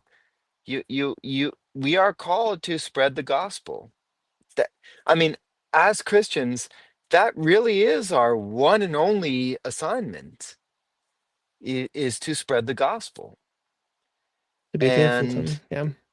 right. And so you have to kind of put your awkwardness or your own personal sensibilities aside and say, do I love this person like Jesus does? And if you do, you're going to say, hey, you don't want to go to hell. You, you really don't. You might think you do right now, and it might sound cool, or you could get a cool t-shirt, but you really don't want to go there. And again, as Christians, we are not called to convert people. We are called to tell the truth, because this is something that really uh, brought me down a lot for a lot of my life. I was like, I just keep telling people about Jesus, and nobody cares. I must be a failure. Mm. And what I realized is our job is not to convert people. Our job is to tell the truth. It's up to the Mm-hmm. people, whether or not they want to accept it. So don't try to keep score of saying like, well, this person. I mean, Chris just had a wonderful thing with someone who gave their life to Christ. Yes. I don't think in my life I've ever experienced that. And so I look at myself and say, "Man, what are you doing wrong? What's going on?" But that's not. I mean, that's wonderful, and again, it's awesome. Like uh, if there is such a thing as biblical jealousy, I'm jealous of Chris for that. I'm like, man, I would. How cool is that? I mean, that's gotta feel awesome. Most people I know who I talk about Jesus with, they'll get real hyped up at first, and then it just kind of it dwindles when they realize the cost. They realize the cost that it would cost themselves, and they're not willing to give Mm. themselves up. And so I think, man, I did a really bad job because why didn't they? But we are called to spread the message. We're not called to be successful in the result of it. You got to Mm. tell the truth. Whatever situation you're in, you got to tell the truth. And the truth is, that that Yahweh is God and Jesus came to earth as the Son of God and suffered and died for us so that we can participate in his love in a way that we don't deserve. And that's the message to take to the people. And whether they accept it or not is not on us. It's just, but it is on us. We must tell the people that. We must spread that to the world. And Yes. we should not criticize ourselves if we think we're not getting results or anything, because the results are not, they're not on us. Our job is to offer that the same way that he did. And so we just go out and do that because our Yeah. God is so wonderful, and it's our humble honor to take that message. It's not our message, it's his message. And so we are honored to be messengers in his stead. We must be about our Father's business, just like he is. So we got to do it, and don't let the results or the perceived results weigh you down, because the job is to go out there and say it. And however Yeah. people react is how they react, but we got to say it. Right. And so that's kind of the thing. If you feel awkward or you feel weird or you think, well, what will people think of me? Don't think of that. Don't think of that. Think about what your job is. Your job is to say, Jesus is wonderful, and I'm introducing you to him. You can do whatever you want with it, but here he is, and here's why I follow Jesus. Then your job is done. Right. There's no awkwardness. You'd be surprised. The older I get, when I was young, we were talking about this. I was talking about this with Chris on Discord earlier, which it's funny to me that I bring up Discord because like I have no clue what that is. I only know what it is because of Chris. It's like a cool young people thing. Oh, But when I was having Passover, this was probably thinking this was probably 2010, so like 16 years ago. Chris was probably like 4 or whatever. I don't no. Come on. Come on, Mike.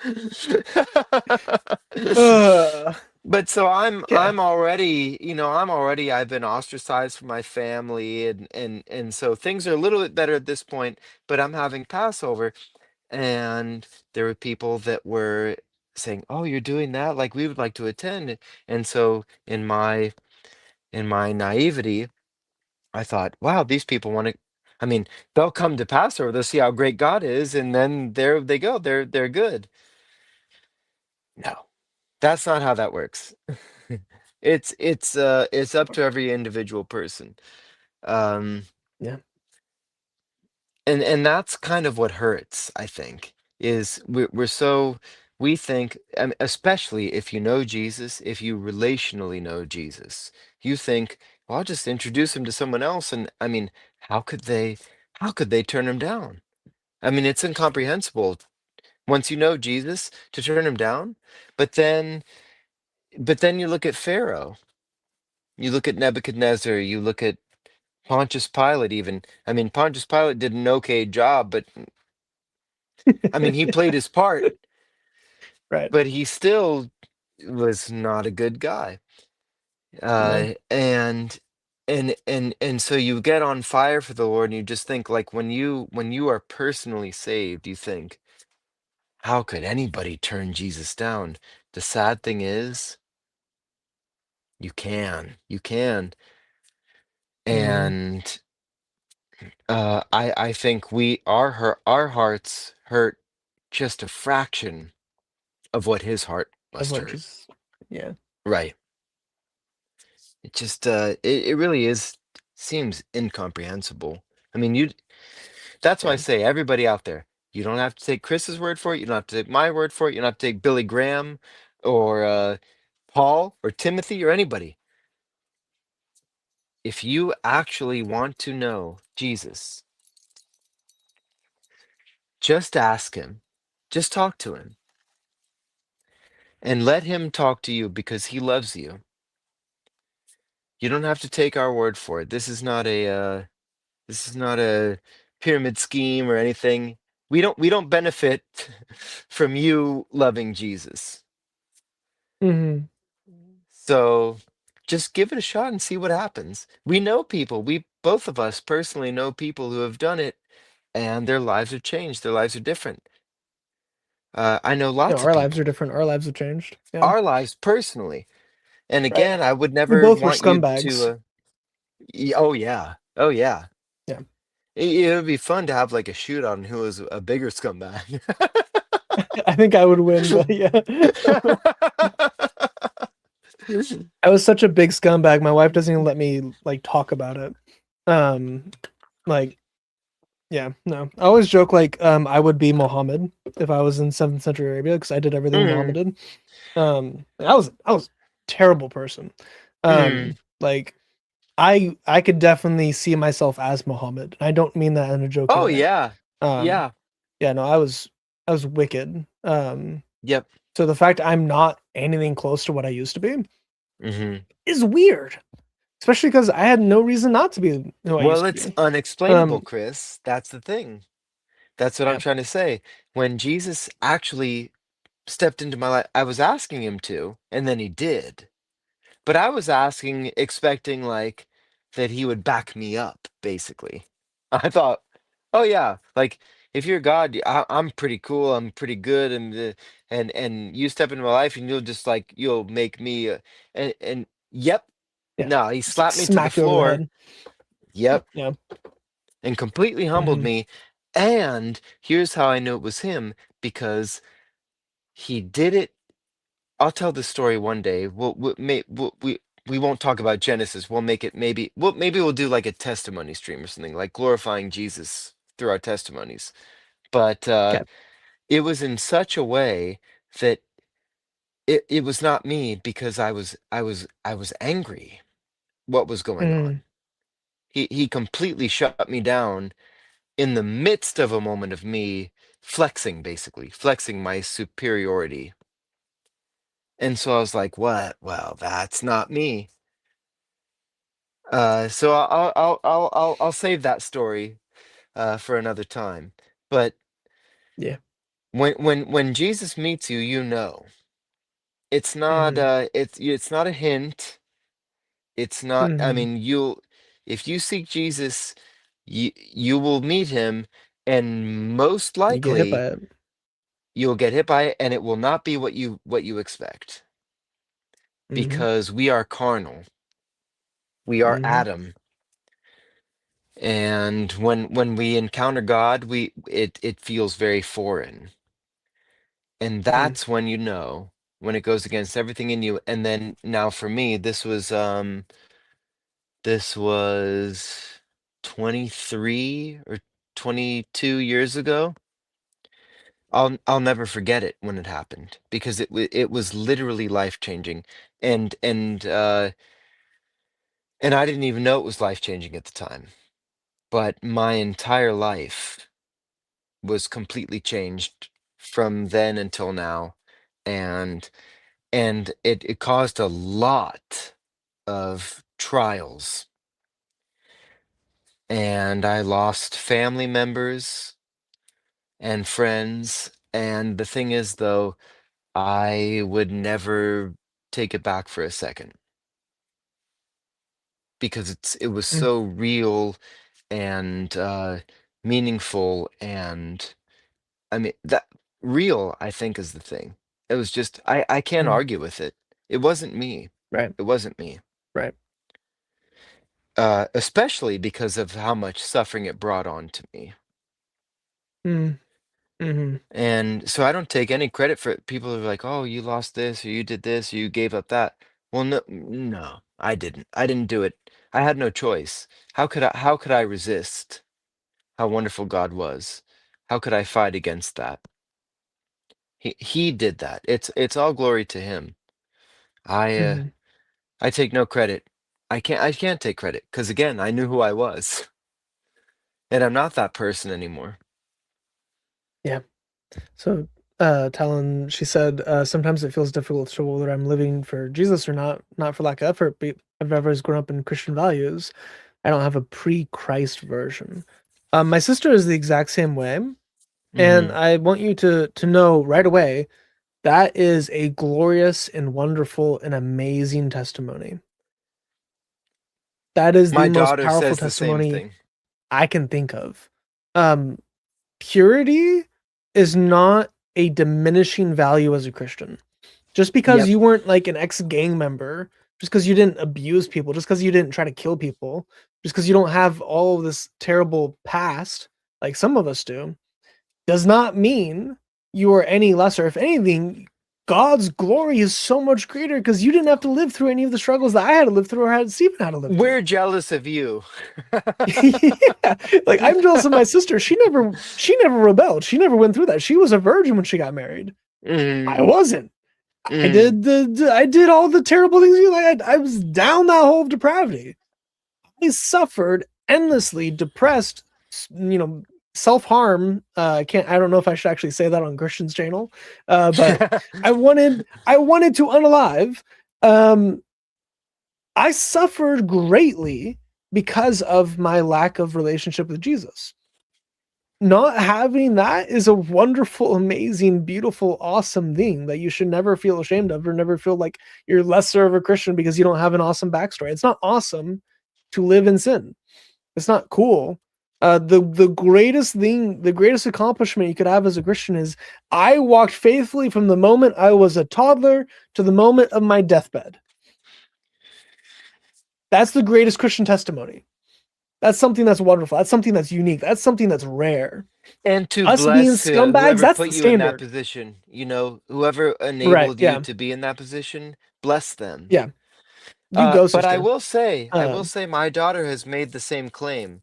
She's like, she calls me Baba. She says, Baba, you've seen this, you've been through this, and I mean, I love Jesus, I love God, but like I would love to see that. But you know what? This is kind of goes back to what I was saying earlier is Jesus is he's a personal God. So Mhm. she has actually had Jesus is very kind. One particular story that I went through that was kind of revolutionary in my life with him. He did replicate for her. Uh, I told her the story, and then it happened again. So what I would say is Jesus is not he's not like the gods of the pagans that you can't reach them or they're out of reach or they're this way or they're that way.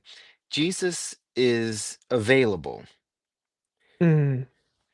If you're seeking something from Jesus and it's just like, Lord, let me know you deeper or let me have a more deeper experience with you. He'll do it. So so just continue to ask for it. I understand, it does seem from someone who hasn't been like you or me, Chris, where it's like where we know ourselves before Jesus and we're like, ugh, oh my gosh. But for someone who has grown up so wholesome and thank God, I would imagine your parents played a part in that. That's just my assumption, but God bless them. But if what you're looking for is like a deeper experience with Jesus, just tell him that. Just tell him, Jesus, I want to know you Mhm. more intimately. That's the kind of God he is. He's available Right. and he will do it. Right. And so uh don't be jealous of scumbags like us. Previous scumbags, I will say. Previous scumbags like us. Uh he will make himself known to you in the way. I mean, what that's literal definition of ahya asher ahya. I am what I am. I am everything you need every moment that you need it. So Mhm. instead of looking at dweebs like us, take it to him and say, Jesus, I want to know you more intimately, and just it will happen. It will. He is a faithful God. He is sufficient. And but I get it though. I get it. I totally get it.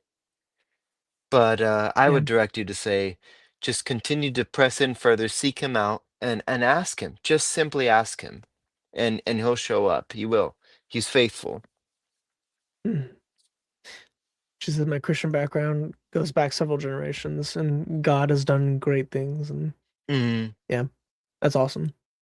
Granted, I also grew up in a Christian family. I just rejected it and went through hell for it. So, yeah.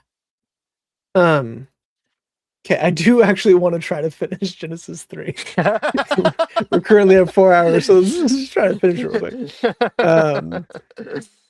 Okay, so some of the other typology that I haven't gone through yet is the Garden of Eden itself as a type, and then the Tree of Life as a type. So, the Garden of Eden is a place of rest and peace and purity and love and filled with the presence of God. In the same way, Jesus brings all those things to the earth. He is the Mhm. presence of God. He is pure. He brings peace and he gives us rest. So, he is the fulfillment of Garden of Eden, where not only are we going to dwell with him physically in the new life, with all those things, but he also, whenever he came, he brought the ability for the Holy Spirit to dwell in us and grant us peace. I can have peace even in persecution. I can have peace on the cross. That's a weird thought. I think it was Hatun, but there was one of these women who were beat up while preaching to Muslims. They had an out of body experience and they could witness what was happening to their body. And she said, I felt sorry for the people who were beating me. I didn't feel any of the pain. Jesus was next to me. I didn't feel the pain, but I felt sorry for the ones who were trying to kill me, who were beating me to death. She lived, she told the story, but it's like, God loves us in such a way. You have peace, you have purity, you can have love, you can have relationship, you can have all these things with Christ in a way that is transcends understanding, which is pretty awesome. In the same way, the Garden of Eden transcends understanding. What it means to dwell with God in that way, you can't really understand until the next life, but you get a taste of it in Christ in this life, which is pretty cool. You also have the Tree of Life, which gives eternal life to everyone who eats of its fruits or of its work, because fruit is works in the New Testament sense, where a tree is a seed that's planted. It then requires nutrients and time to mature, build roots, and grow, and then build up. And then it takes several years for trees to actually develop fruit. And the first fruits it makes taste bitter. They're a little uneven, a little lumpy. They're not very good. So Christian also is like, we slowly develop work, we slowly develop fruit. The reason why fruit is a good analogy is because you have to go through maturity. You have to go through education. You have to have a strong biblical foundation to support the roots. Your roots have to be deep. And then when all those things are put in place, you then have to take time to grow and practice and develop and keep doing it. And then you can produce fruit. The first time you do it, it's going to kind of suck. And then you do it more and you do it more. Then you produce good tasting fruit that then can feed people and bring them in and then plant seeds itself. Because whenever fruit is eaten whole, the seeds are planted into that person. So not only are you presenting Jesus in a way that actually is appealing to them, I can take a bite of the fruit and it's delicious, but I'm also planting that seed inside of them that then will be able to grow and become a fruit tree in that person. So pretty cool things with just fruit in general being types of Christ and the works and how that relationship works within us. But the tree of life gives us eternal life, and Jesus's work, the cross, brings us eternal life. And by sealing us with the Holy Spirit, he plants that seed into us for the day of redemption. And anyone who partakes of his fruit will live forever. We'll have that tree, that seed planted in us, and it'll sprout new life within us, which is pretty cool. If you watch my Psalm 22 video, I know most of Christian Gadfly's audience probably hasn't seen my content. If you haven't seen my Psalm 22 video, go check it out. But in that, the Psalm 22 worm, the talua, the crimson worm in that story, it plants itself on a very specific oak tree, the Kermes oak tree, the crimson bearer, as it is in Latin. I don't remember the Latin, gonna be honest. It's like calling for like the to bear and then red. I just don't remember those words in Latin. Anyway, that tree is a live oak. It lives forever. It doesn't shed. There's no there's no hibernation cycle. There's no leaves falling off. It doesn't turn brown. Nothing that. It's always green. It's a live oak. It's an evergreen oak tree, which is pretty weird, pretty unique. But it can also plant itself in rocky soil and still grow strong. And the tree is actually dyed by the worm as it gives its life on that tree to reproduce. It's a very beautiful typology of Christ. But that tree can bear fruit even in rocky soil. So our heart of stone that's closed off from God, whenever the Holy Spirit plants that seed of life into us, it transforms the rocky soil of our heart in order to bring new life and have this tree grow out from us, that we can bear our cross. We can be the example of the cross to the world and lead everyone to Christ. So the tree of life, we'll also partake of it in the new earth. It's pretty cool. Pretty based. And then Christian Gadfly pointed out earlier that God was a gardener, Adam was a gardener, and in the New Testament, God is a gardener. So pretty awesome things all the way around. There's a lot of beautiful typology in Genesis. It's pretty amazing. Talon, thank you so much for the donation. Thank you so much. I appreciate that. Wow. Thank you. Okay. I don't want to get too far off of just trying to continue out the stream, so I'm gonna keep going. And thank you again, Talon, for that. I really do appreciate it. Let's go where we left off from here. And the eyes of both of them were open, and they knew that they were naked, and they sewed fig leaves together and made themselves loin coverings. They tried to cover their sin. It didn't work. It's the poopy hand again. It is. They messed And up. it's the They try to wipe keeping of the law themselves. for salvation. They tried to do it themselves. Mhm. It didn't work. So when they heard the sound of Yahweh God walking in the garden, mind you, Jesus, in the cool of the day, and the man and his wife hid themselves from the presence of Yahweh God in the midst of the trees of the garden. Yahweh God called to the man and said to him, "Where are you?" He said, "I heard the sound of you in the garden. I was afraid because I was naked, so I hid." This is one of my favorite verses in the entire Bible. And he said, "Who told you that you were naked? Have you eaten from the tree of which I commanded you not to eat? Who told you that you were naked?" The devil lies to us all the time, trying to get us to believe things that are not true. And whenever we go before God, like, "Oh, I'm not good enough for you, Lord. I'm not good enough for this grace. I'm not good enough for your love."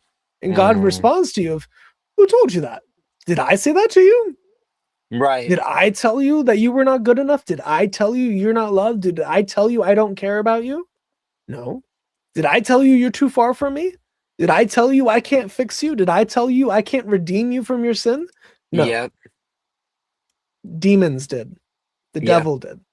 Yeah. Not God. And the man said, "The woman whom you gave me to be with me, she gave to me from the tree and I ate."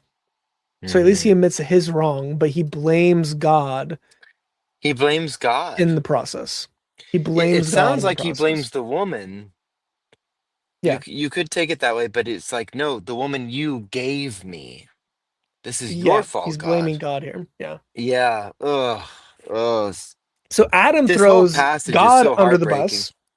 Yeah. Yeah, I know, it's crazy. He throws God under the bus and he throws Eve under the bus, but he at least admits his fault. Then Yahweh Right. God said to the woman, "What is this that you have done?" The woman said, "The serpent deceived me and I ate." So now she's throwing the devil under the bus. And Yahweh God said to the serpent, "Because you have done this, cursed are you more than any of the cattle." Interestingly, God does not ask Satan. He only asks the image bearers, which Oh, probably interesting. annoyed You're Satan right. even Yeah. more. Yeah. That probably annoyed Satan to no end because he wanted to be an image bearer. He wanted to be God. Right. He couldn't be God. God then made humans in his image, and then he plotted to murder them. And then God didn't even take the time to ask him why he did it. And then all the cursing happened, which is the opposite of what we are made for, as I went over earlier. And then Oh, now the man called his wife's name Eve because she was the mother of all the living. Then Yahweh God made garments of skin for Mm. Adam and his wife, and he clothed him, Which requires an animal to an die. animal. So the first sacrifice in the entire Bible, Hmm. Jesus did himself to Mhm. cover man's sin. Yeah. Jesus shed the blood of an animal to cover the sin of humanity. And if I know anything about God, it's probably a lamb. Right. So we have God shedding the blood of an animal to cover the sins of humanity. The very Mhm. first sin, Jesus is the one covering it. And the very last sin, all of humanity's sin collectively, we have Jesus becoming the animal shed on the cross to cover humanity, Mhm. to cover our sin. So you get this beautiful parallel between the first sacrifice made by God himself and the last sacrifice made by God himself, Mhm. and them covering humanity's sin in a way that humans weren't able to accomplish on their own. Yep. Correct. Which also gets into who invented clothing. Whoa, wow. Never really even thought of that. But It was that's a God. great God point. invented clothing. Yeah. What was the purpose of clothing? Yeah, because you still have like I mean, when we were kids, my dad had done some dealings with the in our area there was the Shawnee tribe, Native Mm, Americans, and they had just had a documentary done where it was filmed with the women were topless, mm. and they were still on their reservation, but they were saying like, okay, so like normally in our reservation we'll still put clothing on, but for the sake of this documentary we had to go topless. And so that's a funny thing when you bring up who invented clothing. I What mean, was the when you go purpose of back far clothing enough. originally? Right, Yeah. right. God made clothing to cover humanity's nakedness. Mm-hmm. And why was Is your nakedness known to man? Because of their sin. So because Because of of the their sin of sin. man, God had to cover our nakedness. So he Right. covers us in our weakness and our nakedness. But here's an interesting little takeaway for both men and women. Um, the purpose of clothing is to cover your nakedness. If your clothing isn't actually achieving that, if it's not actually covering your nakedness and it's actually accentuating your nakedness, it's not clothing, it's lingerie. Oh. Hey, Modesty Chris, is a thing, guys. you're stirring up a sort of controversy here, which our good friend Tommy would say a hoo-ha. You're making a hoo-ha. You're Modesty defo exists, making a hoo-ha. guys. It does. It does. God And invented clothing to cover your nakedness. Cover your nakedness. now here's the hard Anyway, thing though, is because men have not faithfully held out on their agency on stuff like this. mhm. Women don't actually know how what am I trying to say? Trying to say it politically here. I Women agree are with not women when they look at men and say, control yourself. I agree with that. true. But I don't think women are valid in saying so when their cleavage is hanging out and they're wearing skin tight pants. And same with I men. still agree men should control themselves. Yeah, But men walking around shirtless on the beach, being like a in gym jacked. Like men should cover their nakedness too. correct. And modesty is not an excuse for lust. Like men lust after children, Correct. and it's unrelated. Men lust after women in burqas, Right. unrelated. Right. You don't even see that human, you can still lust after them. So Correct. it's not that. It's It not putting a is fault on modesty. anybody. Yeah, modesty is important. God covered us for a reason. He didn't Mhm. design us with fur. We could just be furry little things you don't see anything. Like, Well, and I think the Hebrew lots of word things. though is it says aprons basically. It's a Right. body covering, not just a covering of Right. the genitals. it's a a tunic. yeah, Yeah. it's a full It body covers from your covering. shoulders to your ankles. Yeah. Right, right. Yeah. So you wouldn't see anything. So it's not like the depictions where it's just like a little loincloth. Or No, a fig God, leaf. yeah, God covered Right. their nakedness entirely. You couldn't Mm, see any of it left. mm. So our clothing should be honoring to God, where I don't wear, I'm slightly struggling now because I'm gaining a little bit of weight, I'm losing weight, but I deliberately wear clothing that's baggy. I buy slightly oversized jeans so it doesn't ride up on my booty or my crotch. Right. My wife does the Yeah, and like same. for me, We like try to practice modesty. my tzitzit, Yeah. I wear Anyway. tzitzit tassels, but I direct them away from my groin, outwards to the sides of me. I gotta have four of Mhm. them, but I don't want them like on my butt or in my groin. I want them still Right. visibly seen to keep the commandment, but not in a way that it would attract eyes to, or it would allow for eyes to, if they see them, to then be uh, drawn Drawn towards elsewhere. that and affect Right, that. Yeah. right. Yeah. And again, Yeah. though, we do this not legalistically or for No, any it's good for other you to be reason. modest. Right. Yeah. It's good for Like everybody for you around you. personally. Yeah. You're right. It's good for It me and it's benefits good those for around everybody you. around me. It's good for the person themselves to Right. be modest. Like the mindset you have, the value you place on yourself in those Hmm. circumstances. Like a woman that practices and a man that practices purity and actually demonstrates their body in a modest way, Hmm. they're gonna receive more compliments that are not just "Hey yo, girl," more like Right. "Wow, you look lovely today. You look put together. You look um intentional in your appearance and all that." Like the goodness that can come out of that, where you can be a role model, not Hmm. just a booty call. Right. Both men and women. Again, I'm not, just casting stones at women. I deal with lust all the time. Um, Hmm. I could just as easily, especially because I worked out a lot whenever I was in like middle school and high school, and slightly right after high school. I was jacked. Uh, Most of what I have for all of my size is residual. I haven't worked out in years, so this is like leftover jacking from all the exercise I did for years. And Hmm. I had an 8-pack. I could very well go around, strut my stuff, and try to attract lust of women. Hmm. I don't. And I haven't since I've become a Christian. I did before I was a Christian. I haven't Right. since I've become a Christian. Right. Right. We need to have Yeah, standards. exactly. And Yeah. the absolute least important thing about a human being is their body. Now, you Right. can look at the body and point out deficiencies. Like, for example, I think it's fairly straightforward to say if someone is 400 pounds, there's an issue.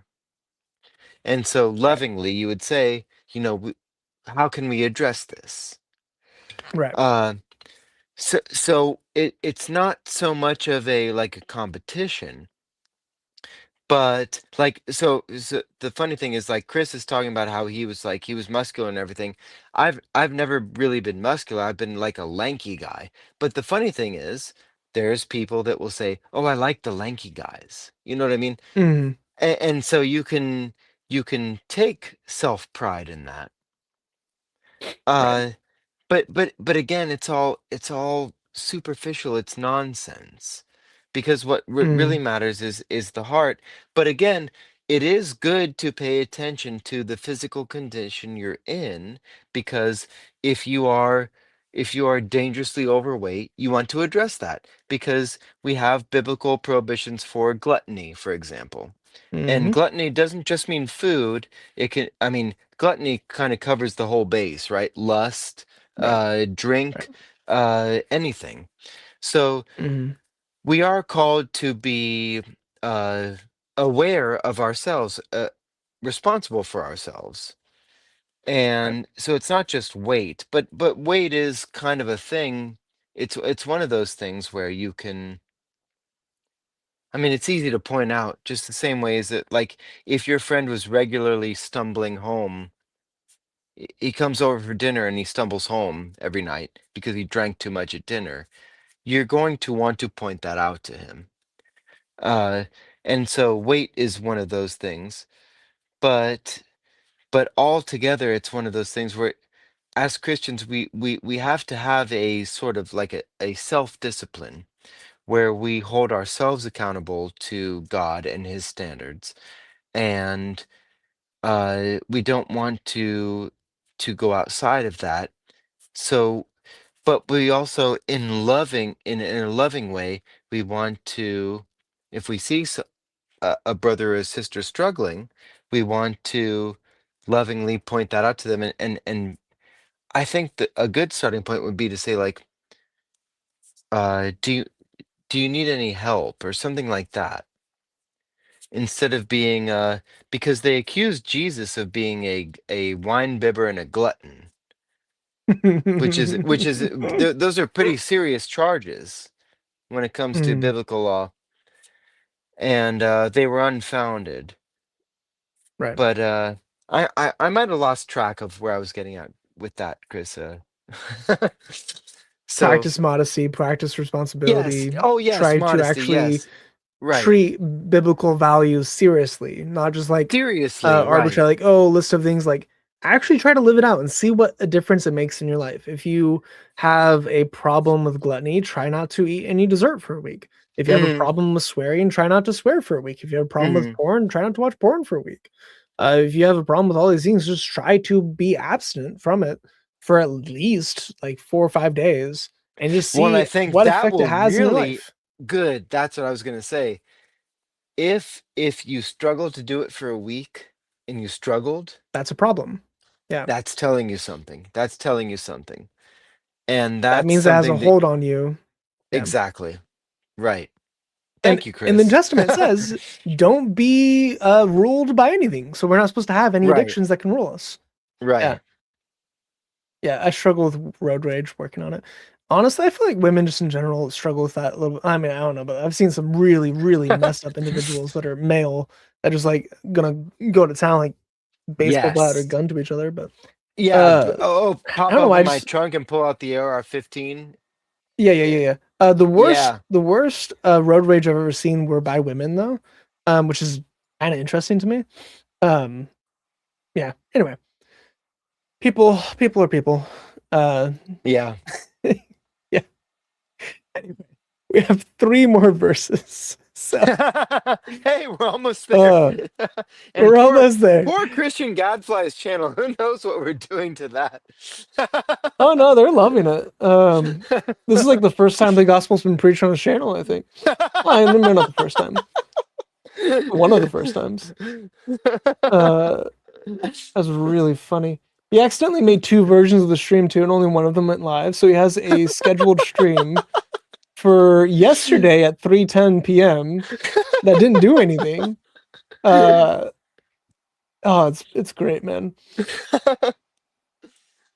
Yeah, no, he has a couple videos on Christianity specifically that are Oh, really based. Like, he's got some good stuff. yeah, And he's yeah, besides his I won't use the R word or the N word or the X word or the Q word, but his idea of evolution, uh I won't comment on that. But I love him as a brother. I think he's saved. I think he's got some learning to do. And I can say that while he's probably uh, now like taking a nap, and he can oh, come he's back fully at me. asleep by now. Yeah, Yeah, yeah. when I finally have my own channel one day, he can come back and say how slippery and Judaizing I am. But I think he's too smart to. Oh, I think he's too smart to hold on to those beliefs, and so, you know, me and you, Chris, we'll pull him out of that. And anybody in his following circle, uh, you guys got to yeah. be. I trust you guys are smarter than that. It's not a thing. But anyway, Oh, Chris, what come were on, you man. saying about Genesis? Uh, man, we're in store for it next week. Anyway. Yeah. So then Yahweh God said, Behold, the man has become like one of us, to know good and evil, and now lest he send forth his hand to take also from the tree of life and eat and live forever. Now, the one of us, this new at the end, is actually what is producing the us. The one before that is like with, it's mimen. Mimenu. Mimenu. Yeah, from us. Mimenu. Yeah. So with us, from us, like us. Uh-huh. That's what this is essentially referring to. That's where the us is coming from. You also get this Yeah. new in Genesis 1 and in Genesis 9 or 10, where it talks about the Let Tower us of come Babel. down and Let yeah, us come yeah. down and confuse their language. Yeah. Yeah, So you yeah. have this structure, which is implying that God is plural in a way. Anyway, Trinity stuff. To know good and evil, now let us send forth his hand and take also the tree of life and eat and live forever. So now he doesn't want immortal sin. So he's casting them out of the garden. So therefore, Yahweh God sent them out of garden to cultivate the ground from which he was taken. So he drove the man out, and at the east of the Garden of Eden, he stationed the cherubim and the flaming sword, which turned every direction to guard the way to the tree of life. Now, interestingly, the Garden of Eden appears to be where the Persian Gulf is now. So either God sank all of the Garden of Eden, or he drove him out into basically the sea. But just east of the Persian Gulf is the mountain range. So the mountains that Noah's Ark rested at was likely in that range, and then they built the tower, or they built Babel and Tower Babel there.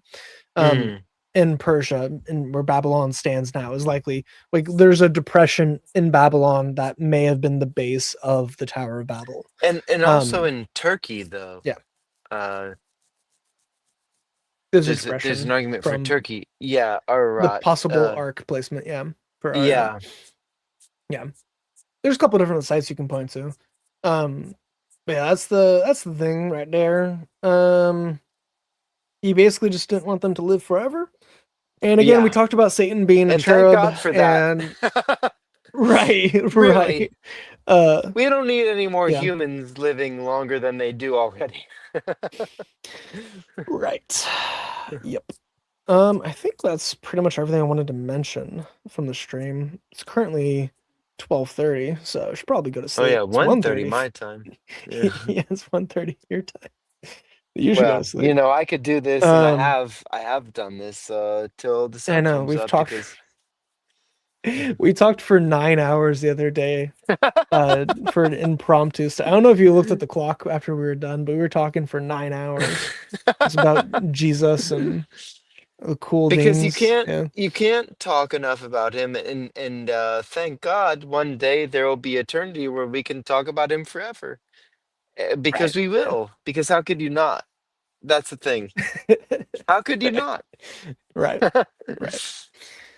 Okay. Well, unless there's any questions in the chat or anything else with that, probably go ahead and end it. Christian is not here to end it. I don't know if he even has a send off. I don't think he does from the videos that we've seen together. Granted, he's never ended a stream with me before. He's never made it all the way. That is true. Yeah, he's always...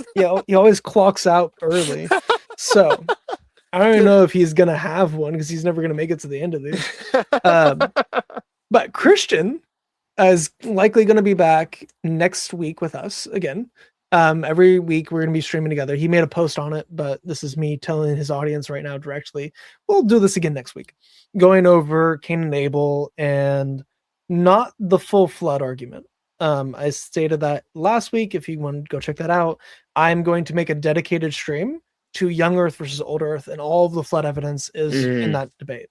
So I'm going to mention some of the theological stuff in it, but I'm not going to mention any of the stuff with how any of it actually works or functions, or any of the evidence we have for a global flood, unless like it's just interesting, or a local flood, like the whole local versus global debate, the whole myth versus reality debate.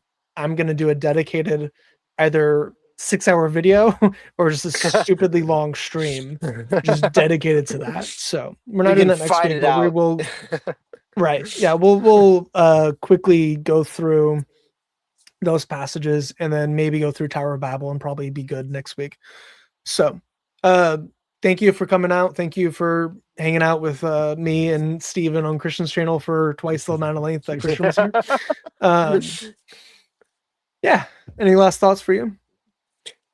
Just Jesus is wonderful, indescribably, and I thank him for you and Christian Gadfly and all the people I've come to know through him that I would not have known otherwise, and everybody watching. I guess, hey, Jesus is awesome. Give him a chance, and see what happens. That's what I would say. He's indescribably Amen. wonderful, so give him a Amen. chance. Yes. Okay. May the grace of the Lord Jesus Christ, the love of God, and the fellowship of the Holy Spirit be with you always. Thank you for coming out. Good night. Goodbye. Laila Tov.